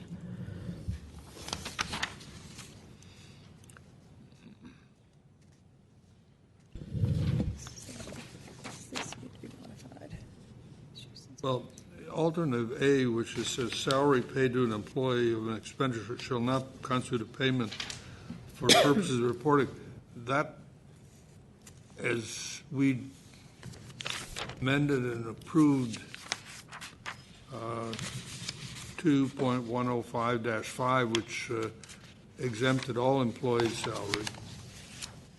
Is there any need for A or B? Not for a B.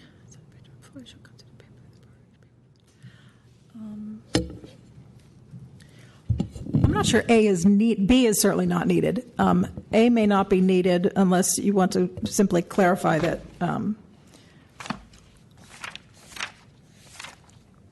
I think A actually would be helpful because it confirms that the salary does not count for reporting purposes, just as it did not count for threshold registration purposes.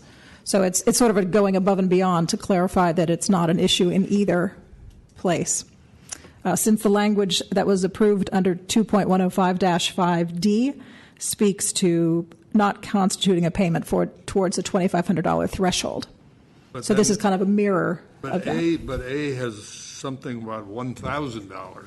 But that, a payment of $1,000, regardless of what the payment is, it's not going to be counted. This language, I think, would try to ensure that outcome, right?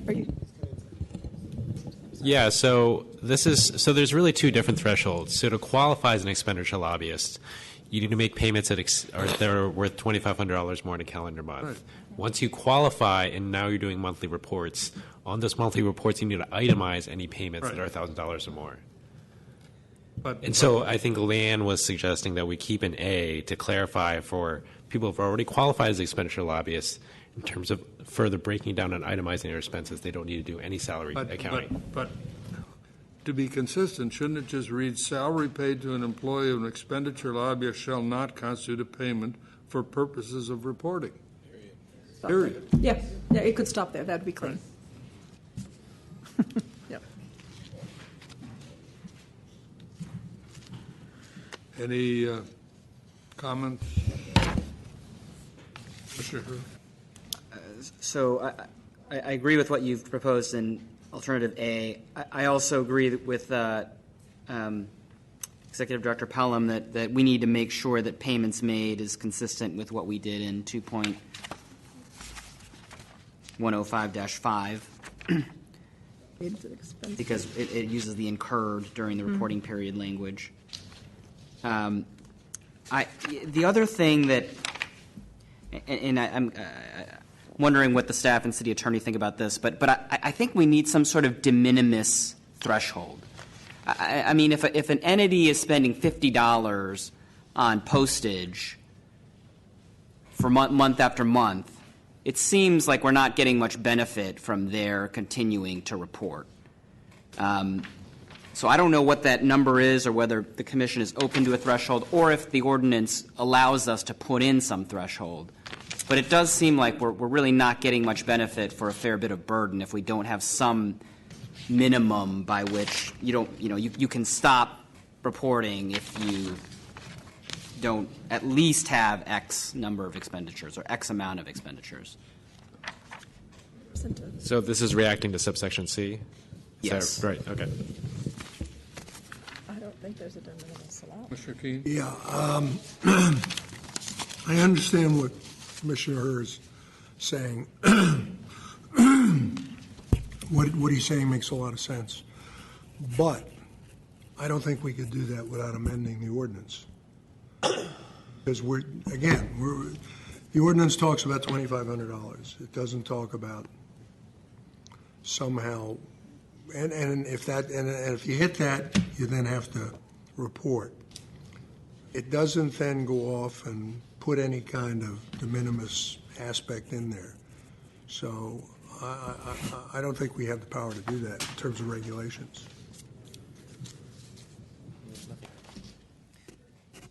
That may be right. I don't know. Does the city attorney have a view on that? I mean, I don't see anything in the language of the ordinance that addresses termination specifically. So I think you do have some discretion on that point. I understand it's not a question of termination, because they are required under the regulations. Once they cease spending money, then they file saying, we no longer are spending money. Right. And what I think, and I tend to agree with Commissioner Keene, that if they're continuing to spend money in the reporting periods they go on, so they haven't terminated their activity, they've got to report it, even if it's $50, because it's showing a continuing activity in that area, and presumably if it's only $50, maybe they'll terminate. But I mean, so I don't see where we get the power to say, well, if you only spend $500, you don't have to report. Mr. Chair, was it? I have all this papers in front of me, so I thought somewhere there was even in parents that they were that an expenditure lobbyist even had to report if there were no activity. Was that struck? Was that removed? Does anybody ever remember reading that? Even if there were no in a part of, I could have sworn I read it just today. I think that there has to be some payment made during the reporting period to influence local legislative or administrative So action. you would hit your threshold at $2,500 one month. You could spend $50 a month on postage month number 2, 3, and 4. Decide not to mail in December because of the holidays, and then not report or report, and then January, when you decide everybody's back to business, you go back to reporting. You wouldn't have to report in January. So you wouldn't have to report in December. Well, if you didn't do anything in December, you wouldn't have to report. And then, I mean, this is why it's kind of messed up, but you also wouldn't have to report in January if you closed in December for not having to report, because then you'd be at the $2,500 limit. Except that C reads, registered expenditure lobbyists must continue to file monthly reports until they cease all expenditure lobbying activity and affirmatively terminate the registration. So that the answer I would give based on C is no, they've got to file something saying we didn't spend any money, period. Is that what was intended by that? I could have sworn I read that. Yeah, I think, is that... I think so, because there's nothing that there's a registration. I think the answer is yes. Since there's the registration requirement, the question we're trying to clarify is, what does it mean to be registered? If we didn't have a registration requirement in the ordinance, then perhaps it would just be a monthly reporting when activities occurred. But we were trying to make sense of the notion of a registration requirement and what comes with that. So I think we were contemplating that if there were no activities, but you were still registered and had not terminated, there would be an expectation of a report being filed. But when could you terminate? You could terminate on any month. You could terminate the same month that you report if you have no further activities going forward. See, I think that's the reality that meets the needs that you're talking about, Commissioner Herr. That people, you get to, if someone's in a position where they're no longer spending it, they're going to say, I don't want to report anymore. I'm not doing this stuff anymore. They're going to terminate. And that'll take care of it. I can't see any reason anyone would continue, say, well, I'm not doing it, but I'm going to continue to report. You'd terminate. See, that's what I thought too, but Ms. Pelham is saying that no, if you may spend in the future, you can't terminate. No, I'm sorry. That's not what I'm trying to say. If I misspoke, I'm saying that if they're until and unless somebody stops activity and affirmatively terminates, we're left with them continuing to be registered. And if they're registered, the expectation would be that a report would be filed to disclose whatever their activity was that month, even if it was zero. And they could always start up again. They could register in a following subsequent month. They month. haven't done it for 6 months. They said, well, we want to get back into the business of this, so yeah, we'll. But in the meantime, in the non-activity, they're still having to report every month that there's been no activity. Unless they this is terminate. page 6. Unless they terminate, and they terminate. Why would you continue to report if you know you're not doing anything and you just terminate? Well, it's I mean, this is the sort of thing where I feel like you get zero benefit for the burden of having to file something saying I'm not doing anything over and over and over again. I mean, why not? Or you wouldn't do it. That's the whole point. You'd then terminate. You wouldn't. So, but I guess it's arbitrary. It feels to me because I picked December because of holiday activities. But let's say it was. When would Commissioner Keene decide not to? Let's say you decided to take. When I wasn't doing anything. But let's say you take 2 months off.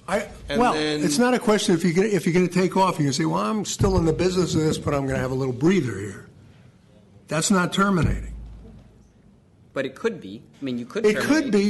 You could do that. You could terminate. You could say, okay, I'm terminating, and then 2 months from now go back into. If you want to keep doing it, that's fine. But you wouldn't have to. So if you're only if you did a one-time $2,500 expenditure, and then you're only spending $50 a month on postage thereafter, if you take 1 month off, you could terminate and then never have to report again. If you're paying only $50 a month, then that takes care of your concern about de minimis. No, it doesn't, because you have to take that time. You have to take, I guess, some month off for the purpose of then no longer having to report your $50 that, frankly, none of us likely care about. And if you don't want to take that month off and not pay $50, then you're opting and you're saying, I want to continue to do this, and you have to keep reporting. But what public benefit are we getting out of that?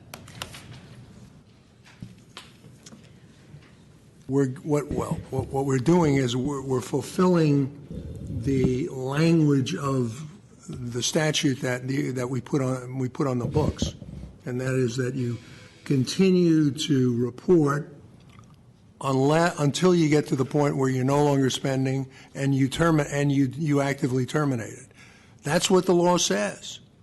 Whether this discussion maybe should have been something that we should have taken up before we put it on the ballot, but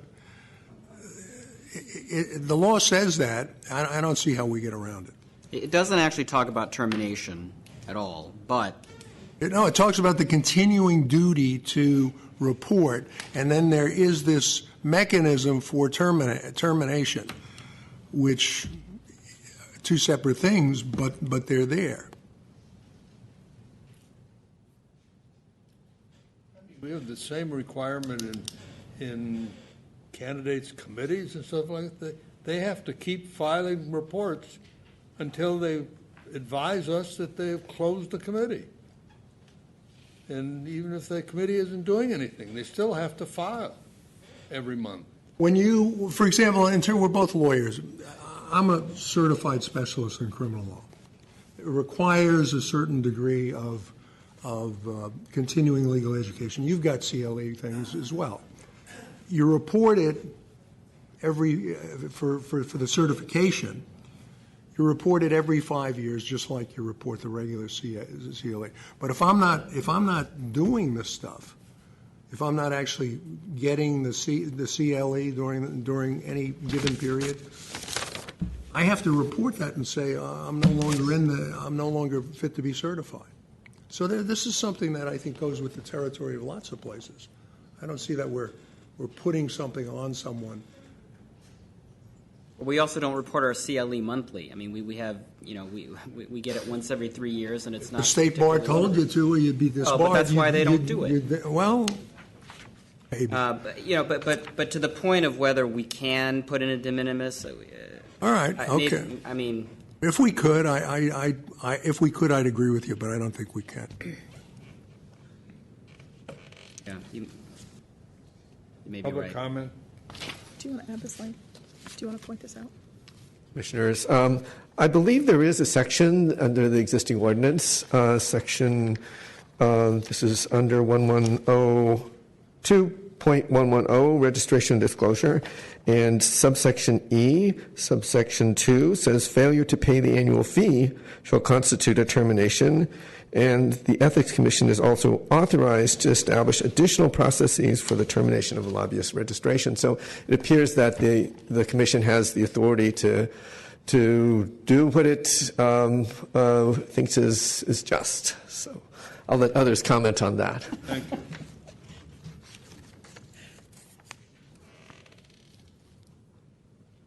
Commissioners, Debbie Lerman, Human Services Network.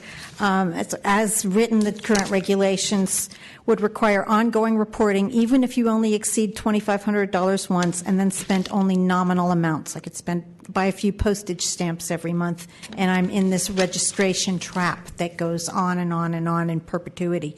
The regulation should allow expenditure lobbyists to terminate their registration if they are no longer spending $2,500. That is the definition of an expenditure lobbyist, someone who spends $2,500 in a month. And if we're spending $20 every month, there is no reason to keep reporting. It does not create any great benefit to the city to have private residents of the city who are reporting tiny bits of lobbying money for the public's consumption every month. I'm still not clear on what this regulation says. I think it's vague. It doesn't say if I have 1 month where I spend $0, am I now allowed to terminate? Or maybe if I have 3 months where I only spend $20, could we let people terminate then? I think that with a little discussion, something much more reasonable could be developed that gets people out of this trap of reporting nominal amounts of money just because they once exceeded a threshold on one campaign. Thank you.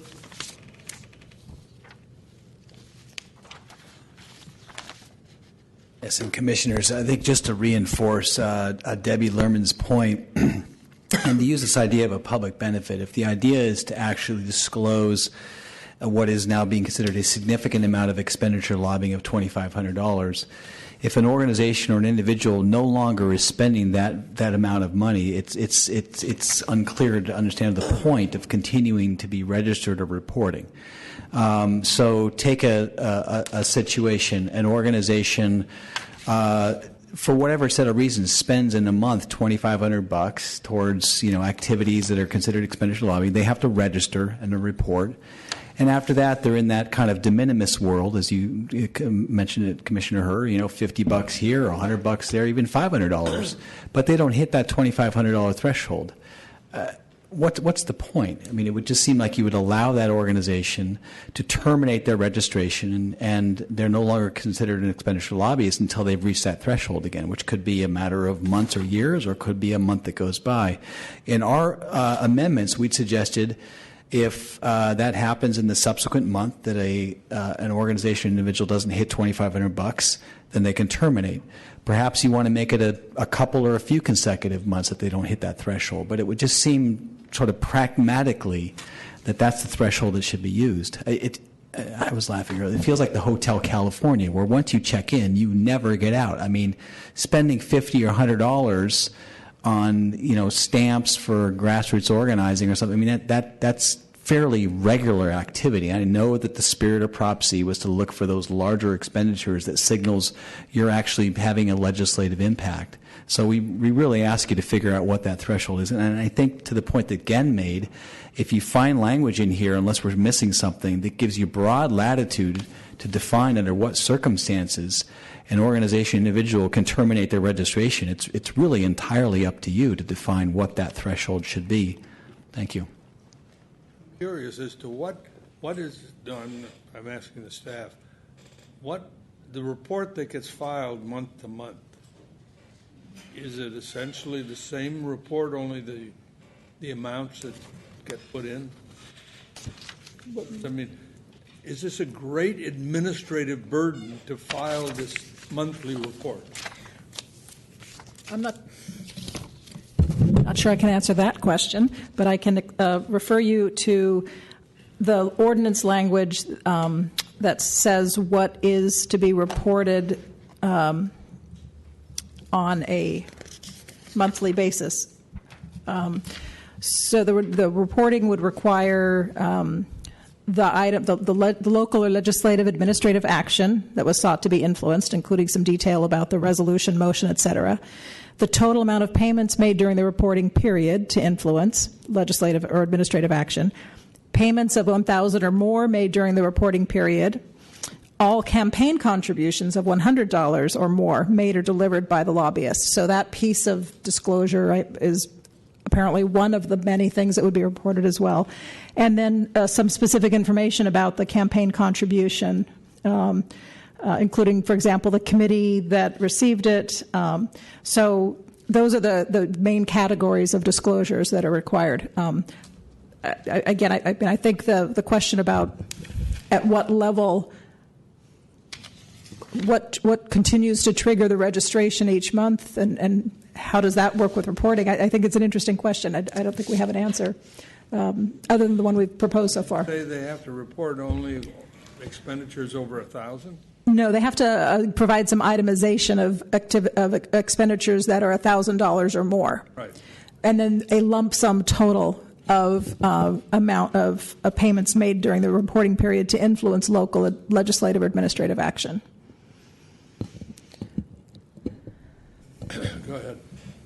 Thank you, Chair Rennie and Commissioners. This is not different than the same kind of reporting that we require on political campaign committees. Even if they are not doing anything during the reporting period, they have to turn in a report that says 0, or else they have to terminate. And if they don't do that, then they get fined by the FPPC. And they also get fined by the City of San Francisco. And you can look on the ethics page under campaign finance things and put in Frank Jordan or Art Agnos and still see their campaigns reporting every reporting period until they go around to terminating their committee. It just says NA at the bottom of it. There's no other big deal going on there. So I don't understand why this is suddenly a big issue, except perhaps for those entities that never bother filing a campaign report despite the campaign expenditures they're involved in. Thank you. Commissioners, Anita Mayo again. I think we're facing this dilemma because of the way the law was structured when it was enacted or passed. I advocated many months ago when we were debating this to follow the scheme, the lobbying scheme that we had previously adopted and that many jurisdictions have adopted, including the state of California. And that is for expenditure lobbyists, most of the jurisdictions, including the state, do not require registration. Only reports are filed when the threshold is reached during the reporting period, which is typically a 3-month period. That's the way it was in our prior law. That's the way it is at the state level. I think that's the way it is in L.A. And so if you never met that threshold during the reporting period, you did not file a report. This law requires registration. And because you're a registered lobbyist, under the law, you're required to file a report monthly. So the only way I think one of the ways to get around this is to pass an amendment changing the structure, which would then only require filing a report when you meet the threshold. Thank you.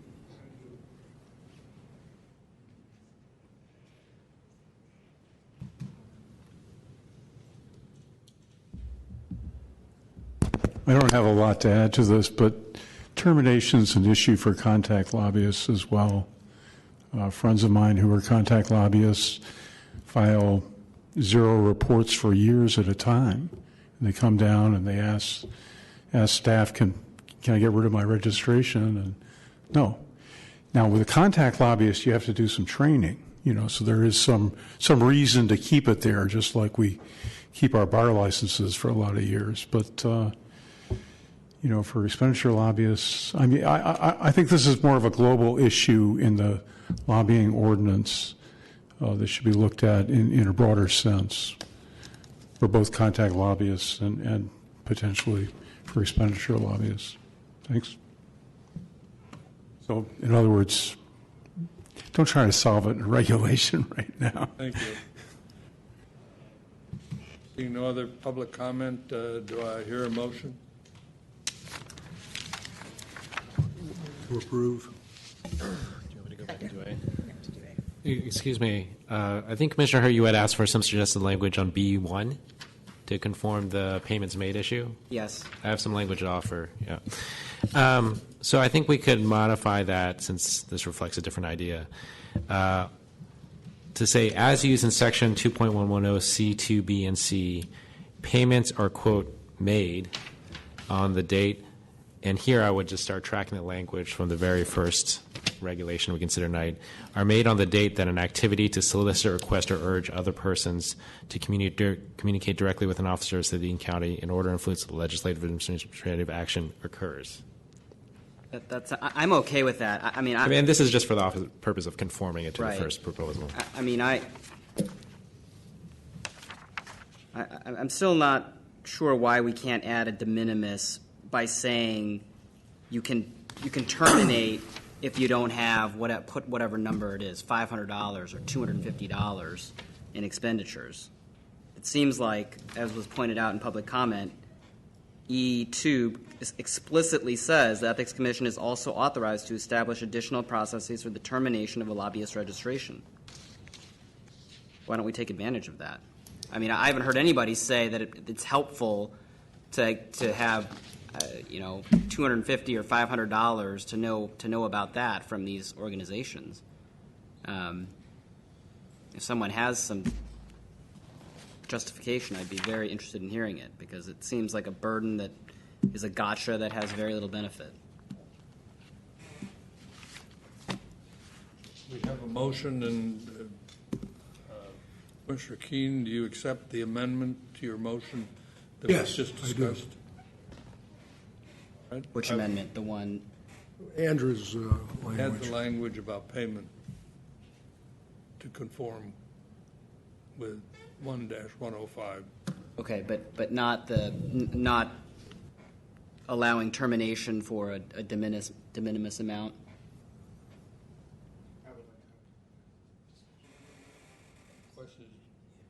You want to amend your motion to make some provision for termination for a de minimis amount? I'm going to defer to the judgment of Mr. Von Ravensway, which is based upon a lot of experience in this, and not tinker around with one thing by regulation that pervades the whole lobbyist sphere. And if it's going to be addressed, it should be addressed on a general basis.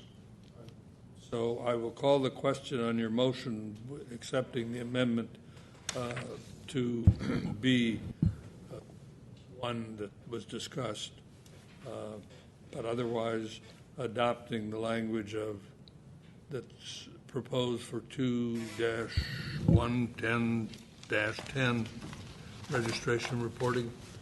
I'll call the question. All in favor? Aye. Aye. Opposed? No. The motion is carried 3-2. Record should reflect that Commissioner Andrews and her dissented. Commissioner Rennie, can I clarify? Was there a second on the motion? We were just trying to track that for the minutes. Yes. Thank you. Commissioner Dean.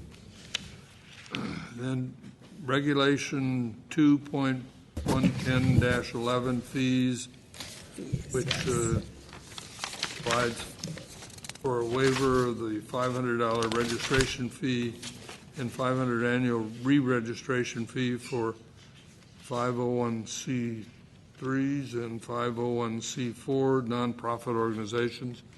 Any discussion with the Commission? Commissioner Herr? I think this is too broad. I think we ought to limit it to 501 to entities that file Form 990EZ or Form 990N. That would provide the exemption for organizations that either file or reasonably intend to file that are, I believe, $500,000 or less. I think the reference by the staff to what's done in the contact lobbyist realm is maybe inapplicable because we're not considering employees of tax-exempt organizations as lobbyists. Really, it's the organization itself that's the lobbyist. So I don't think we need to treat them quite the same as contact lobbyists.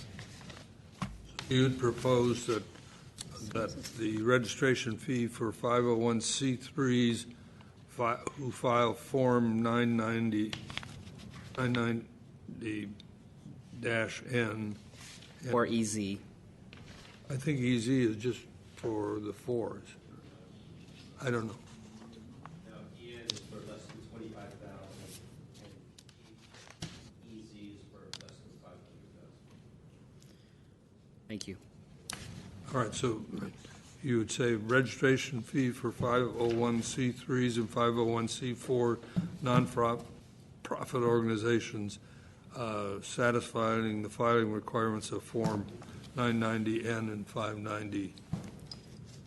990EZ. That's correct, except not 501c4s. I would limit it to 501c3s.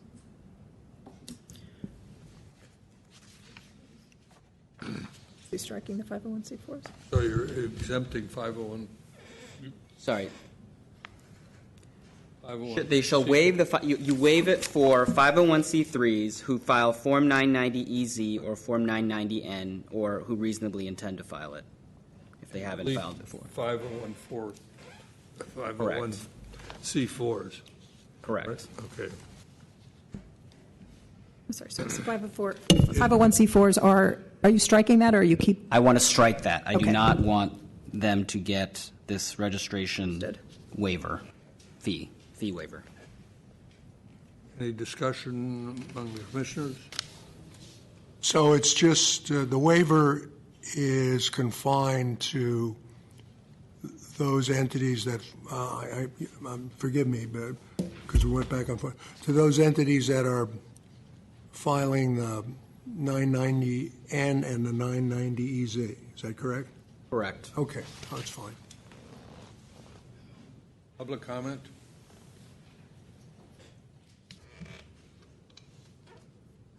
Commissioners, I just want to point out there is a provision earlier that you've already accepted that charitable organizations that act as a fiscal sponsor to charitable projects are not required to register. The responsibility falls on the project. And I point that out because the Human Services Network is a fiscally sponsored project. So if we were to exceed the threshold, HSM would have to register, not our fiscal sponsor community initiatives. However, HSN does not file a 990, community initiatives does. So I would appreciate you making that waiver provision consistent with the fiscal sponsorship. So if the fiscal sponsor files the 990, the waiver would for the fee would apply. I hope that makes sense. Isn't the fiscal sponsor exempted? The point is that if a fiscal sponsor which manages hundreds of projects has one project that exceeds the threshold, then you're only looking at that project's expenses. You're not looking at their other 87 projects that don't even lobby. So in previous conversations, the Commission has already looked at this a little bit. The responsibility falls on the project, and it doesn't make any sense to extend the requirement to all of the projects sponsored by the community initiatives that has like 90 projects. Tides Foundation, I think, has around 140 projects, and only a small number of them do any kind of lobbying. So you don't want to have the fiscal sponsor be responsible for reporting for all 90 projects' cumulative lobbying totals when only one organization has met the threshold. And that's been covered in. I'm very confused as to what this has to do with the waiver. What it has to do with the waiver is that were we to qualify, for example, the Human Services Network technically doesn't exist. We don't file a 990. So if you're saying that only 501c3s that file a 990 would qualify for waiving the $500 fee, we don't file a 990 because we don't exist. We would have to register. Then you have to pay the fee. We are a project of a 501c3. They are our fiscal sponsor. They handle all of our administration. They handle our payroll. They handle our benefits. They handle our accounting. So we exist as a project of that organization. So if they are, Yes. And so you're suggesting that but under that example, the fiscal sponsor would not qualify for this waiver because they do not file the No, our fiscal sponsor does. Oh, they do? File a 990. Oh, they do. absolutely. Okay. They do. I'm suggesting that if the Human Services Network has to register because we met the threshold, that because our fiscal sponsor files a 990, that we would qualify for the $500 fee exemption. And that is consistent with the regulation that you've already adopted, 105-5C, that recognizes that unique arrangement that nonprofits have between fiscally sponsored projects and the projects that are not incorporated.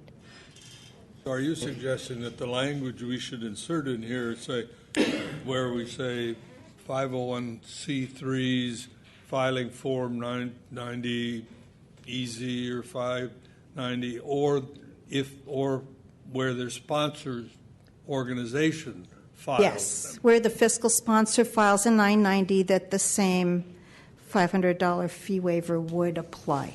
Exactly. It's a formality, but that's essentially. We do have nonprofit status, but only through our fiscal sponsor. Yeah.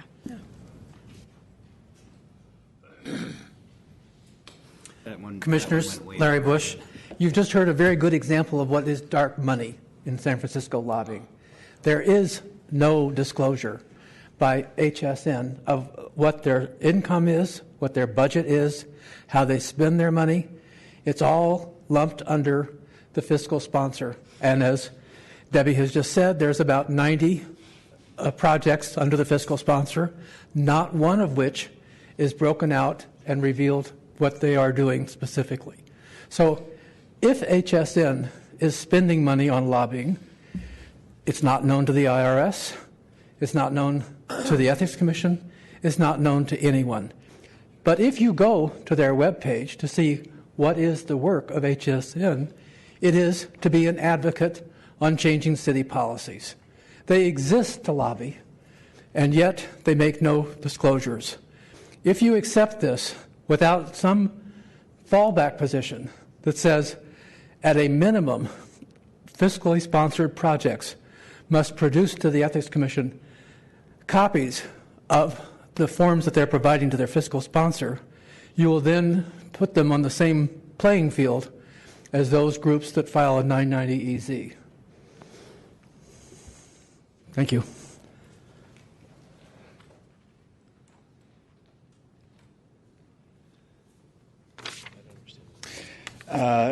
Commissioners, I know you've already made your decision, at least for the moment, on the previous section, but the discussion over what terms would qualify for an exemption from the fee almost seems like a de minimis point, because $500 now becomes essentially a lifetime registration fee for lack of any process or threshold to terminate as an expenditure lobbyist. Per the previous discussion, for lack of any amendment to your language, you now have the situation where once the $2,500 threshold is triggered, you're in and you're never getting out. And that's of grave concern. I would respectfully ask you to think about defining the circumstances under which an organization or an individual just isn't doing the kind of expenditure lobbying activity that you're looking for, and therefore allows them to terminate their registration and get out from this system of reporting and whatnot. And then if they do it again, they pay another $500, or if they're small, they get a waiver. But the way it's structured now is you're talking about a one-time fee, which maybe or maybe you don't, you get a waiver, and then you're sort of in the system for perpetuity, which is a super long time. So I don't know what that threshold is, if it's $2,500 or if it's $100 or if it's for a single month or if it's over the course of 3 months, but it would just seem you need to define some way that someone can terminate their registration. But that's not correct, Mr. Cohen, because Okay. we had a long discussion about what termination was and how you can terminate just by stopping all activity. What I heard is literally $1. Not all activity defined as payments for political advocacy or something. You stop it for 1 month, and you file a termination certificate, and you're out of it. You're out of it. So the idea that somehow you're Jean-Paul Jean and we're the Javiers and you're never going to be able to live a life without being on the run from us is simply not the case. The termination, as we've talked about it, is a rather simple formality, and it's done. Then if you want to get back into it, you can choose to get back into it. So you've misstated what the process is. Commissioner Keene, I believe I understood the process, but I also understood that any expenditure of any amount continues to qualify. So when we recognize that, spending $50 to hire a bus to bring people to a rally then qualifies. So you don't spend anything for 1 month. You don't spend the $50. You don't spend anything, and then you file a termination. You're out. Okay. And you don't get back into it again until you qualify with the $2,500 payments. So I understand there's a way to do that, which is to sort of take a month of doing nothing. And if that's the way that organizations have to work toward it, so be it. It would seem a little bit more along the lines of what we're looking for is to have a certain threshold that says when you've exceeded that threshold, you got to keep going and reporting, and if you don't, then you're at that kind of low level where who cares? But I understand the way you've set it up. Thank you. Thank you. If it makes you feel better, I agree, but we've already voted. Good evening, Commissioners. Elena Schmidt. You've heard from me before via Friends of Ethics and also part of the grand jury process. But I also should just mention that I sat on the board of a fiscal sponsor for a number of years. And so I just want to talk about the process of the fiscal sponsor, because I don't think that you have made a decision yet on the waiver or not the waiver. So the way it works is that the fiscal sponsor holds the 501c3. It's the umbrella organization, and basically does the administrative work, supports it sometimes on hiring, certainly on training of any requirements that are out there, does all the reporting to the donors, and also does all the reporting to any state requirements or to any federal requirements. And that includes any lobbying that any groups under the fiscal sponsor does.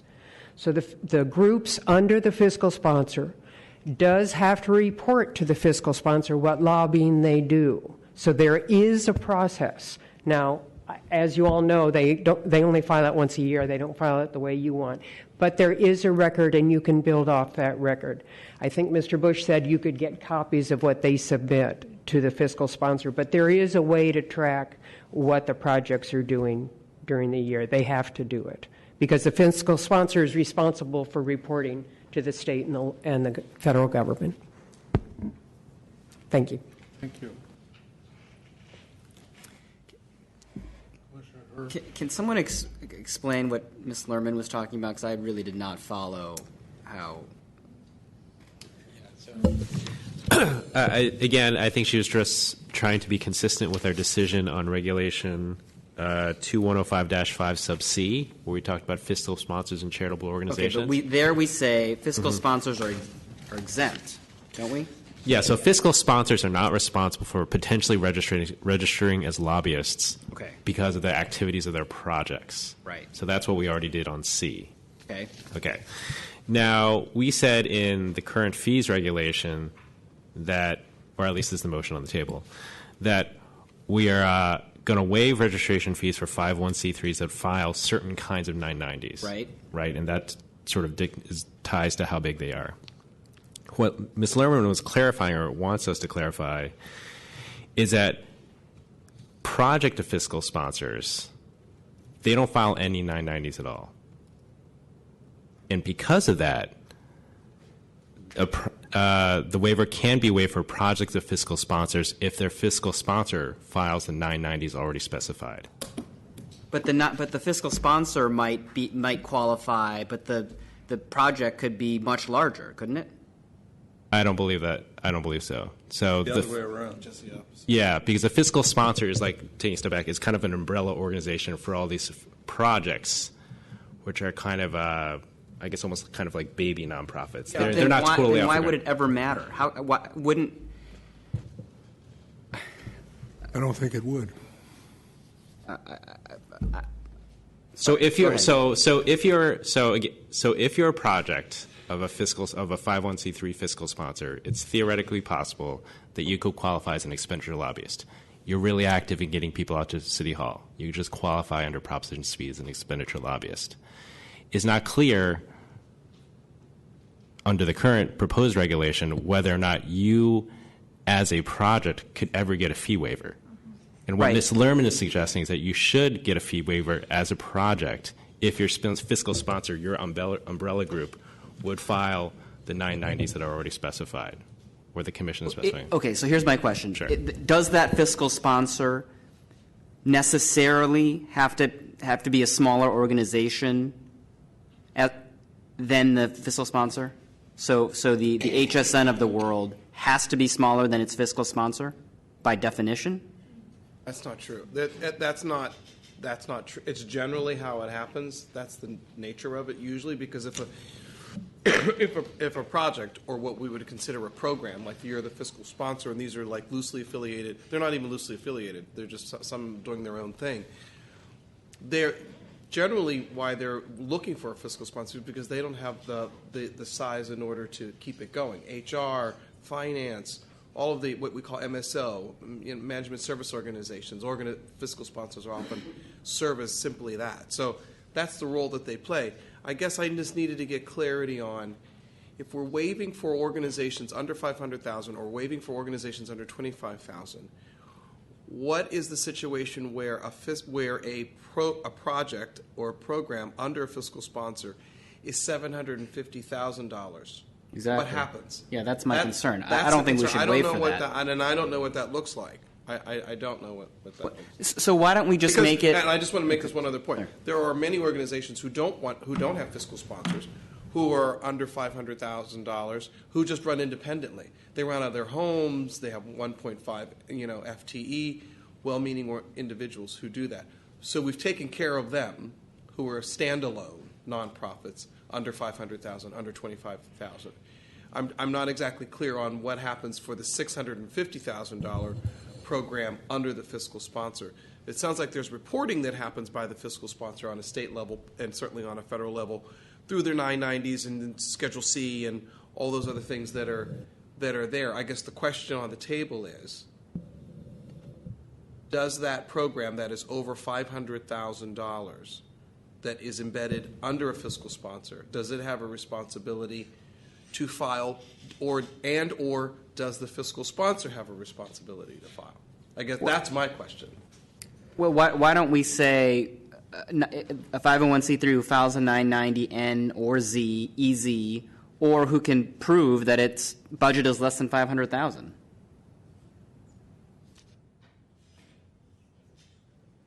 It's simple.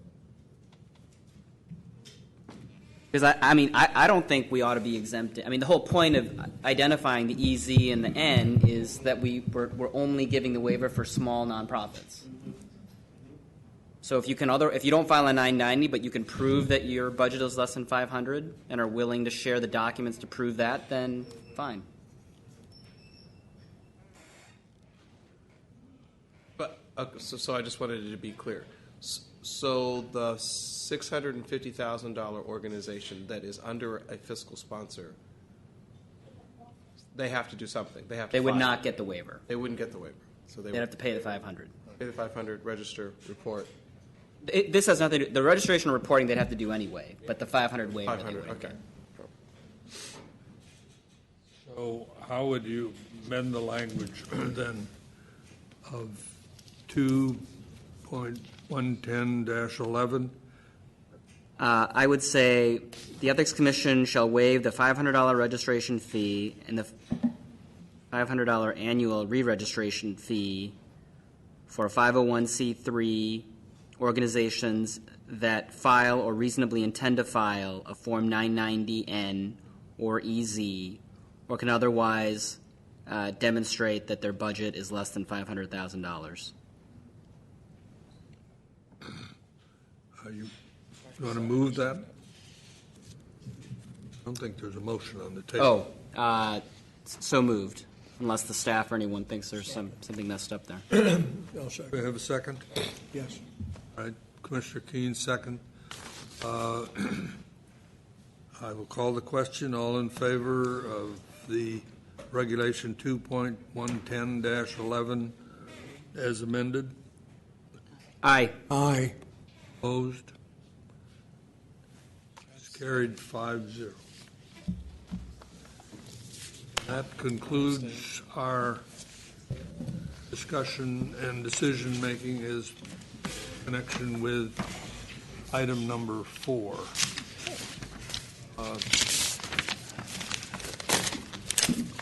I think we have lost much of our audience given the time. Shall we defer item 5, whistleblower protection ordinance, to the March meeting? I move to continue it to March, yes. Second. So the only thing I'll say is I will no longer be here in March. I did work on this and put it together, but Executive Director Pelham can certainly carry the water and knows all the details, as we've discussed many times, and so can we call best you of luck back? with it. Can we call you back? You don't want to sit out there and for public comment. We'll give you 4 minutes. No guarantees, let me tell you. Service issues? The motion has been made that we continue item number 5 to the March regular meeting. All in favor? Well, I'll take public comment on that motion. Larry Bush for Friends of Ethics. I just wanted to make a public comment about how much we appreciated what Commissioner Herr did working on the whistleblower language. It's grown in its effectiveness from the last draft that we saw. It's an important piece of legislation for the city because it holds people accountable for what they do, and it understands the same issues that were raised by the civil grand jury. And Commissioner Herr brought to it his usual fine mind in looking at each aspect of it. It's much appreciated. Thank you. Thank you.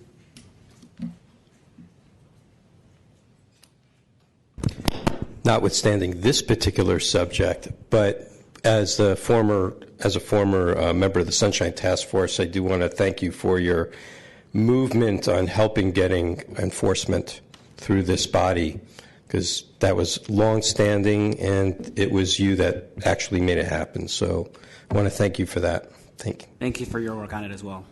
Thank you. All right.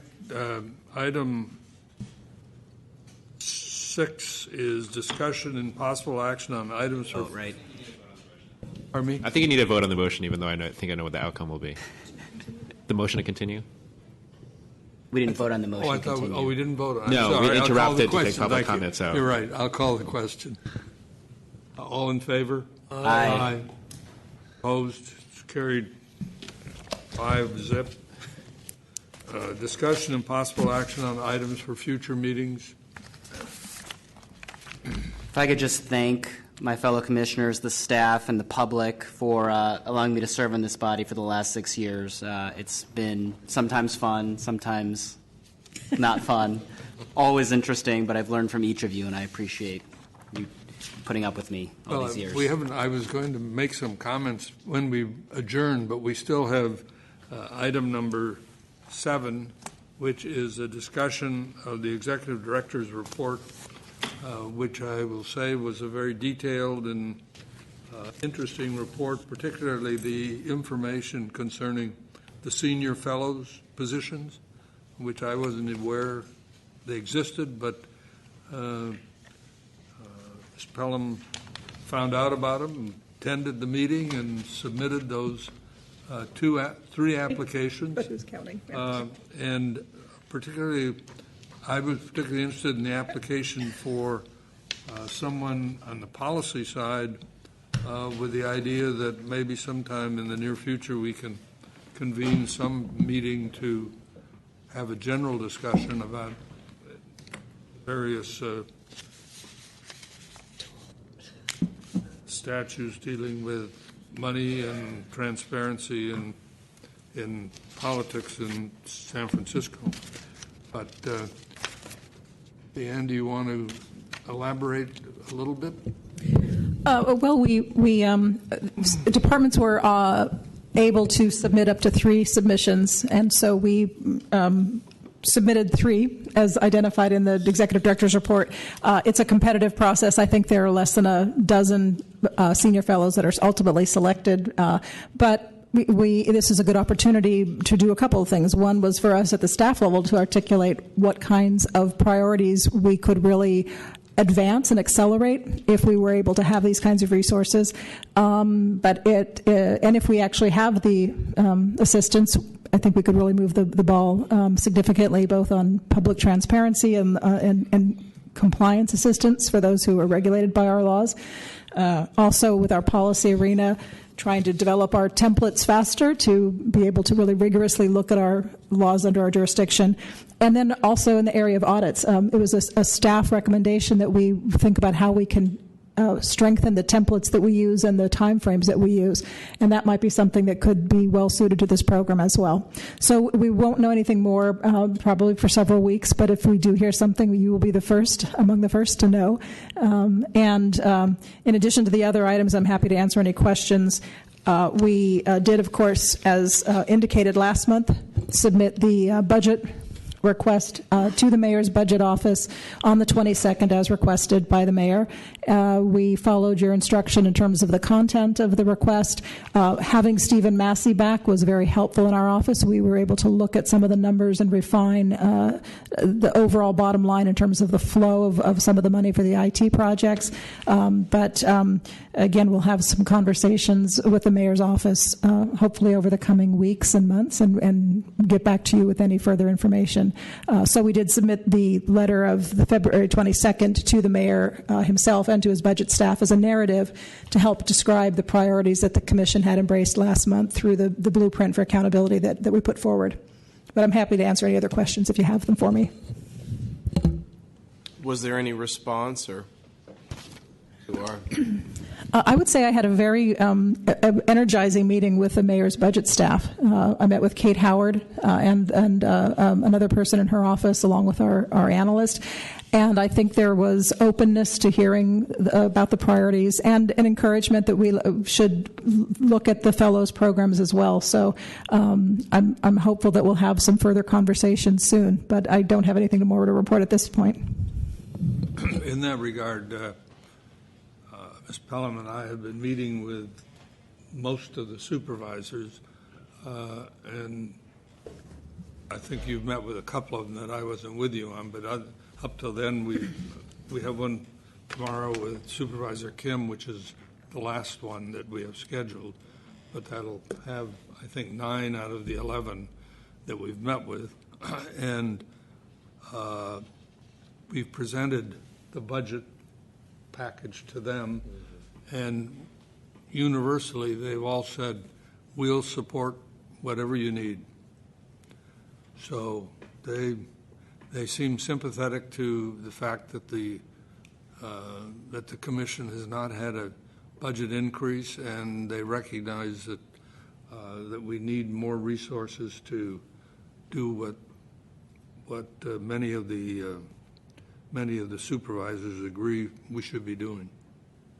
So I'm fairly optimistic. Very good. Thank you. All right, turning to the next item, which is the approval of the minutes for... I just want to make sure, you may want to make sure that there's an opportunity for public comment on the ED's report. Sorry, yeah. I'm not sure if anyone will, but just in Anyone case. want to comment on the executive director's report, other than to compliment her? All right. Then the discussion and approval of the Commission's minutes for January 25th, 2016, and They're very voluminous. And any of the commissioners have any corrections? I had only one I didn't quite understand, but I guess I was on page 6, where it says a motion, moved, seconded, and no vote, that the commissioner grant Mr. Gross's waiver. I take it he meant that there was that when he say no vote, that I never called the question?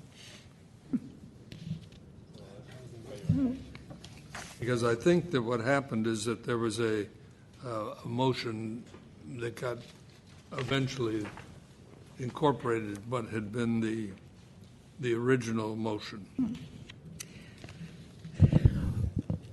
Yeah, we could take another listen and clarify this and bring them back next month. Yeah. Other than that, I don't have any comment. Any public comment on the minutes? So I think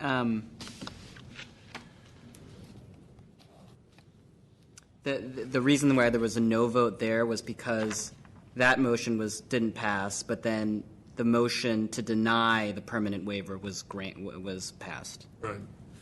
So, well, except that the reason is that both motions were dealing with the permanent restriction. Right.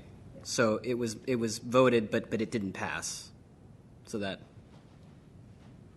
We'll correct them and make sure that they reflect that action accurately. All right. With that, anyone want to move for adjournment? So moved. Any public comment? Hearing none. All in favor of adjournment? Aye. Aye. Any opposition? No opposed? Meeting is adjourned.